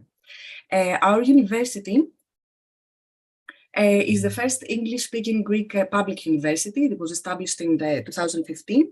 And the University Center of International Programs of Studies was founded in 2019. So far, we offer only specialized postgraduate programs. Since 2016, we run these two programs that I'm going to present you today in detail, the Black Sea and Eastern Mediterranean Studies and the Classical Archaeology and History of Macedonia. Some general information on both. These are 3-semester full-time programs of study, which are taught mainly on weekdays over 3-hour teaching periods in afternoons. The first 2 semesters cover the courses of the programs, whereas the third period is taken up with the master's dissertation. In general, each term consists of 13 teaching weeks and followed by a 10-day exam period. There's also the option of following a part-time mode, and each program corresponds to 90 CTS. Specifically, each term consists of 4 courses, and the third one is the master's dissertation, a total of 90 ECTS. Now let us start with our master's in Black Sea and the Eastern Mediterranean Studies. It is taught, as I said, exclusively in English, and it is dedicated to the study of the Black Sea and the Eastern Mediterranean regions from antiquity until today. And we approach this study in an interdisciplinary way, but humanities being the strongest component. More specifically, we focus on the special geophysical and cultural characteristics of this very important area, due to its geopolitical significance as a link between 2 continents, the distribution of natural resources, and the crucial position of these regions as a hub of international routes. And our approach to the study of these areas include archaeology and history, international relations, politics, diplomacy, and more. And it is structured as such. In the first winter semester, we offer the core courses that are for all the students. These are 4, and include the historical geography and cartography of this area, the Hellenistic and Roman periods, the medieval time, the medieval empires of this area, and more recently the 19th and the 20th century political history. In the second semester, one can choose between 2 different streams, the archaeology stream and modern history and politics stream, in which 4 out of 6 selective courses are selected by each. In the archaeology stream, we offer 6 courses, including prehistoric archaeology, ancient art and monumental topography, ancient religion, the Hellenistic and Roman period, topics in Byzantine and Islamic art, and excavation in our university excavation near Thessaloniki that I will present you later. On the other stream, the modern history and politics stream, we include the multiculturalism and port cities in the Black Sea and Eastern Mediterranean, the Hellenism in the Black Sea countries, the study of the Silk Road, the political Islam across 3 continents, mass violence, population transfers in the last 2 centuries, and archival research. Of course, as I said, the third semester is focused on the dissertation, where one can develop and apply the theory and concepts that were learned throughout the previous year. And dissertations can also be supervised by external staff members if need be. Our second program, the Masters in Classical Archaeology and Ancient History of Macedonia, again, it is taught exclusively in English, and it is dedicated to the study of ancient Macedonia from prehistory until late antiquity, and with a focus on ancient Macedonia, but of course and ancient Greece, the ancient Greek world in general. We focus on the interpretation of both historical and cultural remains and sources. And we are also very open to collaborating with other university departments, research institutes here and abroad, and we participate in various EU-funded research programs. Now, about the structure of this program, in the first semester, the winter semester, out of six selective courses, 4 must be selected, and these include the historical sources, the archaeological sites of Macedonia, historical geography and cartography, prehistory, the Hellenistic and Roman periods, and minor arts. Then in the spring semester, I'm so sorry, the courses include ancient history of Macedonia, monumental art, topics on coinage and economy, culture and beliefs, languages, and a course on new technologies, and again, excavation, which can be taken as a course. And our third semester, again, is dedicated to the master's dissertation. I should stress here that throughout the year, we offer individual mentoring to help the students with choosing a topic and navigating bibliography and all other aspects of writing a dissertation. And we also offer academic writing seminars, which are designed to prepare students for coursework and dissertation writing.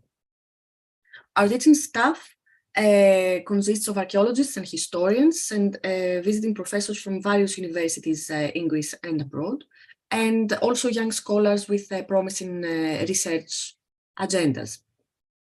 Our master is addressed to graduates in a wide variety of disciplines, humanities, obviously, archaeology, ancient history and art history, but also anthropology and geography, journalism, and more. The skills that our graduate students are equipped with make them eligible to work in research institutes and educational institutes, of course, museums and archaeological departments and more. And now I'd like to present you our GEM, our university excavation, where we train our students more hands-on approach to what we do. This is the site of NEUROSCIENCES, very close to the city of Thessaloniki, with a breathtaking view of the valley of Anthemos and the Thermaic Gulf. It is an Iron Age and archaic site up to the 6th century BCE, where we have uncovered architectural remains and artifacts of a wide variety.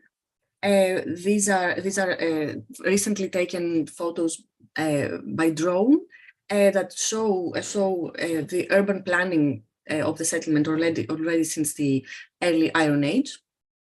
And we have a variety of findings which we study throughout the year. This is pottery that shows the relationship of the site with areas further beyond, metal objects, bioarchaeological remains, and of course pottery. And our students are very welcome to come and practice and learn recording and restoration of ancient materials in our labs throughout the year. We're also organizing many conferences, workshops, lectures of a variety of topics with invited speakers from many different institutes. And we are investing in the application of new technologies in archaeology. We organize various workshops on this topic. This year, coming back strong from the pandemic, we had a very successful international congress on Black Sea antiquities, and we're very excited to announce our digital archaeology workshop this June. Our students are also taken to field trips in various very important sites of Macedonia, and our university becomes a locus of cooperation and collaboration between future academics and specialists, with a host of students from a host of countries around the world that have attended until now. And on a more technical level, in order to apply for our programs, you need, of course, a university degree in a relevant subject and a proof of competence in English, a CV and photographs, of course. And the total cost, either for a full-time mode or a part-time mode, is 2,500 euros. Here is our very efficient web page where everything is made very easy to apply, or all online, and you can find in our site. And there are also scholarships that you may be eligible for that you can look up on our website. And of course, much more information on our courses and the university can be found on our site. And of course, you can find us on Facebook and follow what we are up to these days and the next projects we are organizing. And of course, you can contact us directly for any more information if need be. Thank you very much for your attention. We will be very happy to have you on board. Is there any question?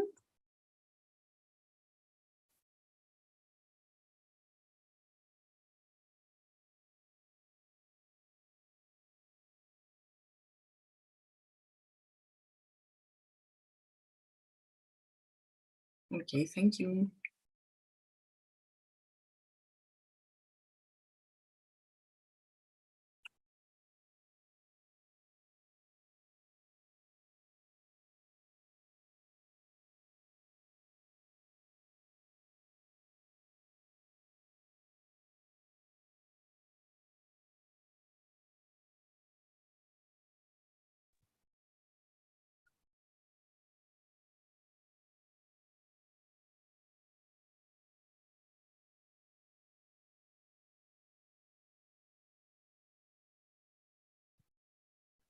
Hello, may I start? Yes, of course. Okay, thank you. I'm going to present you the MSc in Hospitality and Tourism Management and the MSc in Management. I'm Corina Katsayaki. I'm the director of both of the of the MScs. First of all, I would like to mention that these two MScs are offered by the International Hellenic University, and in particular by the University Center of International Program of Studies. All the MScs that are offered under the University Center that are English-speaking programs, in the last external evaluation, they got the highest ranking in terms of quality of master programs. We have here some quotes from the external evaluators. Now, especially for, I have here some key facts for both programs, and then I'm going to present some details for each one of them. So for the Hospitality and Tourism Management, the start date is in November, most probably will be the 6th of November. For the MSc in Management, we start a bit earlier, around the 21st of October. Both of them accept applications until the 30th of September or until the places are filled. The MSc in Hospitality has a duration of 2 years, and it runs in a part-time mode only. It's a distance learning program, so all courses are offered online. The teaching takes place weekdays, evenings, between 6 and 9:30 most often. The Hospitality MSc has the recognition of the Greek Tourism Confederation, and we run some seminars in collaboration for our students. On the other hand, the MSc in Management is offered either full-time within a year, or for part-time students, it runs over 2 years. And there is a hybrid mode of teaching. Students can either attend online, so distance learning in full, or they can come on campus and attend physically with their presence in their class. Both of them, the tuition fees are 3,900 euros, but we do offer scholarships. Now, for the career opportunities, I'll start with the MSc in Management, offers practical knowledge in business administration, and students who will attend the program as graduates, then they can find work in public and private sector, and they can select the department or be entrepreneurs. For the MSc in Hospitality and Tourism Management, the knowledge is more specific. We cover the general management issues, but graduates can find work employment as hotel resort managers, event planners, so jobs more related to hospitality industry. The entry requirements for both of the programs are a recognized undergraduate degree and English speaking level of C1. As we said, the fees for both of the programs are 3,900 euros, but we do offer excellence awards, and in particular, we give a 25% discount for those candidates who hold a university degree of 7.5 out of 10 and above, a higher mark, and a 40% tuition fee discount to candidates that have graduated in the top 5% of that cohort. We also provide other scholarships, but these ones are more targeted to Greek students. Now, more specifically for the MSc in Hospitality and Tourism Management, I will show you the structure of the course. Here we have, as we said, it runs over 2 years, and we have 4 terms. The first year, the courses are taught between November and March. In beginning of April, they will take exams for the 4 core courses and 2 elective courses that they have attended throughout this period.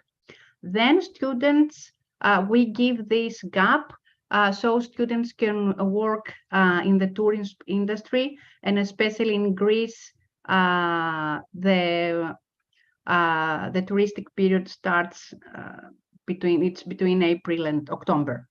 Now they will come back in the class in the second year, again in November, and where will be taught another 4 core courses plus 2 elective courses. They will take exams by the beginning of April. They will end with responsibilities, and then from April until the 15th of December, they will need to undertake the dissertation or the consulting project that they have to submit by December to complete the MSc program.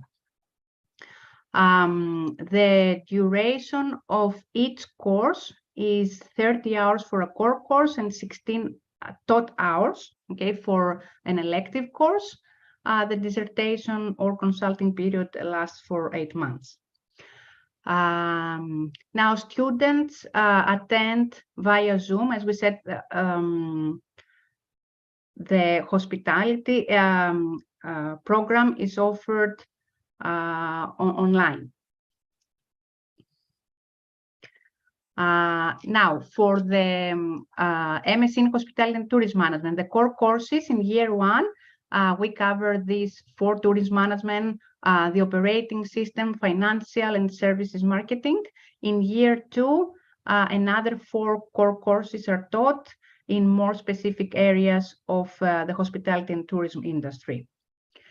There is also a list of elective courses that students can choose from, and the 2 most popular will run in the first year, and the other 2 most popular that will be nominated after students voting, they will be taught in the second year of studies. Now, for the MSc in Management, the structure of the MSc is a bit different. Here we have 4 terms. In the first term, October to beginning of January, the 4 core courses are offered, and in January, students will take the exams of these 4 courses. We have the second term, which runs from January to April, May, where another 4 core courses are taught and examined. The third term starts in May and runs until beginning of July, including their exams. So they will sit 3 times for exams. And then from July to December 15, they will have to complete the dissertation or consulting project. The courses durations are the same as in the previous MSc. Just the dissertation duration, it's 5 months. The teaching here in the MSc in Management can take place either online via Zoom or with physical presence in the classroom. So it's a hybrid offered MSc, and students can either be abroad and attend, or decide to come in Greece, in Thessaloniki, and come and attend in class. The professors will be in class and offer the teaching there. Again, the teaching takes place weekdays, evenings, and most often students will attend 4 times a week if they're full-time students, or 2 times a week if they're part-time students, and they will cover the courses over 2 years period. For the MSc in Management, we have, as we said, 8 core courses. In the first term, they are taught management, quantitative methods, accounting, and operations. In the second term, strategic analysis, strategic and digital marketing, HRM, and finance. And we have a list of elective courses. And again, here the students will vote for the 4 most popular courses to be offered by the school. The dissertation, we said that students can undertake for the final part of their MSc either a dissertation or a consulting project. The deliverables are more or less the same. So they will have to submit a report of around 10,000 words. The dissertation is more academic oriented, a research paper, of course, in the topics related to business and management. The consulting project is a research, again, that the students can undertake in collaboration with a company or organization. So if they choose to go for a consulting project, they will be connected with a company, and they will be responsible to solve a business-related problem that the particular company has. So it's more case study oriented, the consulting project. And of course, it has the benefits that you get connected with an organization. We had students who actually were employed after they finished their consulting project. They were employed by the company that they were working for that project. There is all courses, core courses and electives are assessed. The dissertations are, there is an academic supervisor in a dissertation or in the consulting project, and they are assessed by a 3-member committee, or also by an academic and a firm's representative. There are strong linkages with the market and society, also because of the consulting project, but because there is a strong connection of the MSc programs with companies and organizations, also based on the topics that are taught. And we have frequent seminars that are offered to the students. We have this 60 minutes with a manager seminar series. And there are also a list of extracurriculum activities offered, like Erasmus for opportunities for placement, so students can go abroad in another country and work for 3 months and be subsidized by the Erasmus program. They have hands-on training on databases that we offer in the university. We prepare students for participating in local and global competitions. And they have won a number of good positions in these competitions. So we are very proud of that. The strong points of both of the MSCs are that are English-speaking courses offered from a state university with full recognition. We have strong linkages with the industry and the society. We have a strong careers office that organizes career fairs for our students. And there is high employability of our graduates. You can apply now, and we have a team of academics and administrative staff that support all this endeavor of offering the MSc programs. Thank you for your attention. Are there any questions? No. Okay.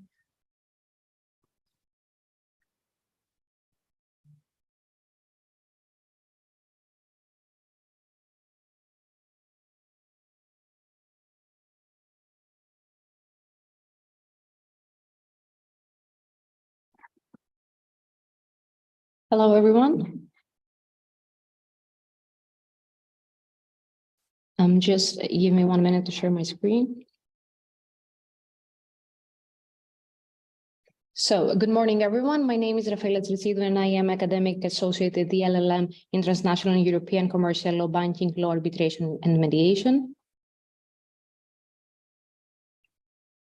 So, can you hear me? Yes, we can hear you. Okay, perfect.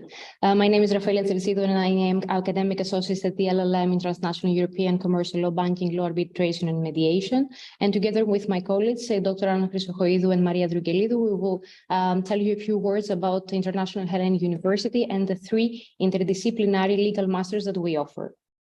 First of all, the International Hellenic University is a Greek public university in which all programs are taught exclusively in English. The 3 legal masters are offered under the auspices of the University Center of International Programs of International Studies, among other 12 legal masters. Concerning the faculty that we offer, there is extensive collaboration with renowned academics from Greece and abroad. We have more than 115 scholars, academic scholars, and professors from all around the world. The 3 legal masters are the L.L.M. in Transnational European Commercial Law, Banking Law, Arbitration, and Mediation, the AMA in Art Law and Arts Management, and the MSc in Energy Law, Business, Regulation, and Policy. All 3 legal masters are interdisciplinary, and all courses are taught exclusively in English. From this year, we also offer the 3 masters online through the Zoom platform. So anyone can attend the 3 masters from all over the world without any problem. We also use the Zoom platform, and all 3 masters are offered during weekends. So anyone who has a professional career during the weekdays, of course, he or she can attend the lecture without any problem. Besides, you can also attend specific courses through full-time and part-time mode. That means that if you attend the full-time mode, that you will be needing around 2 weekends per month in order to attend it, whilst if you choose the part-time mode, you will be obliged to attend the courses for 1 weekend for a month. Concerning the L.L.M. in Transnational and European Commercial Law, Banking Law, Arbitration, and Mediation, just a few words about its structure. The L.L.M. students should successfully complete 13 courses. That means 11 core courses and 2 elective courses. And at the end of the lectures, they have to write a thesis of 12,000 words irrelevant to the L.L.M. curriculum subjects. Here you can see the core courses that we offer. It's the European Economic Law, Transnational Commercial Law, arbitration courses, as well as mediation courses. We also have banking law courses and competition law courses. After the completion of the core courses, the students can choose the two elective courses of their choice. We also offer a variety of courses in which you can find mergers and acquisition, intellectual property law, international insolvency, data protection law, and the general data protection regulation, international EU tax law, as well as banking legal environment, EU consumer law, media law, and European procedural law. Apart from that, the students also have the opportunity to attend more courses than the elective courses as seminars. Concerning the MA in Art Law and Arts Management structure, the MA students should successfully complete 8 core courses and write a thesis of 12,000 words as well after the completion of the lectures. Concerning the core courses, the students attend courses of artwork transactions, cultural property regulation and heritage, national and international legislation, international protection of cultural property, copyright law, settlement of dispute concerning cultural objects, arts management, and digitality in the arts. Concerning the elective courses, they also have a variety of courses to choose, which inter alia include the marketing for cultural organizations, arts management applications, the legal programs of architectural design, competition law, international protection of cultural property, and many other courses. Concerning now the third interdisciplinary legal master that we offer, the M.SC in Energy Law, Business Regulation and Policy. We just to tell you that graduates from law schools, from political sciences, from economics and business studies can attend the specific course. And students should successfully complete 13 courses and write again a thesis of 12,000 words after the completion of attending all courses. Regarding the core courses of this specific course, the students will attend energy law courses, foundations of finance in the energy sector, energy transport and storage, energy economics, ADR in the energy sector, energy environmental policy, energy politics and security, and cross-border energy trade. Concerning the elective courses, again, here the students of the MSc program have a lot of choices, which include the water law and policy, international and European environmental law and policy, mergers and acquisitions in the energy sector, quantitative methods for energy and environmental economics, derivatives for energy, management, the design of renewable energy and sustainability systems, and recent developments in energy law and business, as well as in the electricity sector. I would like also to let you know that the three legal masters have many cooperation agreements with various institutions and organizations. Indicatively, I would like to refer to the Heidelberg University, the Bar Association of Thessaloniki, the World Federation of Consuls, the Regulatory Authority for Energy, as well as many others, many other cooperations that we have established through memoranda of understanding throughout the recent years. Besides students that will be attending reading our masters, we'll also have the opportunity to attend regularly conferences and scientific events. Just to mention that each month we offer and organize at least one scientific workshop or IHU lecture, and the students can attend these specific events through Zoom and without any charge. Here you can see a few of our events and conferences. As you see, we have a variety of guests as well as other scientific events. Before moving to the learning resources, I would like to mention that all three masters have the tuition fees of 3,000 euros. Besides, the students that are enrolled can also have access to our learning resources. That means that they can use the library resources that we offer. That means the hard copy academic and professional journals and books, and as well as the online access to back copies of all key journals. And besides, they also have the chance to benefit from our electronic databases, which in reality include the Kluwer arbitration, LexisNexis, Westlaw, Schilling, and many other electronic databases. Of course, just to mention before we conclude, what we also have a very dynamic and active careers office, which offers many opportunities to our students and graduates. After the students graduate, they also keep the communication with the school active. They regularly are informed about any events and career fairs that they organize, and of course they also have the chance to receive information and emails from various organizations and businesses that have open spots and open available positions to work. So throughout the studies and after the completion of the studies, the students can benefit from the careers office as well. Thank you very much for your attention. In case you have any questions, you can of course state your questions in the top chat. Me as well as my colleagues will answer your questions. Thank you very much for your attention once again.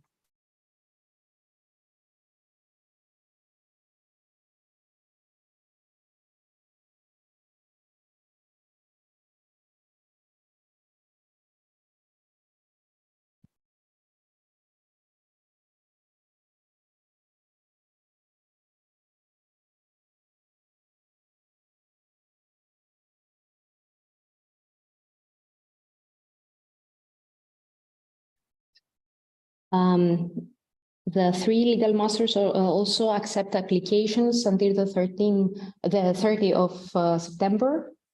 And of course, you can use their website. My colleague has written the website where you can find all information about the admission process and how to send your application to the university. We also try to answer on your application as soon as possible. That means that within the maximum of 2 or 3 weeks of application, you will be receiving an answer by us and our course office.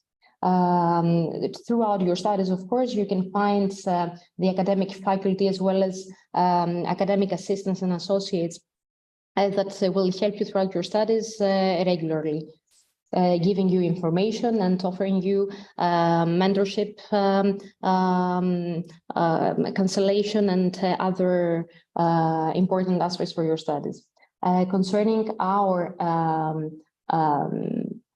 contact details, you can also find the contact details on the chat. We just posted them. My name is Rafaela Trissidou. You can also find my email address as well as my telephone numbers. Concerning the Art Law and Arts Management Master, Dr. Chrysochoidou is in charge of this master, and you can also find her contact details. And finally, you can see the contact details of Mr. Gelidou, who is responsible for the Energy Law, Business Regulation and Policy Master. We just posted our contact details on the chat. Thank you very much for your attention. And in case you need more information, you can either contact us in these email addresses, or of course you can write your questions and inquiries on the chat. Thank you very much.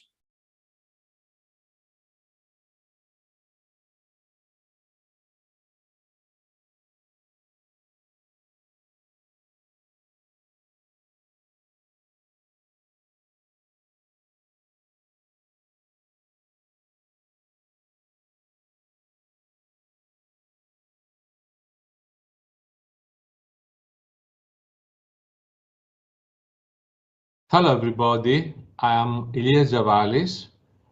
I am the director of the M.SC in economics. Today I'm gonna say a few words about the M.SC in economics of Athens University of Economics and Business. The M.SC in Economics program awards the degree of Master of Science, M.SC in Economics. It has a long history of about 50 years. The program purpose is to provide students preparation for PhD studies with a view towards a career in universities as faculty members, research institution organizations, central banks, research departments of commercial banks, in the private sector or in the public sectors, in large private companies, public authorities, ministries, and banks. Eligible for admissions are graduates of economics, international European economic studies, mathematics, physics, statistics, engineering, informatics, agricultural economics, finance. And the selection criteria that we require is that a certificate of English at the level of proficiency or TOEFL or IELTS with a grade greater than 7, or a TOEIC with a grade greater than 785. Academic recommendation and personal interview, and if available, of course, we welcome GRE or GMAT scores. The tuition fees for the program are 2,500 euros for the whole program, but we provide a number of scholarships which are driven based on the progress of the students. The language is in English, and we start the courses in September of October, and that lasts for a year, plus the dissertation, as I will explain shortly. The structure of the program is as follows. In September, we provide some preparatory courses in mathematics and statistics, and then the fall semester starts, which consists of the following 4 units: macroeconomic theory, econometrics, and mathematics for economics.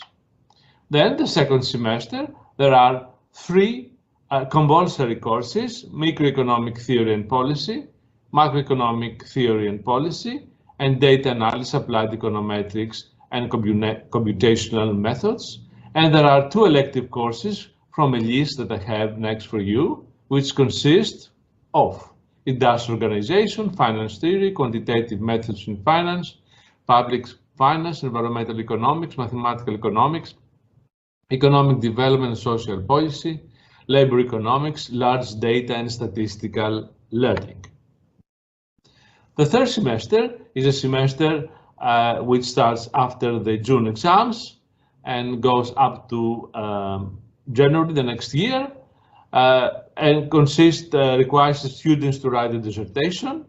Obviously, the students maybe can have written the dissertation earlier than January, or alternatively, okay, you can take 6 elective courses from the list of 3rd and 4th semester electives, which is next to the right of the picture, which is advanced topics, international trade, international macroeconomics, theoretical and applied econometrics, game theory and information economics, advanced topics in finance, growth theory, public finance, and monetary policy.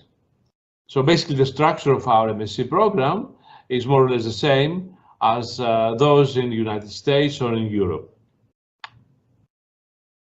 The students, after finishing our program, will get deep understanding of the fundamentals of economic thought, and will additionally supply with unique skills and interpersonal capabilities. And the students will develop critical thinking, will improve analytical skills, development of team spirits, problem solving, and decision-making capabilities, and they can work methodologically and under pressure. Graduates of our programs, I should say, that have been accepted to continue PhD studies in international known universities such as Yale, MIT, Princeton, Harvard, UCLA, Oxford, LSE, Cambridge, to mention a few, or they have worked in very prestigious institutions like the European Central Bank, the European Community, and etc.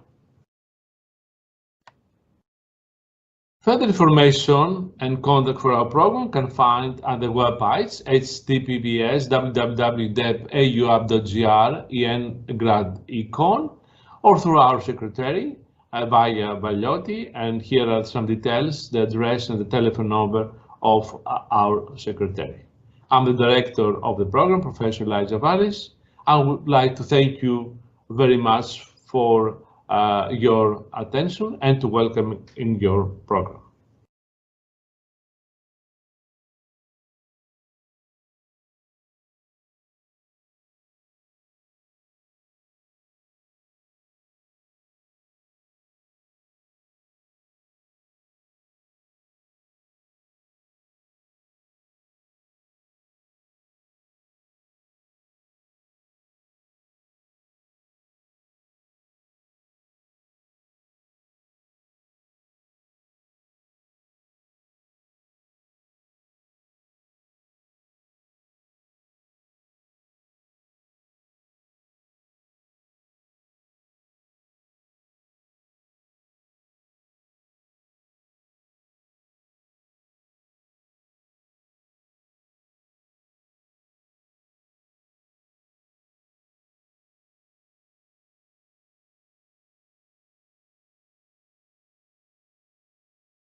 Hello to everyone.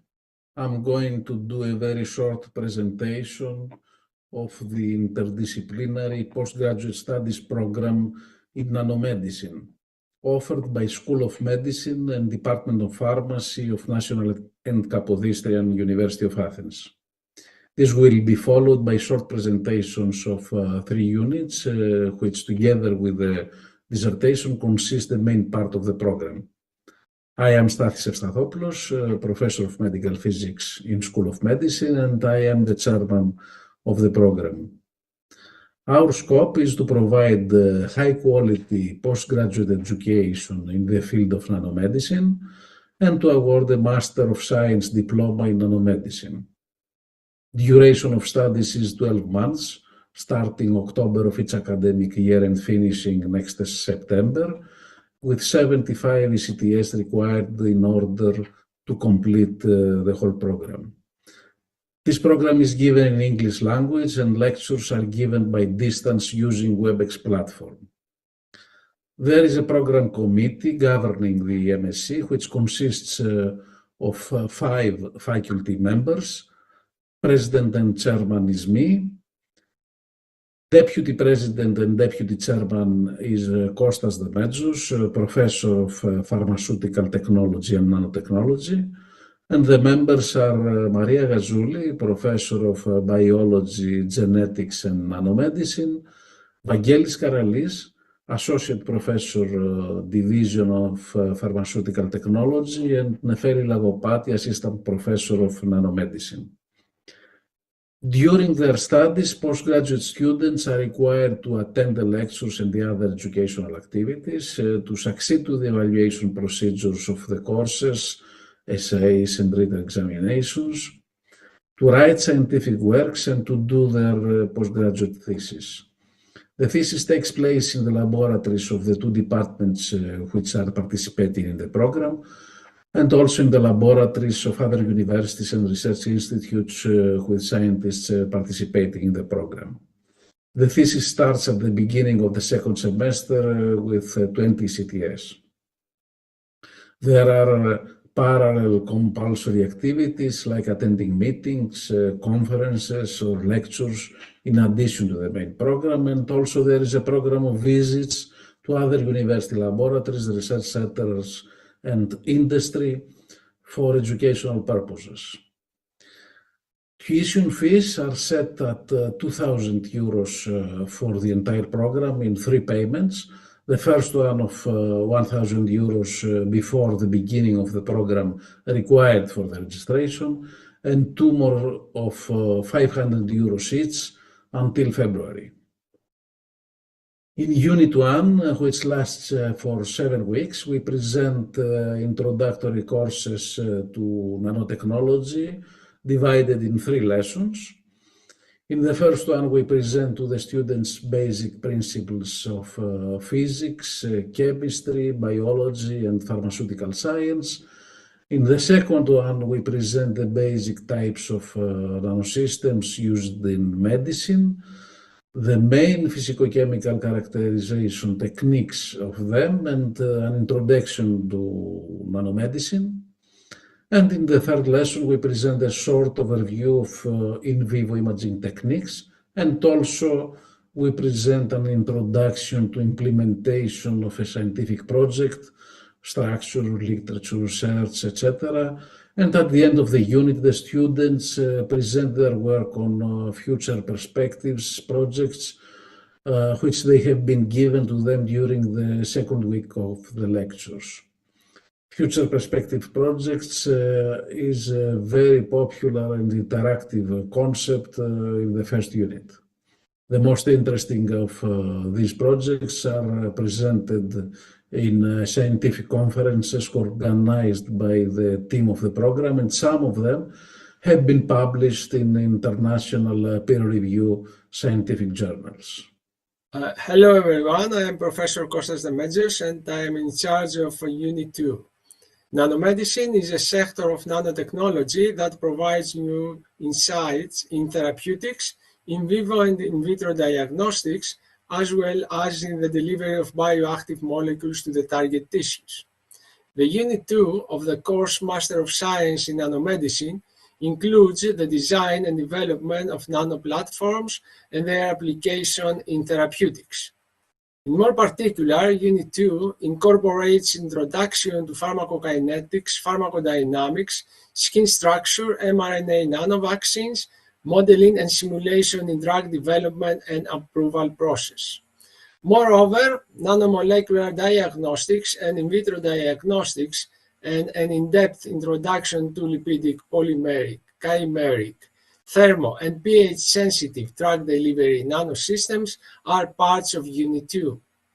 Lipidic and polymeric drug delivery nanosystems with stealth properties, as well as nanogels, polymeric micelles, liquid crystals, and their biophysical and thermodynamics are the most popular teaching parts among students. Liposomes, lipid nanoparticles, polymeric micelles, theranostics, and their clinical applications are also very important topics. Application of nanotechnology in skin diseases, in innovative vaccines, in biophotonic therapy, in nuclear and radiotherapy, as well as in regenerative medicine are referred to. The teaching part also includes smart biomaterials for the development of nanosystems, biosensors, nanocrystals, quantum dots, and their application in clinical practice.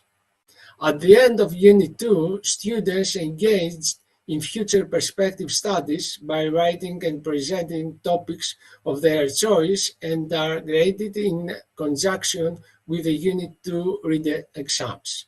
I would like to thank you very much for your kind attention. Hello, I'm Maria Gazouli, Professor of Biology, Genetics and Nanomedicine, and I am acting as coordinator of Unit 3, that is a part of the Master Program in Nanomedicine. This unit, entitled Nanotoxicity and Regulatory Aspects, focuses on explaining the interaction of nanoparticles and cells, and also the distribution of nanoparticles in different organs of human body, depending on their physicochemical characteristics. Some lectures of this unit contribute also to the toxicity and nanotoxicity issues, ethics, and regulatory aspects. Other lectures shed light on the current nanodrug that today used in clinical practice and how they work, advanced nanosystem for theranostic applications, hybrid and multifactorial nanomaterials, nanomaterial and manufacturing, nanosimilars, nanocosmetic, and 3D printed biomaterials. Furthermore, a subunit of this unit focuses on environmental issues, antipollution technologies based on nanotechnology, and also energy fingerprinting. Last but not least, artificial intelligence is in the prediction of nanodrug efficiency and motifs in diagnostic images are among the new aspects of nanomedicine that are discussed also in this unit.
τι εργασίες θέλει.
Good afternoon from Athens.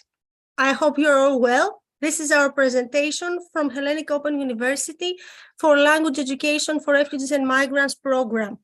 As you know, Here in Greece, we are at the forefront about the refugee situation, because arrivals to Greece are at high percentages, referring to immigrant students and to immigrant families and to refugee families, so to everybody who would like to come here to Greece, either to stay or, just to pass from Greece to go to another country.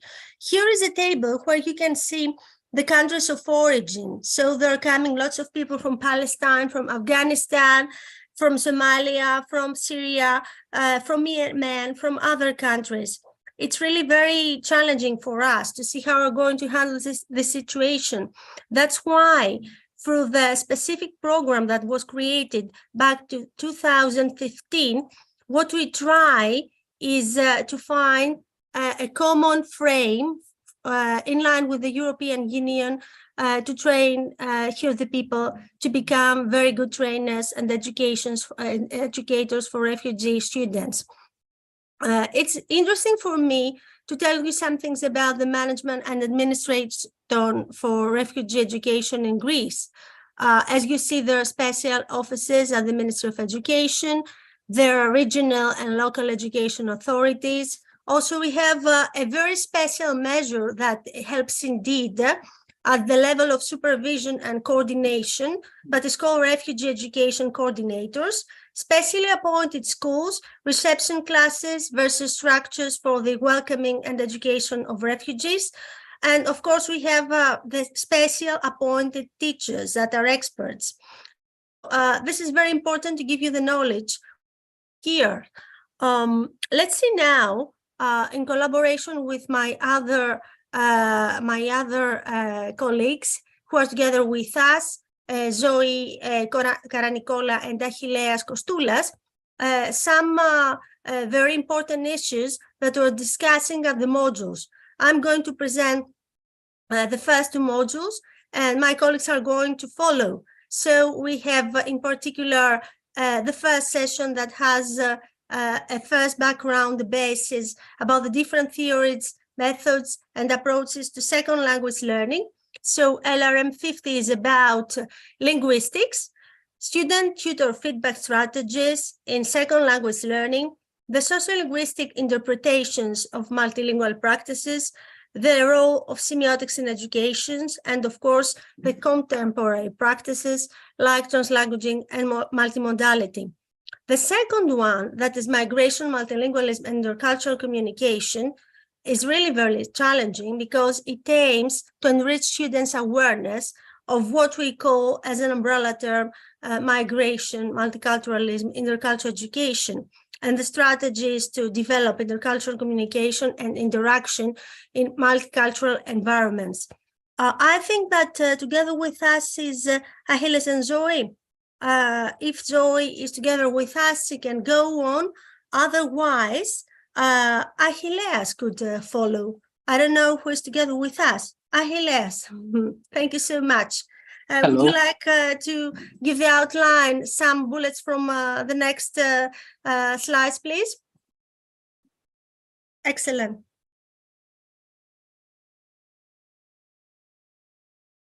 I think you have to unmute yourself. Oh, apologies for that, Okay. and thank you for inviting. Mm-hmm. So I'll try to keep this very concise. Our broad belief is that language teaching for refugees and migrants is more than having specific teacher competencies. It is about a broader development. And key to that is an ability to critically reflect on issues of language education. This is what module L.R.M 52, Critical Pedagogy, tries to develop. It tries to help participants critically engage with the role of language, power, and ideology, and how all this is translated in educational practice. Could I have the next slides, please?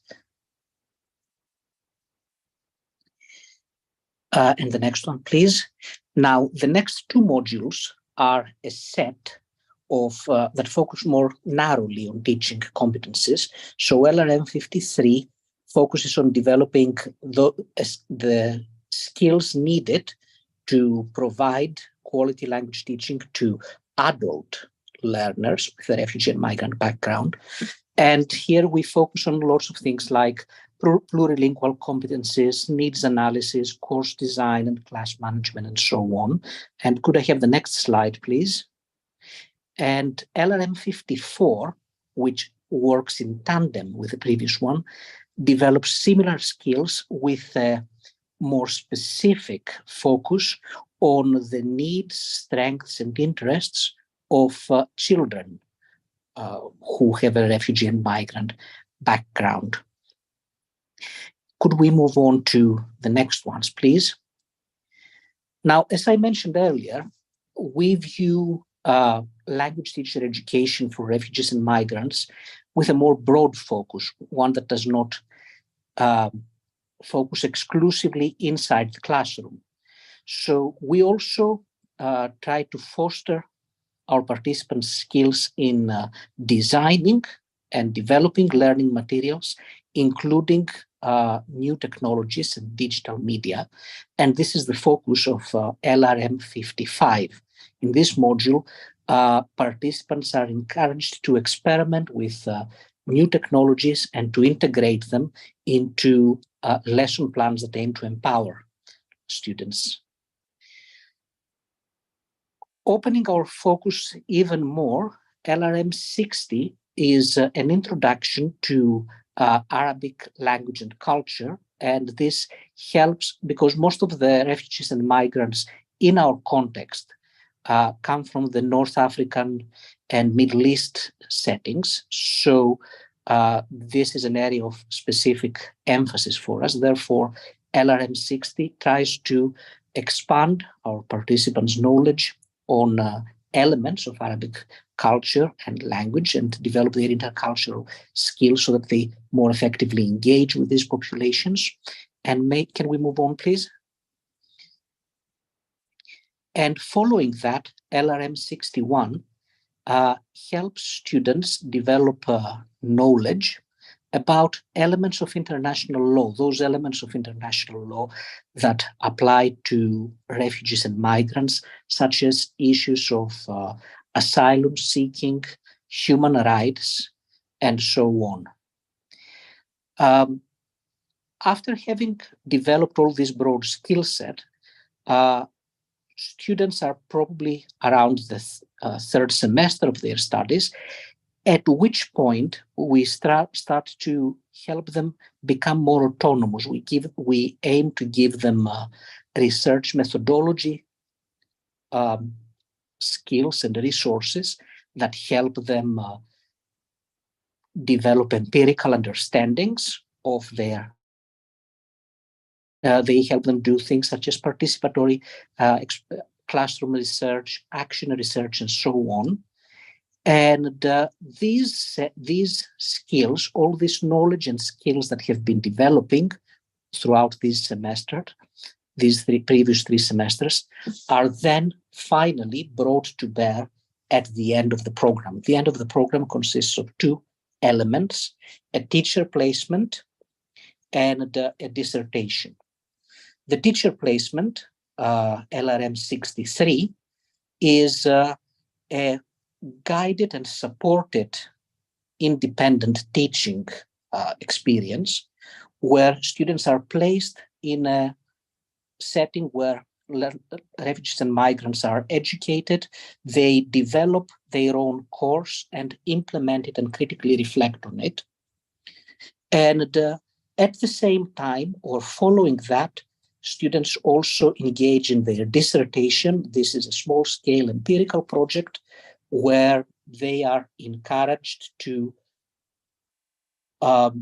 construct new knowledge about the experience of educating refugees and migrants. So this is, in a nutshell, our program, starting from more focused classroom-based activities to developing a more well-rounded educator. Thank you.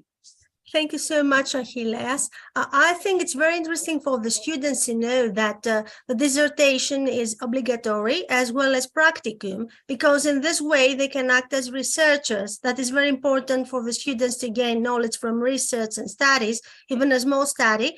And the most important thing in my view, is also for those that they don't have any other teaching experience, that they go to the field to see a class, how teachers are working with the refugees and migrant students. I think at the chat we have 2 questions. I don't know if the questions are relevant. No, they're not relevant. They were about our presentation, but we would like to know more. If somebody would like to address any questions, they can ask us or send us an email to the registry's email.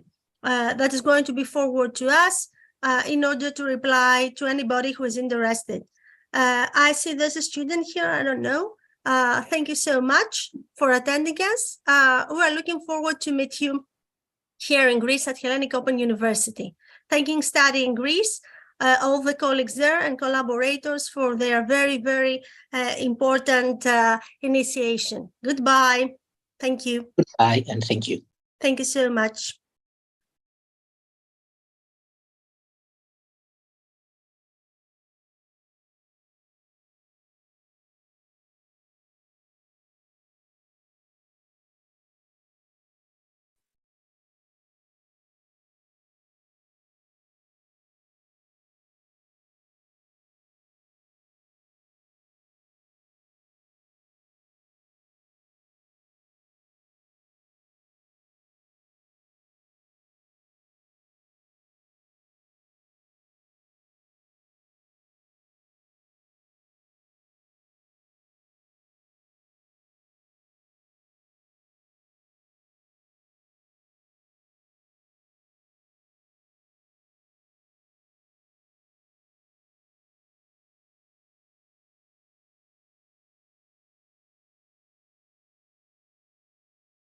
Hello, everyone. My name is Styris Leventis. I'm professor in accounting for International Hellenic University. In this presentation, I'm going to present 3 programs. The first is Executive MBA. The second is the M.SC in Banking, FinTech, Financial Technology, and Risk Management. And the last is the M.SC in International Accounting, Auditing, and Taxation. The first thing I got to say is that similar to all Greek universities, we got some external evaluation. And the feedback we received from the external evaluation is that we stand out among Greek universities, which actually provides a signal about the quality of the programs. The main facts about these 3 programs is, for example, the Executive MBA, we start 26 January 2024, and the application is until 12th January 2024. This program lasts for 1.5 years. It's distance learning, and it takes place over a long weekend, Friday, Saturday, and Sunday, 12 weekends. The fee is 6,000. And as regards the M.SC in Banking, Financial Technology, and Risk Management, we start October 2023, similar to M.SC in International Accounting, Auditing, and Taxation. And the allocation deadline is September 2023 for both programs. The duration, well, depends. If someone is a full-time student, this 1 year. If it's a part-time student, then there will be 2 years. Both programs, they have been accredited by, and they have accreditation by ACCA and by CFA, which are very important organizations in accounting and finance. The main fees is 3,900. Career opportunities, well, for the Executive MBA, graduates are expected to further their specialization in business administration and grow skills and, of course, network. Specifically, they're aiming to develop a range of professional soft skills to enhance their performance, and I'm going to speak about it. And also learn from top-class internationally renowned academics, and I'm going to speak about the people who do teaching. And of course, experience environment which is focused on practical relevance. As regards the M.SC in Banking, Financial Technology, and Risk Management, graduates are expected to find the route into risk management, consulting, banking, investments, finance departments, risk management departments. And the ones that I go for the international accounting or taxation, the basic idea is to get access to vast range of career opportunities in accounting, in auditing, in consulting, in taxation particularly, and obviously there are some corporate lawyers that actually get benefits, tangible benefits from this course. The entry requirements, well, the basic idea is students have got a good degree, and we actually judge this part. And also we need good English, which is something like a 6.5 in IELTS, 95 for TOEFL, and 445 for TOEIC. Obviously, there are many other degrees that are accepted. And for particularly MBA, because it's an executive program, I will require 3 years experience. I spoke about the fees, and there are regular installments. So for the MBA, for example, there are 4 installments, and obviously for all programs, we provide scholarships. As regards executive MBA, the basic actually profile of the MBA students is we've got a perfect diversity in terms of female and males, and the average working experience is around 10 years. Students are around 34 or 35 years old, and 26 are international students. The basic idea about the program structure is we've got some core obligatory modules, we've got some electives, we've got the field trip, business project consultancy, and professional skills development. I'm going to speak about that right now. As regards core modules, in the first period, we've got courses that actually refer to the introduction of the corporation and organization. So that's why we have management of organizations, quantitative methods and decision analysis, human resource management and leadership. The idea about the second is to the students get an idea about the corporate metrics. So that's why they get topics like operations management, cost management, financial reporting and analysis. In the third, students get introduced to things that provide value to corporations and organizations, like entrepreneurship and business plan, digital and strategic marketing, and corporate finance. And finally, students get business strategy and electives from a very big pool, like advanced common evaluation, business analytics, business ethics and social responsibility, business legal environment, corporate governance, energy markets, project management, product service innovation, social media and consumer behavior, and supply chain management.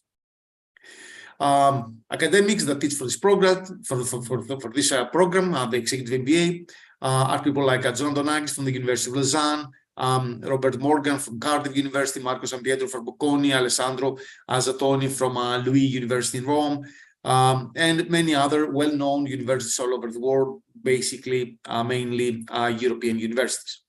We also got some soft skills, yes, because we deem this very important, like team building, presentation skills, communication skills, and negotiation skills. And also students, they do in groups a field trip project with some NGO, from some non-for-profit organization. So it's a real project. Obviously, the people who support the MBA are resident academics like myself,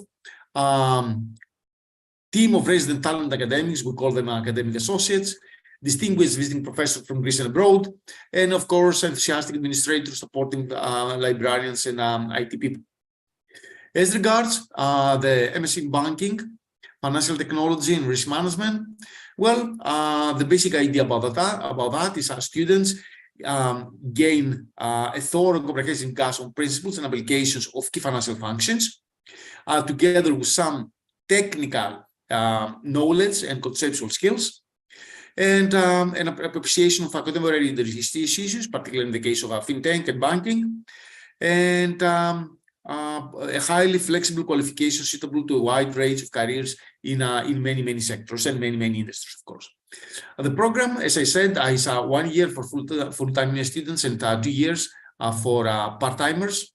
They are accredited by CFA and SCA, and the basic core modules is Foundation Finance, Financial Technology, Econometrics and Data Analytics, Banking and FinTech, Financial Reporting and Analysis in the first term.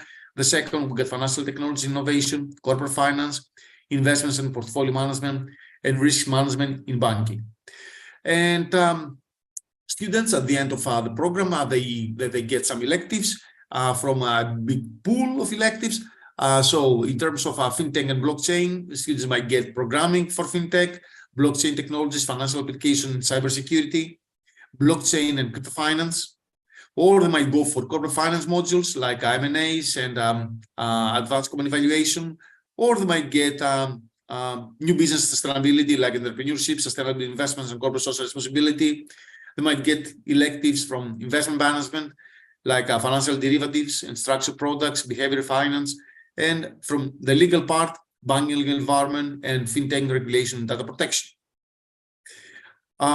What we do is we try to support students through various events like seminars by the career office, like presentations, like hands-on training of databases that we offer many. And of course, we got the CFA Global Investment Research Challenge, which is a separate event. As regards the M.SC in International Accounting Audit Taxation, the basic idea here is students to gain access to a vast career opportunities in international and some local organizations, a grasp of principles and application in key accounting and audit functions, and a thorough understanding of theory and practice in accounting, in taxation, and auditing. We trust that this knowledge will provide the necessary skills for a good career advancement and development. So 1 year for full-timers, 2 years for part-timers.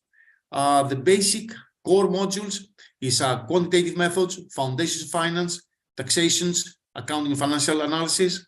In the second term, we'll get management accounting, advanced corporate reporting and sustainability, auditing, and advanced taxation.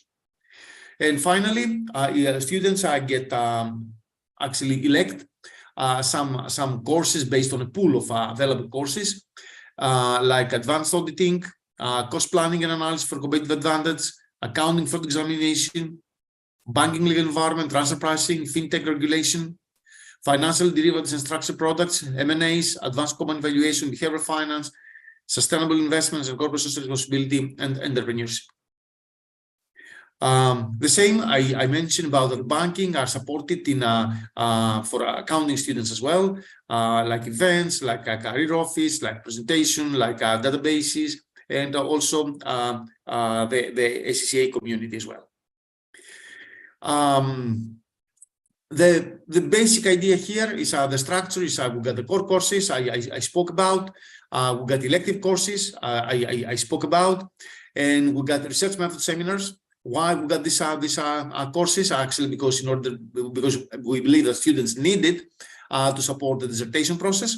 So at the end, students they got to actually write the dissertation, and in order to do so, we provide various research method seminars to show them how they can use databases, how they can run statistics, how they can actually use some statistical software like Stata to do the job. Basic assessment is 70% is by exams and 30% is by courseworks for every single topic. And obviously there is a blind marking, and at the end dissertations are evaluated by a 3-member committee. You can see this is the email for the application. I am at your disposal for any question or query you might get in terms of the organization or any kind of suggestion or probably anything, any information that probably you request. As I said, Stelios Levendis, I'm the program director of all these programs, and I am at your disposal. Thank you very much indeed.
mathematics, physics and biology, all of them working together to give solutions into medicine and biology problems.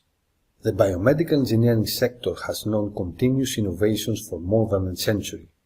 Among historical contributions may be considered the introduction of X-ray imaging systems about 100 years ago, the deciphering of the Human Genome Project which was completed in the 1990s, the smart hospital and smart technologies that we are currently experiencing in the modern era. Even today, biomedical sector remains highly innovative. In 2019, there were about 14,000 new patents only in the European Union, comprising the second patent largest application domain after digital communications.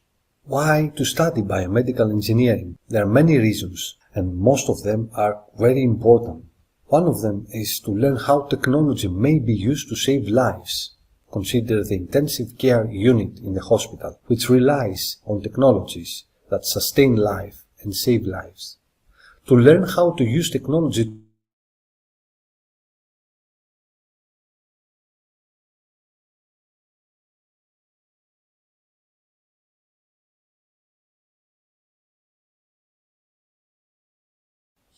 Welcome to the presentation of the M.SC program Biomedical Engineering and Technology.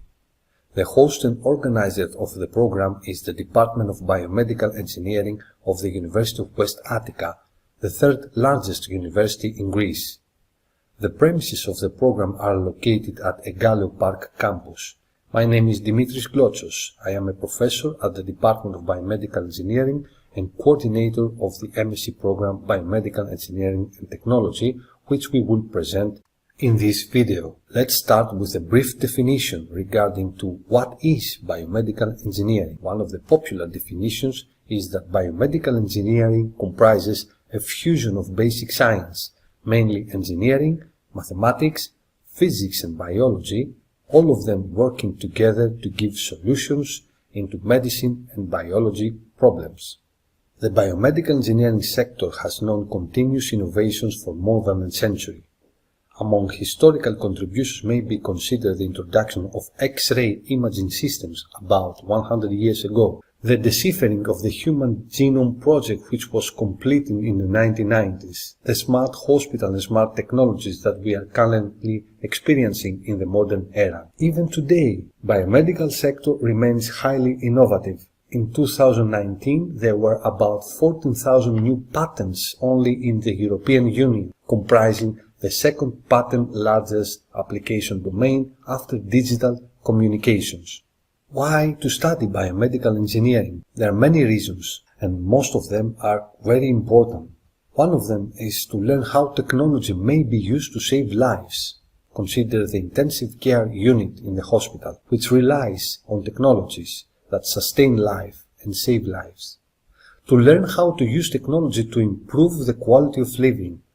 To start a career in one of the biggest industrial sectors worldwide, with tens of thousands of manufacturers producing more than 500,000 different types of biomedical products. Biomedical engineers support not only the innovations of medical technology, but also its effective and safe implementation. Biomedical engineering careers and jobs may be found in various sectors such as in service, maintenance and repair of biomedical equipment, research, design and development of new technology and instruments, sales, marketing and promotion of biomedical products, application specialty aiders who stand next to the doctors for supporting the implementation of complex BME equipment and protocols.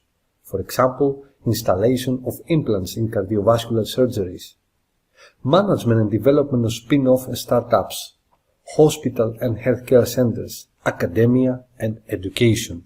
These are among the few sectors that you may seek career in biomedical engineering. In 2022, the Department of Biomedical Engineering has completed scientific study regarding the job outlook and career prospects in the BME sector, the biomedical engineering sector. The title of the study is The Biomedical Engineering Labor Market in Greece, a survey investigating job outlook, satisfaction and placement. The study has been published in the Biomedical Engineering Education Scientific Journal. Results were very promising. The sample was 12% of the department's graduates. 55.6% found their first job placement in the biomedical market even before finishing their biomedical engineering studies, which means that there is a high demand for biomedical engineers in the labor market in Greece. Regarding the satisfaction of biomedical engineers from the working conditions in the labor market, for most of the conditions, opinions were positive for salary, working hours, job interest, career prospects, and working environment. To the right, we have positive opinions. To the left, we have negative opinions. So the MSc program that we present here is called Biomedical Engineering and Technology. The organizer is the Department of Biomedical Engineering of the University of West Attica. The location is a Gallio Park campus in Athens of Greece.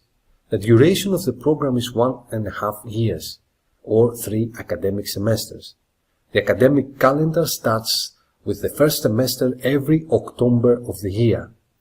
Course attendance is full-time, compulsory with physical presence. The ECTS awarded by the program is 90. The official language of the program is English. The tuition fee is €1,200. Last but not least, in the key info section, is our newly established special articulation agreement with the University of Plymouth, UK, that is valid from academic year 2023-2024.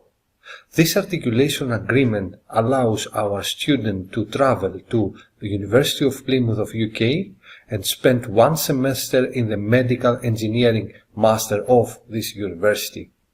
In this way, under privileged terms, our students may claim both titles, the MSc title in Biomedical Engineering of the University of West Attica and the MSc title in Medical Engineering of the University of Plymouth.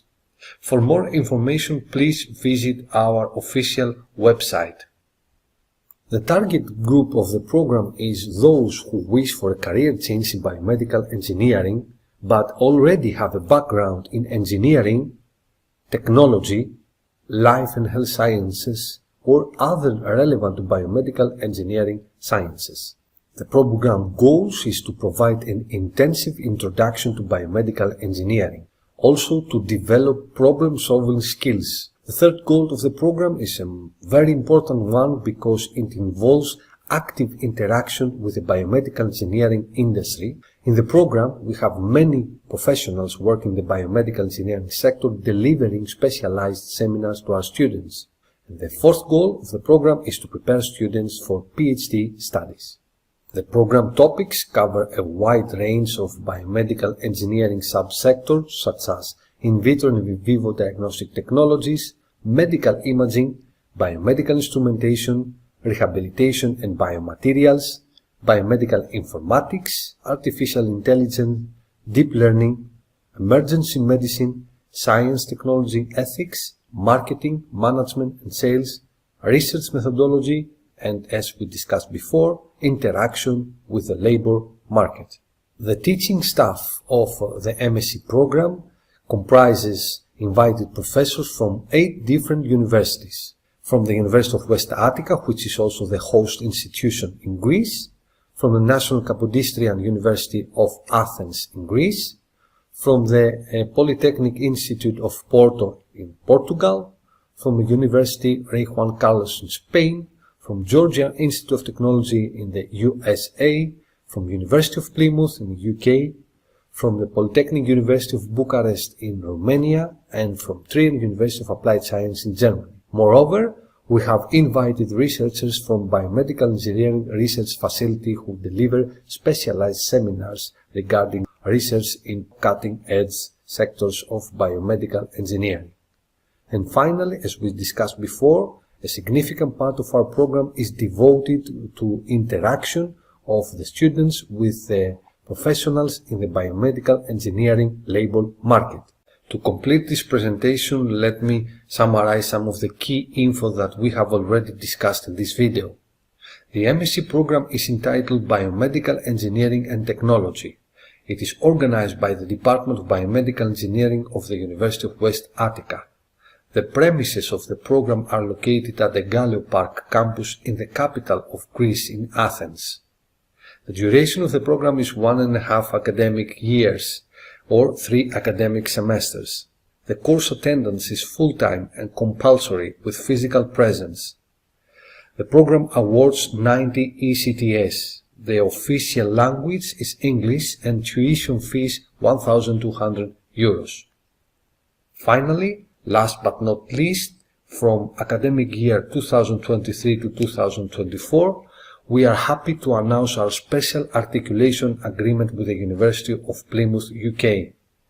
Under this agreement, our students may spend 1 semester at the University of Plymouth and claim both titles, the title of M.SC Program Biomedical Engineering and Technology of the University of West Attica, and the title of our cooperating master program in Plymouth entitled M.SC Medical in Medical Engineering. You are all welcome. For more information, please check our official website and contact information in this video.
This is a brief presentation of your opportunity to study Ottoman history at the University of Crete, Greece. The Department of History and Archaeology of the University of Crete and the Institute for Mediterranean Studies of the Foundation for Research and Technology, Hellas, run a joint English language MA program in Ottoman history. The MA program in Ottoman history is held in Rethymno, a beautiful Venetian, Ottoman, and modern Greek town on the island of Crete, Greece. Our effort is to create an international academic environment for our students who arrive in Crete from Greece, Turkey, the Balkans, and the United States of America. Why Ottoman history?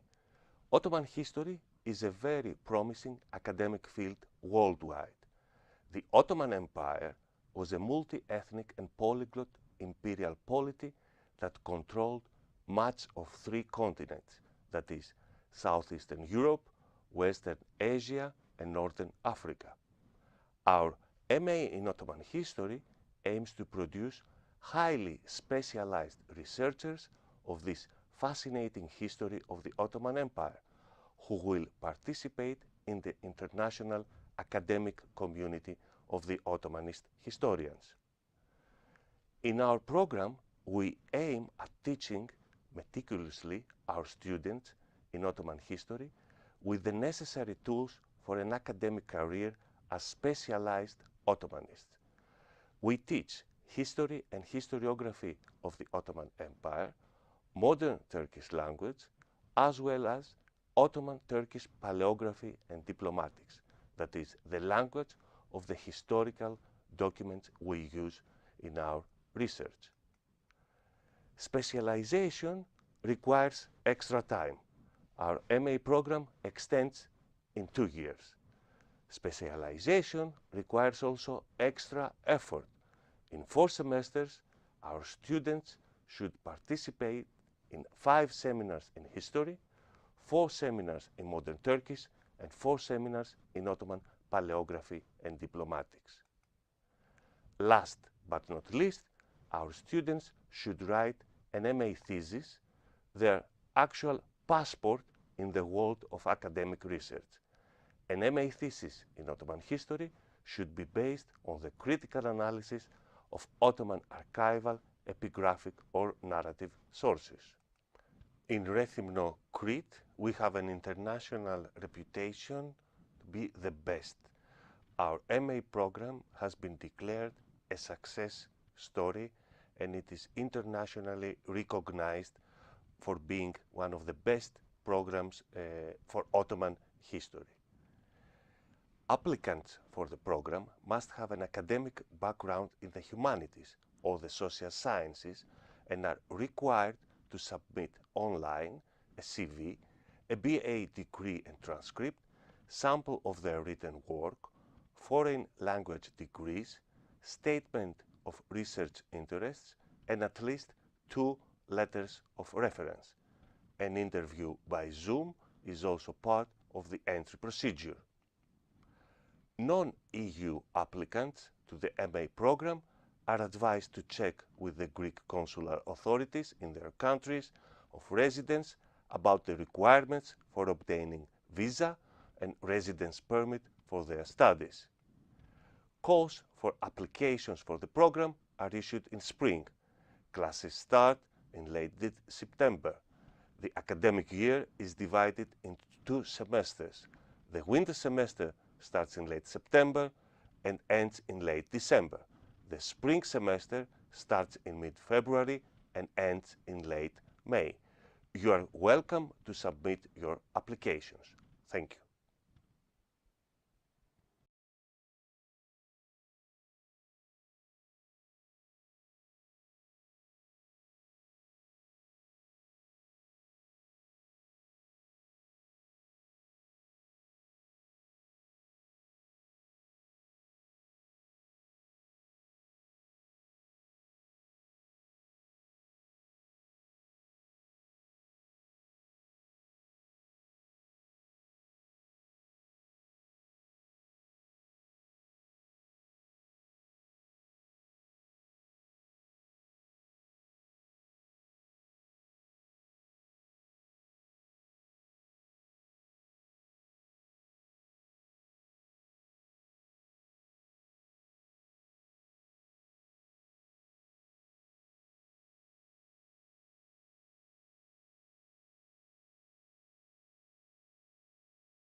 Μας ακούτε?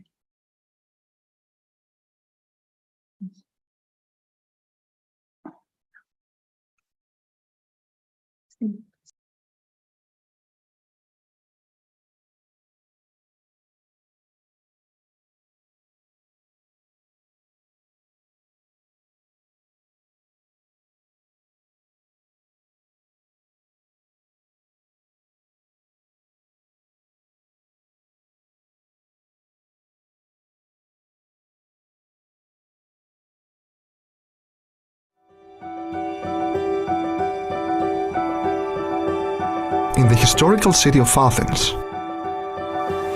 the birthplace of democracy and the home of Plato's Academy and Aristotle's Lyceum, lies the oldest and most prestigious law school in Southeast Europe. Consistent with the long-standing values and vision of the law school, our advanced LL.M program in International and European Legal Studies has set itself the mission of providing its students with the necessary skills and qualifications to deal with the complex realities and challenges of the legal profession.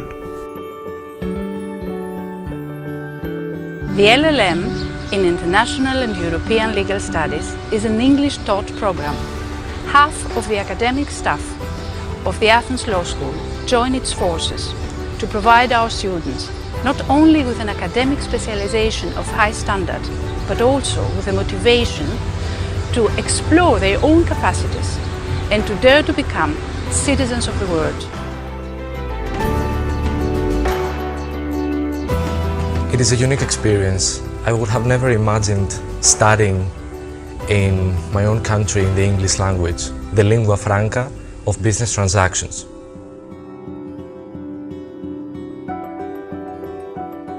The LL.M course Private and Business Law provides the ideal preparation for legal practice.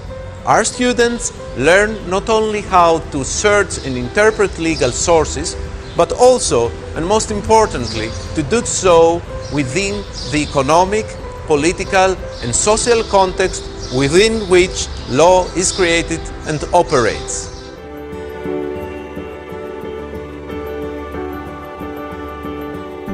My name is Marina Trindade. I am from Brazil and I am a student at the National and Capodistran University of Athens in the LL.M program in International and European Legal Studies.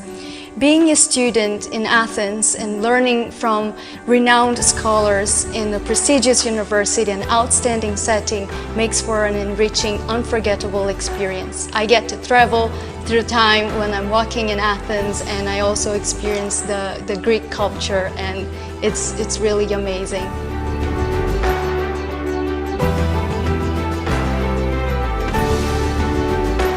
At the beginning of the academic year, we offer a fundamental seminar in which students can develop their own analytical and above all critical capacities in the field of their study.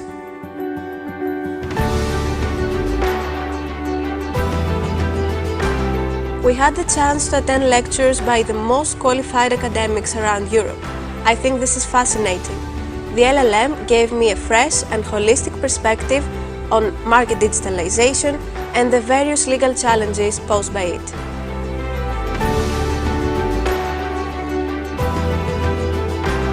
Our aspiration is to equip our students with the academic and professional skills necessary in order to flourish in an increasingly dynamic legal environment.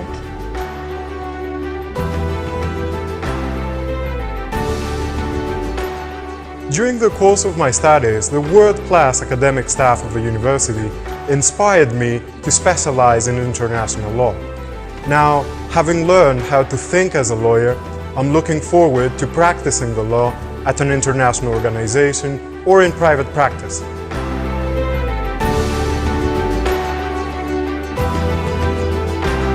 University of Athens, Law School, member of the European Law School Network.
So, I'm very happy to be here with you today to introduce you to the LL.M in International and European Legal Studies, which is an entirely English-taught LL.M program, which runs now its fourth year and it's organized by the Athens Law School. Here is the website, ils.law.ua.gr,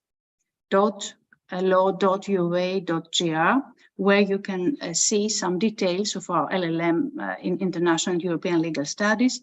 I'm going to give you an overview of our LL.M program by starting with our first page on our website. As you see here, you can see some details about our study program, the LL.M courses, the academic staff, the admission requirements, etc. So let me start by saying why an LL.M in International and European Legal Studies in Athens. First of all, we have to remember that we live in a world of modern transactions, which is strongly influenced by developments in international and European law. So large law firms and other employers are looking for lawyers able to handle cross-border disputes.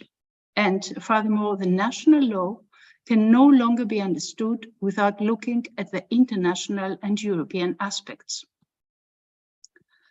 So the knowledge also of English legal terminology is crucial. English is the common language also for us lawyers. That's why the Law School of Athens offers a one-year English.LL.M program designed to provide in-depth knowledge of European and international aspects of private law. Please understand that this remains a master's program oriented towards private law.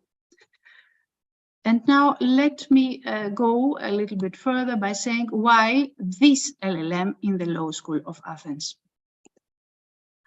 As I told you before, understanding of the modern conception of private law as it is shaped through the influence of European and international law is crucial. And this goes hand by hand with the knowledge of English legal terminology. But I think the main advantage of choosing the LL.M in International European Legal Studies at the Athens Law School is because Athens Law School is a member of the European Law School Network, is participating together with other 7 leading law schools in Europe in this network.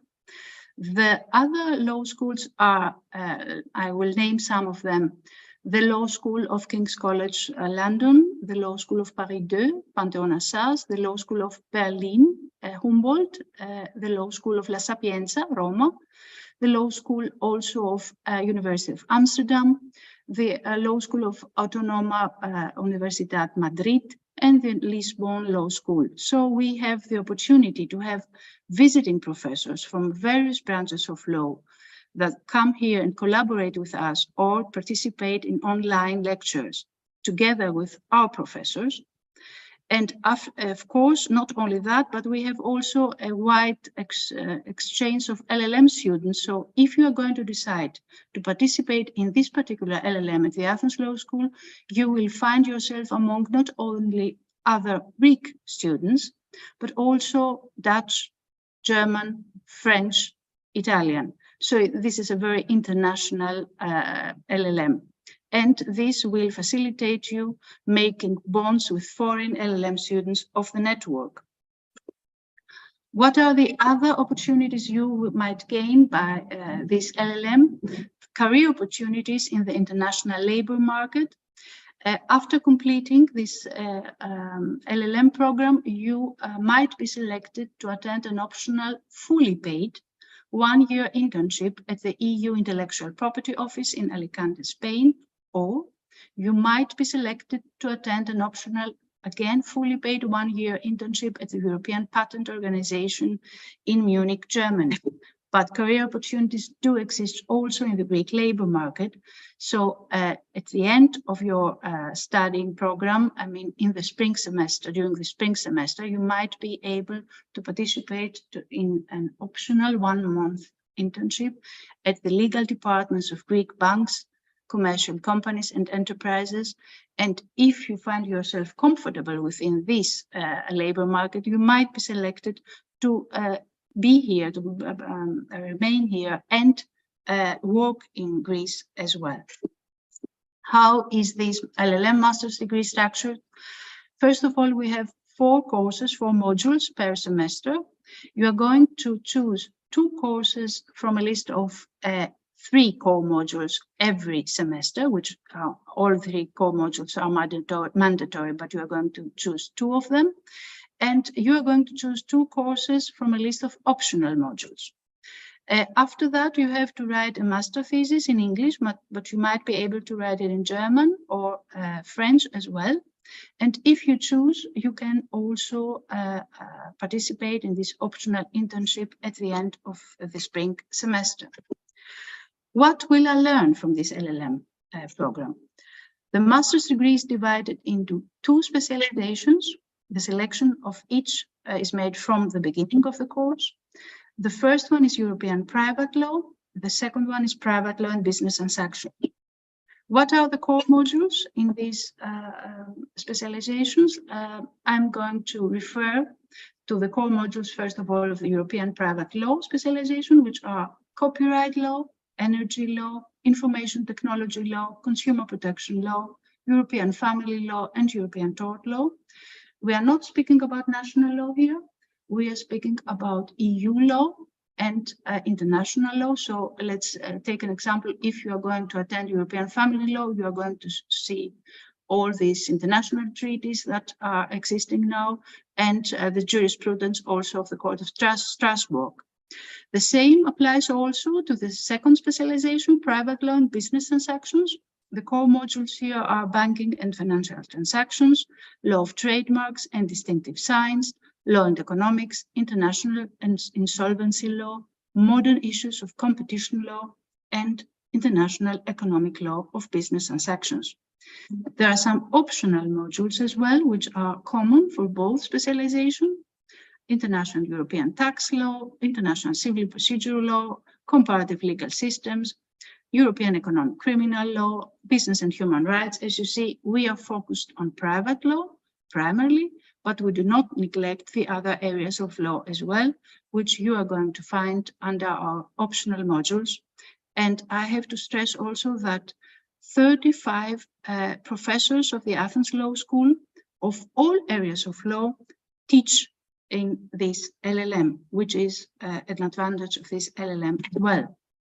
And now I'm coming to the more practical information. What is the application deadline? The application deadline is open until the 9th of June of 2023. The tuition fees are very low, in my opinion, 2,200 euros per year. Which are the eligibility requirements? You have to have already obtained a bachelor's degree in law or in a related field.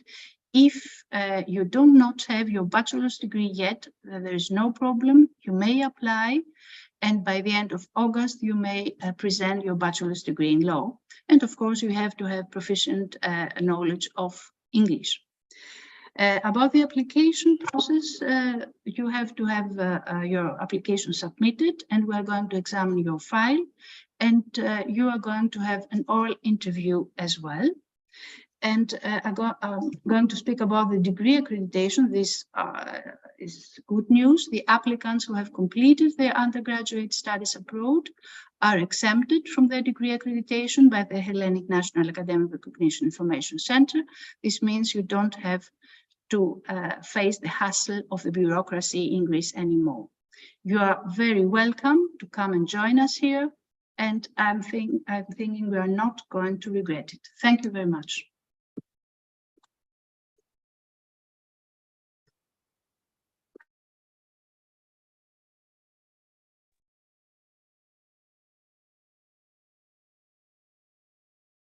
Η κάμερα δεν είναι μέσα.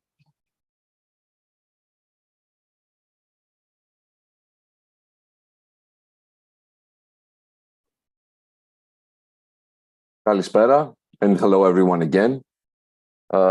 It seems that the virtual fair has finally come to an end. On behalf of Study in Greece, I would like to thank all the speakers for their time and their excellent presentations, as well as all you, the participants, for your attendance and for being with us today. Personally, I would also like to thank all my colleagues, Evi, Alkisti, Athina, Thodoros, and Yorgos, and all the others. To all you attendees, I really hope that you found all this information useful, and we're looking forward to seeing you in Greece. But in any case, I'd like to wish you all good luck with any academic field and destination you might choose. Stay healthy and creative. Bye-bye and yasas.